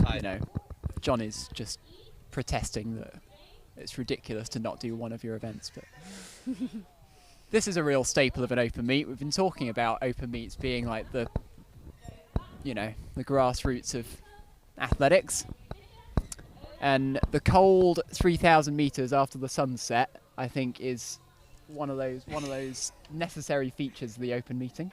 Absolute benchmark of athletics in Britain. None of these guys are going to be asleep until about 2 a.m. They all started drinking coffee at 7 p.m. because running 3,000 meters fast is more important than sleep. I agree. Most of these guys have got finals, but what does, athletics is more important. Well said, Mark. Thank you. 66 for the first lap. That's pretty fast, They right? are flying. That's not far off you, what you were running. No, I know. Yeah. What is 66? That is 8:15 pace. 8:15 pace in this heat one of the men's 3K. You were under 20 marks up for grabs. I mean, it's not done too much damage. Like, it's just strung out nicely. I think sometimes as a pacemaker, like, it's good to get a hard early lap in just to make sure that everyone is spread out in lane one. No one's like jostling too much. Okay, so yeah, we're hearing that the fastest times people were requesting were 8:15. So we come through there. Then. So so it was Omar Ahmed. Is he pacing or is he competing? No. No, I mean obviously he's pacing right now because he's doing a really good job at the front of the field. But Whether he was Whether he's meant to or not, he's doing a fantastic job of pacing at the front. So probably do have some under 20s in this race. So there is that 820 up for grabs that we saw Christian Imroth and some of the other guys go under in the BMC 3K. Yeah, Josh Dickinson and Christian Imroth did sneak under that British Athletics European under 20 standard. So maybe these guys got half an eye on that as well. As you can see, we've got Alex Malloy put down 8:19 as a target time. So yeah, that speaks a lot of intent. And him, Mark Vile, brought down him and some of the other lads from his group to train here on Saturday as part of their preparation. That's amazing. Yeah, track familiarisation. Yeah, why not? We've got a couple of guys in their group as students already. We've got Tom Keane, who's over in Flagstaff, mixing it up with the seniors on his first altitude camp, and some of the younger athletes from Mark's group competing here today. So it's the first K, 250. So 8:30 pace. They've slowed down a little bit. It's Alex Malloy in third place in the Cambridge and Coleridge vest, isn't it? Miss Hooton second in a Nottingham vest. Pass. We'll wait till we see his number coming round. But yeah, so Freddie Hessian, late edition. Okay, late edition, not on our start list. Freddie Hessian, not our fault. all of the rest of our lack of knowledge is our fault. Take full responsibility. It's Johnny's fault. So Omar Ahmed doing a really good job at the front there. The Hercules Wimbledon Club, there's a part of me that thinks he's racing. I'm not sure you would have got him all the way from Hercules and Wimbledon just to pace. No. So hats off to him if he is in it for the whole way, Omar, unless he's maybe pacing a teammate or a... Joe Ewing from Edinburgh, so... Yeah, you're right, we did get elite pacemaking. Joe Ewing all the way from Edinburgh did a fantastic job in the men's 800 and 1500. It's interesting the guys who are looking for standards though, because I think the pace is now a little bit slow for that sub 820 that they need, and I think if you're not an under 20, then 820 doesn't mean very much to you. No, but, no, if you're chasing a standard, you've got a decision to make now. Do you take it on and try and make it hard, or do you just sit in and hope that the race is fast enough? I think it's one of those things because it did go fast at the start, so yeah, they might not know. You've maybe feel like you've made that decision. Okay, I'm sitting in for this race, and it's hard to change your mentality mid-race. But I'm sure they will have. I know Mark Vile here is Alex Malloy's coach is here, so I'm sure he'll be yelling instructions at him. Yeah, there you go. So Omar has stepped off. Omar Ahmed has stepped off, so potentially only pacemaking today. Maybe he's doing a few more. Yeah, he could be running all the 3Ks. Yeah, who knows? Okay, we think he is based in Birmingham, so he maybe didn't come all the way from Hercules. I've seen him pegging it around Cannon Hill Park, actually. Oh, okay, all right. The T-shirt is often a giveaway. He took Jacko's record. Oh no, the Cannon Hill Park run record is sacred. Closely guarded. Doesn't help with changing the course. So is that Hessian at the front now? Yes. Hessian at the front from Alex Malloy, from Liam Rawlins. And then 196 at the back of that group. Elliot Moran is in that group. And then we also have Joe Blacknell in that group as well. So out of that group, I think Alex Malloy is the only junior in that group, the only one potentially still with a sniff of that 820, but it has to be really big last K. They're coming up to 2K now. So here we go. It's not too far off. Moran might be under 20. Yeah, so they're coming What are we gonna to 540 at 2K. Yeah, it's so still on 8:30 pace, but 8:30 pace, not 8:20 pace. Well, it would be a huge last kilometre to run 10 seconds faster. Yeah, it would be. But it would be. It's not outside the realms of possibility. And Hessian is making it. Is it Hessian? Freddie Hessian. I'm so glad that he's at the front of the race and we don't have his name written down. But now we can talk about him lots because we've learned it. He's making it hard, and I really rate that. No, yeah, they're taking Liam Rawlins with him. It's Alex Malloy, Liam Rawlins, and Hessian just piling on the pressure, and they've dropped the rest of that field behind them. And who's that handwritten number? Buat guy. Also very unhelpful. He's just drawn himself a number, put it on. He jumped out of the hedge. The mystery man is running very well down the back straight. I don't know if he's going to close that gap. I'll look at him. I think Malloy's got to make a move soon. I was going to say Morgan. Yeah, it is Morgan. That's who. He is on the start list. He hasn't. All right, 600 to go for these guys. And Frank Hessian's still at the lead, holding off Alex Malloy. I think this has been a slow wind-up. Liam Rawlins looks content to sit in. Alex Malloy looks content to sit in. Do you think they are winding up? Well, sometimes just holding the pace is enough, you know, if it's hot. The way Morgan James has caught them back up. I think we've got a move happening now. Here we go. Alex Malloy having a sniff of 450 to go. We go past at the bell. Doing a Mo Farah, getting the lead at the bell. Can he hold on to it? Now, what do you think? A 56-second last lap for the standard. Well, we saw a 56 from Johnny Davis. Yeah, we all did. Done in the last 200, so who knows? He's setting out with real intent on this final lap. He's taking Liam Rawlins with him as well. Liam Rawlins looks comfortable sitting in there. How is Alex Malloy going to react if Liam Rawlins comes up on his shoulder? I think we're going to see an incredible burn up here. We might have to get our excited commentator voices on. Frank Hessian's doing really well as well. Freddie Hessian holding on to that third place really well. James Morgan finishing strongly in that last 200. Here we go. Alex Malloy slightly opening up a gap on Liam Rawlins. I think Alex Malloy is going to take this. He came here, he wrecked the track on Saturday, and he's come here and had a fantastic victory in this 3K as well. Really kicking in on that home straight. He's just lifted it time and again. This is an absolutely fantastic finish. Textbook stuff. One look over the shoulder with 100 metres to go, and now he's really going for the time, and he's not going to be far away. 8:23, 8:24. That is an incredible performance, actually. That is a really good last K. That is a really good last K. You know, and we said it'd be a tough task to get back under that European standard, but the way he ran that to me says it's certainly in the bag. Yeah, I think another time, another race, another pacing, different pacing job. Come back in May. See you on May the 12th, Alex Malloy. Is there a 3K on May the 12th? There's a 5K. We'll see him in the Poor bloke. Poor bloke. And there we go. All these guys coming in 9 minutes. Well done, chaps. See some absolute carnage on the track, finishing a 3K. Mike Profit sneaking under the 9 minutes. Looking good.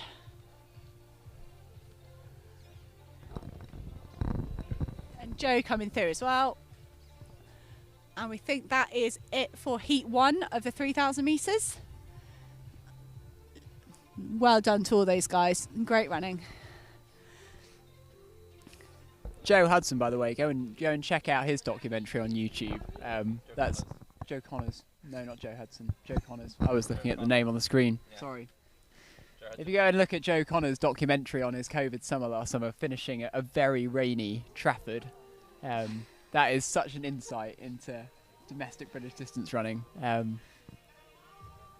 Yeah. So like running with the Buffaloes. Yeah, just like much grittier.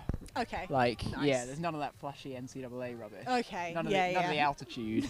Just running by yourself all summer. Just slowly, molecule by molecule, removing rubber from the. No, wait, wrong book.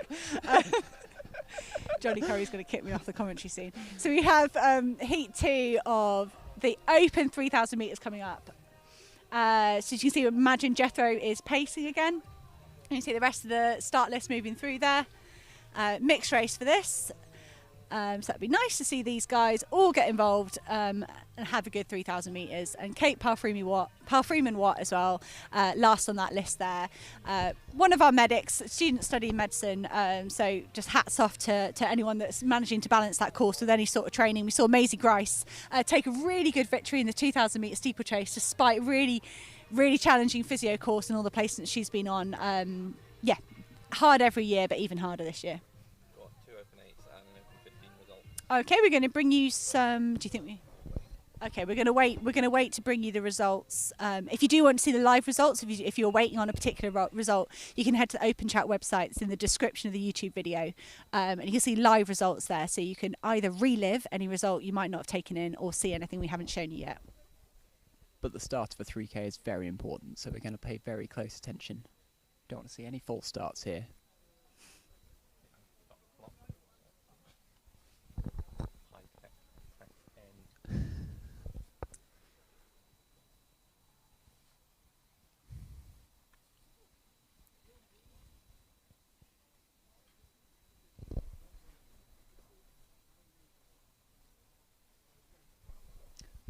When you stood on start lines, Han, were you a leg shaker? Were you a bouncer? Yeah. Were you a thigh slapper? Yeah. Did you do all of the above? Yeah. Why? Why do we do that? Big tuck jump. Big tuck jump and a leg slap. Is it psychological, or is there any proven benefit?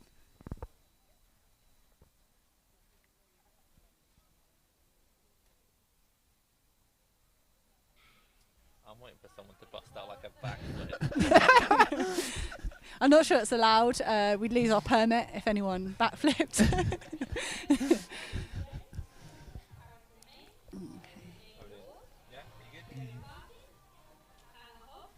Okay, so we will wrap up the results of the Open 800 and the Open 1500s after this race. We're going to keep on the screen for the action because we are all about action. So we'd rather show you the races and then we'll flip to some results. If you'd like to see the results, we had a few queries on the chat. If you want to see the results, head to OpenTrack and you can view live results. So you see really quickly in this race, we seem to have two fields. We seem to have the lads at the front that have gone with Jethro, and then the second half of the field holding back, running their own race and their own pace there. So. Yeah, tricky choice to make sometimes. So which group do you go with? And as you can see, we've got a couple of runners in the middle, kind of isolated already. Hopefully, they can all regroup and start working together for the rest of the race. Yeah, you can definitely see some watch checking in that second group. Definitely taking responsibility for running their own race, and I think that's great to see. So 68, 69 on that first lap. Decent. Again, it's not, It's not slow. It's not slow. So in the first 3,000, we saw a fast first K, and then they eased off in the second K, and then really came back in the last K. So maybe these guys will run a bit more even paced. But we shall see, because that was a pretty fast first lap.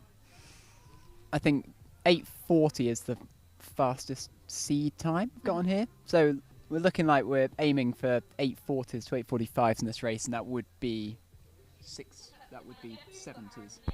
You tell me. 69, 70s. Yeah. There we go. Nice. Oh, look at that. A great group of guys working together, working hard. It's almost that bit where you're trying to settle into the race, get over those initial race nerves and just settle down into your pace. And actually having someone like Jethro to run behind is really good. He's got a lovely, steady, rhythmic style, and he's very good at hitting a pace. Very comforting to run behind. You were talking like what is the role of a pacemaker? It's to make people feel safe and relaxed at the start of a race. And Jethro is really doing that now, pacing superbly. And you just want to be able to switch off, don't you? You just want to switch off for that first half of a race or so and conserve energy so you can race in that second half. And yeah, obviously that's not what you'd get in championship racing or anything like that, but when you've got aspirations for a time, that's really nice to have that help. Yeah, for sure. And I think most people's race tactics don't really unfold until the final kilometre, so a lot of the time they're just trying to get smoothly through the course of the race. I'm seeing some casualties from this first group who've tried to go with it at first. Some gaps opening up. The pace is clearly hot for some. But we've still got a good pack sat in behind Jethro. I think we've got Harrison Main, under 20, wearing 202. I think he is the leader of the racers, if you like. And then Tommy Holden as well for Tipton. They're in third place. Great to see some Tipton people here today. Tipton's another sort of fantastic community. Yeah, they've got a fantastic community at Tipton with loads of road running, cross country and a bit of track as well. So it's great to see the guys make the trip over town to come race here. And we normally have a lot more of them, so we hope we get more races in the next few weeks so we can have some more of the local clubs represented. Yeah, as well. Birmingham Institution, really iconic vest. Great history, Buds Club. What more could you want? Yeah, no. It's got everything going for it. No, I think that there'll be a club that will have been really frustrated by lack of road relays and things like that. It's a massive part of their club, and I'm sure they've done lots of virtual races as a club to keep each other motivated and keep their training going. And Tommy Holden's shown a really good showing today, turning up to battle with these guys. But it's still the under 20 Harrison Main who's on the front of the kind of contenders, just losing contact with Jethro slightly. I think this is a bit faster than a seed time, so he's having a great race up front. And hopefully he's rewarded with a really strong personal best, a really good showing. Yeah, and we've got Brooke and Davis there as well. Just Brooke and Price Davis is the third guy in that group behind Jethro. Looks like he's fancies a go at pushing on, maybe they know how far Jethro's going. They're coming through Oh, sorry, I thought someone was Hannah Hobbs is racing. So Jethro coming through. I thought I'd done something wrong. Jethro continuing to help these guys through this race. And Brecken just looks like the most motivated in that group to keep with Jethro. Yeah, it's really good from Brecken. I think he's seen that the pace has been dropping slightly. You know, if they can't go with it, you've got to take responsibility if you want that performance. And clearly Brecken does. And he's setting off in pursuit of Jethro, trying to get back onto the pace before Jethro steps aside to let the racing begin. No, and Tommy Holden's not missed a beat there, has he? He's gone right with him. Very happy to follow every move that's going in the race. We see that group behind as well. We've got Max Price leading the rest of them, and then the next Tipton runner we've got is... Excuse me, so try and find... Start list. Excuse me, it's Tom Bentley as well is in that group as well, another under 20 having a really strong run. So sure, Tom will want to keep moving through that field as well. Jethro has stepped off, so it's all down to... So it was 50, took them through 1500 there, didn't he? Yes. Through halfway. Good job. Further than that. So we're coming up to... This is the last K. It's 2Ks. Excuse me, apologies. So we're just under 6 minutes for the first 2K, and Tommy Holden has gone past Brecken there, gone to take the lead, clearly hunting down that sub-9. What a really nice benchmark. Perhaps he doesn't want to be outdone by Jess Judd. That's always a mark you've got to have in your head. If Jess Judd ran 8:52 early, maybe Tommy Holden wants to try and run faster than that. I wouldn't attribute this fantastic performance entirely to male insecurity, but maybe that's part of it. Let's see what he can do in this last K. He's gone for a long attack. Long push to the finish. 2 laps to go. How will he close? There's a group behind Brecken all coming back together. Yeah, and we've got the Kate Polfromi. Kate PW is coming through as the first female in just under 6:40 for Freya Burnett and Kate. So they're moving really well there. Those first ladies through in under 6:40, which is about 10-minute pace. So hopefully it'd be great to see Kate sneak under the 10-minute pace. Okay, we can see Tommy Holden still holding that lead. He comes up to 600 to go. Brecken's been swallowed up into the pack, so unfortunately that bold move probably hasn't paid off for him mid-race. Yeah. But there's some fast closers coming up from behind. Yeah, definitely. So Tom's going to have to not relax coming into this last lap. He's earned a good gap, earned a big margin, but he's going to have to finish well if he's going to win this race. Yeah, no, he definitely is. And he made a big bid with a K to go. Maybe that was his race plan, but it's paid off so far. But you just worry a bit in that last lap. Like, has he paced it correctly? Yeah, it's slightly older athlete, maybe up against the younger men, worried about their kicks. That common belief that young men have more speed than older ones. Here he goes, off around the last lap. And Max Price is really doing that work on that second. He's in second place at the moment with Tom Bentley. So I think they are both under 20 as well. Tom Bentley and there'll be Max Price there. They'll be having a battle of the under 20s to see who can get that second and third. I think we're going to get 4 under 9 minutes here. Which is again really good depth in this race. And a really good battle going on down the back straight. They're really closing in on Tom Holden, actually. He's going to have to fight in this last 200 if he's going to maintain that gap. And Tom Bentley, also from Tipton Harriers, Thomas Bentley, a club rivalry. Hunting down Tommy Holden. Here we go. Who's your money on? I think he's going to get him. I'm sure there are some severe bragging rights at Tipton Harriers if Thomas Bentley kicks down.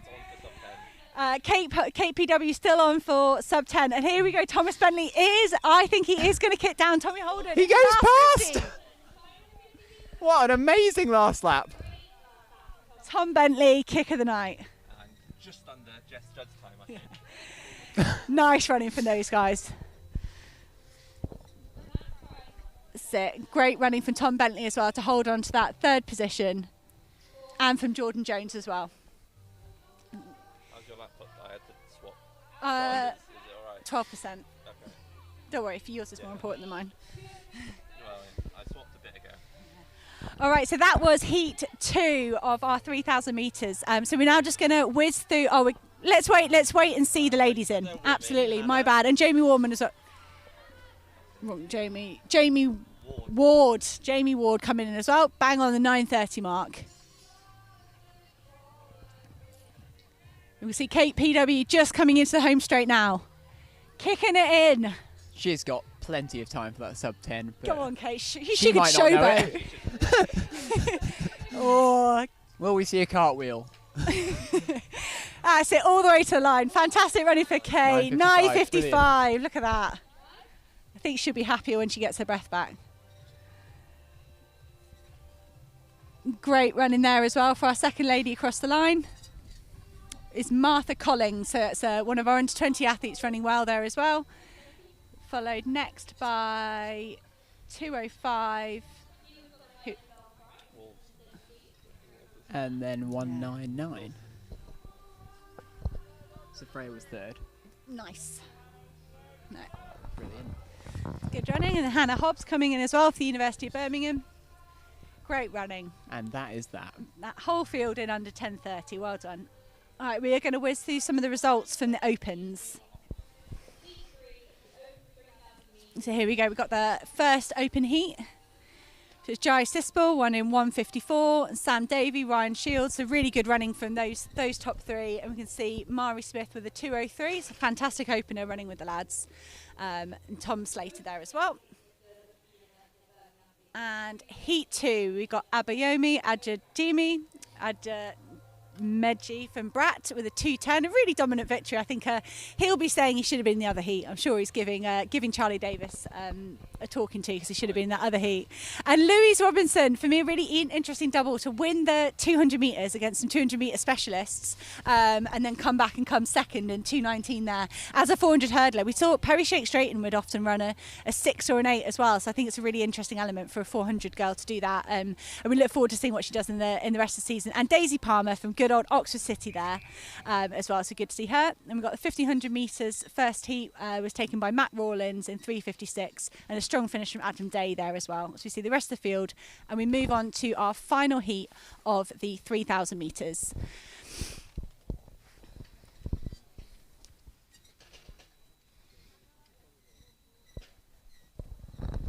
We will update you quickly with the 1500 metre result once this race is probably 400, 600 in. We'll whiz off and show you that 1500 metre result and then come back to the race. Very organised.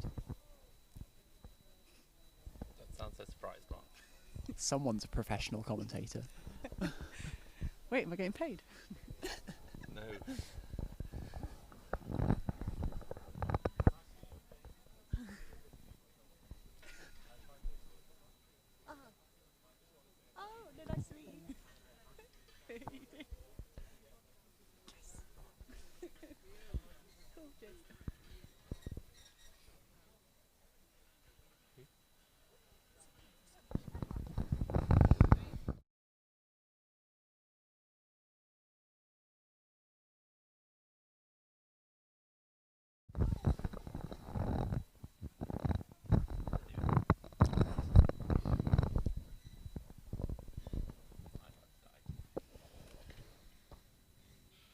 Okay, and that's it. We are off with the final heat of the 3000 metres. I'll just read through the start list just for those of you that might be looking out for someone. We've got Anna Montgomery, Maddie Mastronado, Lizzie, thank you, Maddie Maestro, Lizzie Squibbs, Abby Saker, Lucy Thornton, Eloise Bull, Alicia Tate, Louise Hackett, Isabella Wrighton, Robin McDowell, Ruby White Wilding, Lucy Elms, Elsa Palmer, Isabel Price, Mary McCarthy, Sophie Rotherham, Abayomi Ajadmeji, Ollie Stabler, Alex Linfield and Victoria Hiscock as they come through 36 to the first 200, led by Alicia, I think.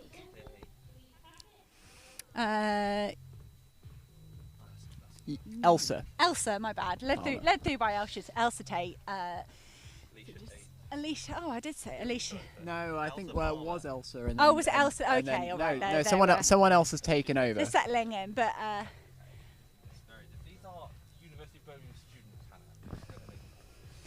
So a lot of the athletes here are aiming for 10 minutes, with the exception of Isabel Price, who has put down 9:59. Go on, let's hope Isabel Price can break that 10 minute. We saw Kate PW do it largely solo, so let's hope these girls can stick together and work towards that 10-minute barrier.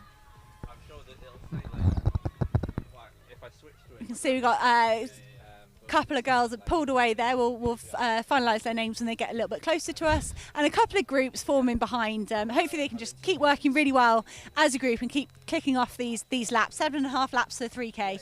Sort of annoyingly hard, I think, a 3K. Slightly too far to... Annoyingly hard, says the 1500 metre runner. All right, so in the lead there far. we have 238, which is... Was it 235? No, it's 238. And 216. 216. Apologies. So Victoria Hiscock is yes, leading us through, who is aiming for 10 minutes. And I think it's Louise Hackett. Nice. From Wolverhampton. Yeah, she did have a Wolves. Yeah, she's got a Wolves following closely behind. Those two really just put their foot down and got on with it. So they're coming up to 800 now, so that'll be our first indication of the pace they're going. So 80-second laps gives you 10 minutes, so that would be 240, and they look like they're well under that right now. Yeah, they've gone through in 234, Hannah. Yeah, they've got time to play with if they're aiming for that 10 minutes. So they might, hopefully, they can work together, maybe share some laps, and see what they can get out themselves. It might be one of those moments where you get to 800 and realise just how fast you're running if you start to appreciate that you're opening up a gap and you're a little bit under what you expected to be running, and I think we can see that a little bit. Louise Hackett's maybe letting a little gap open up, and she might realise that they've set off a little bit quick.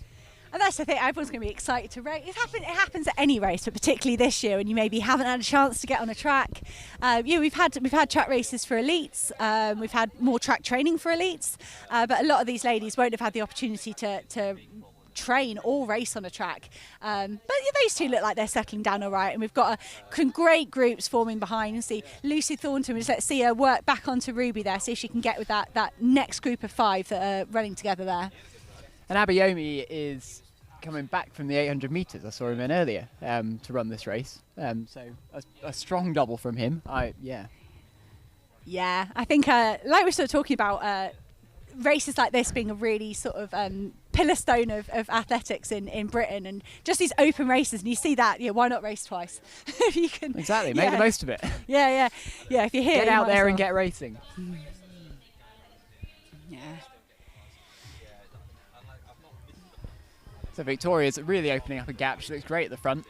She's got an excellent relaxed stride. Let's see if she can maintain this through the tough second kilometre of the race.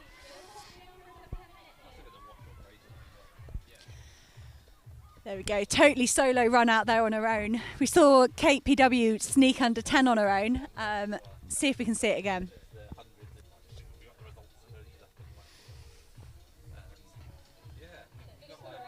So Victoria just comfortably in the lead there, and we can see Louise Hackett getting caught up a little bit by Elsa Palmer in that group behind. So we've got Elsa Palmer, Alicia Tate, Abayomi, I should have practiced more, and Ruby holding on to those guys as well.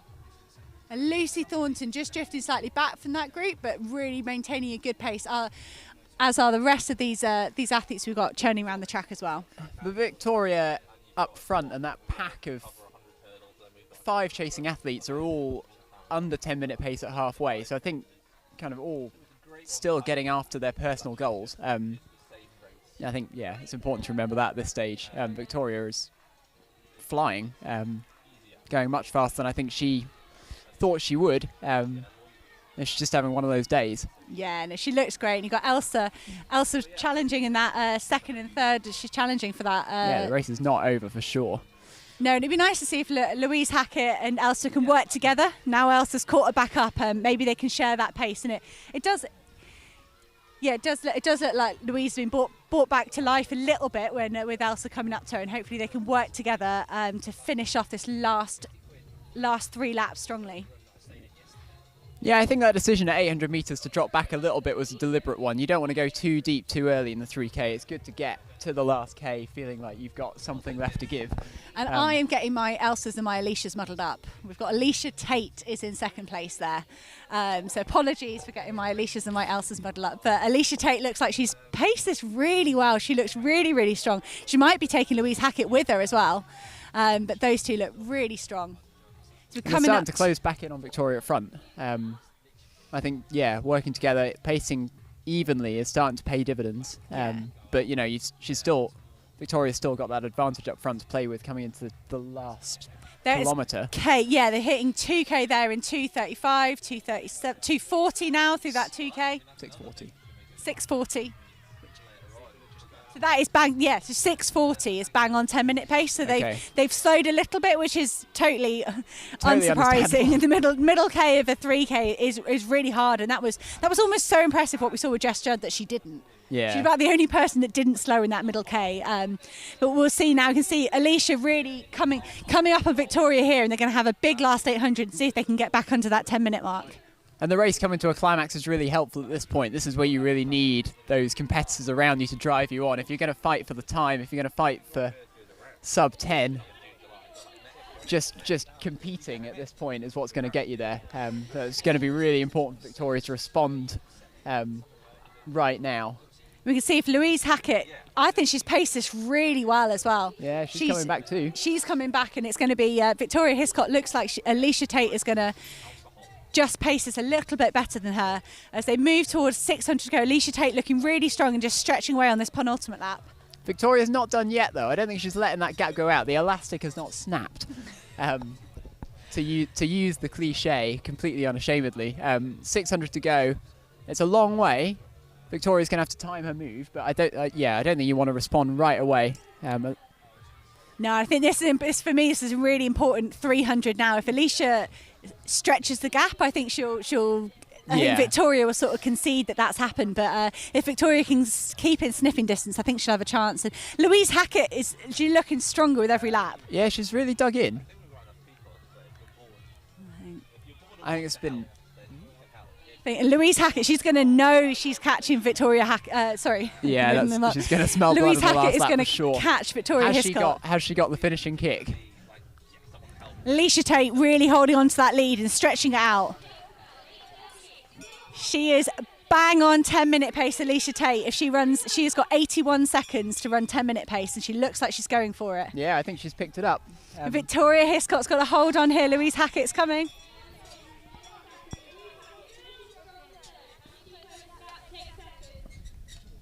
And she's done so well to maintain focus down the back straight, still driving, still desiring the time. And we've got a bit of a wind picking up as well. It's not warm anymore. This is going to be tough. Lungs are going to be burning, legs are going to be full of lactic. She's got to grit her teeth now with 200 metres to go and close as hard as she can, maximise this race. No, Alicia Tate is laying everything out on the track for a sub 10. Look at her flying around that bend. She looks strong already. She'd already pulled away from everyone, and now she's doing even more in the last 200.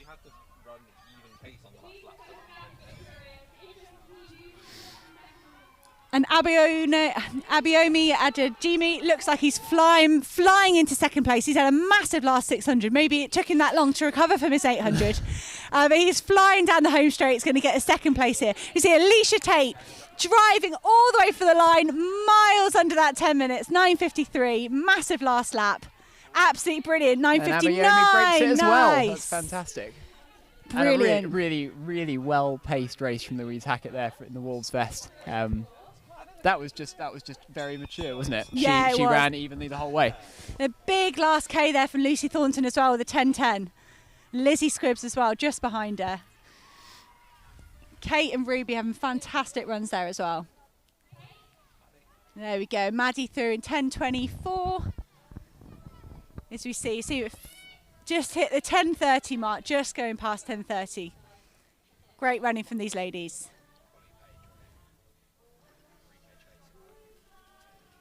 They had to wait all day, watch everyone else get to do their race before they could do their 3K. And they've given everything. Look at the carnage on the track. Absolute carnage. And Alex Linfield coming through there as well. There you go, and Abby as well off a 10K on Sunday, I think, coming back from 10K on Sunday to 3K today is fantastic running. Apologies, yeah. I told you guys you'd have the 1500 metre results, and we got too excited about sub 10. Yeah, but that was a great race, to be fair. Worth getting excited about. So we've got the open 1500 metre heats to whiz through. So we'll just give you guys a chance to read them on the screen as well. And catch up on anyone you might have wanted to know the time for. But it was a great run for Matt Rawlins there to take the victory in 3:56. And another great pacing job from Josh Allen as well. That's fantastic. And our last competitor of the day today, Ollie Stabler, I believe, I don't think, yeah, so Ollie Stabler closing out the first University of Birmingham Track and Field Open of 2021. So here we have the 1500 metre Heat 2 results as well. A great run from Chloe Sharp, really well judged. And Ellie Farrick holding on really well as well.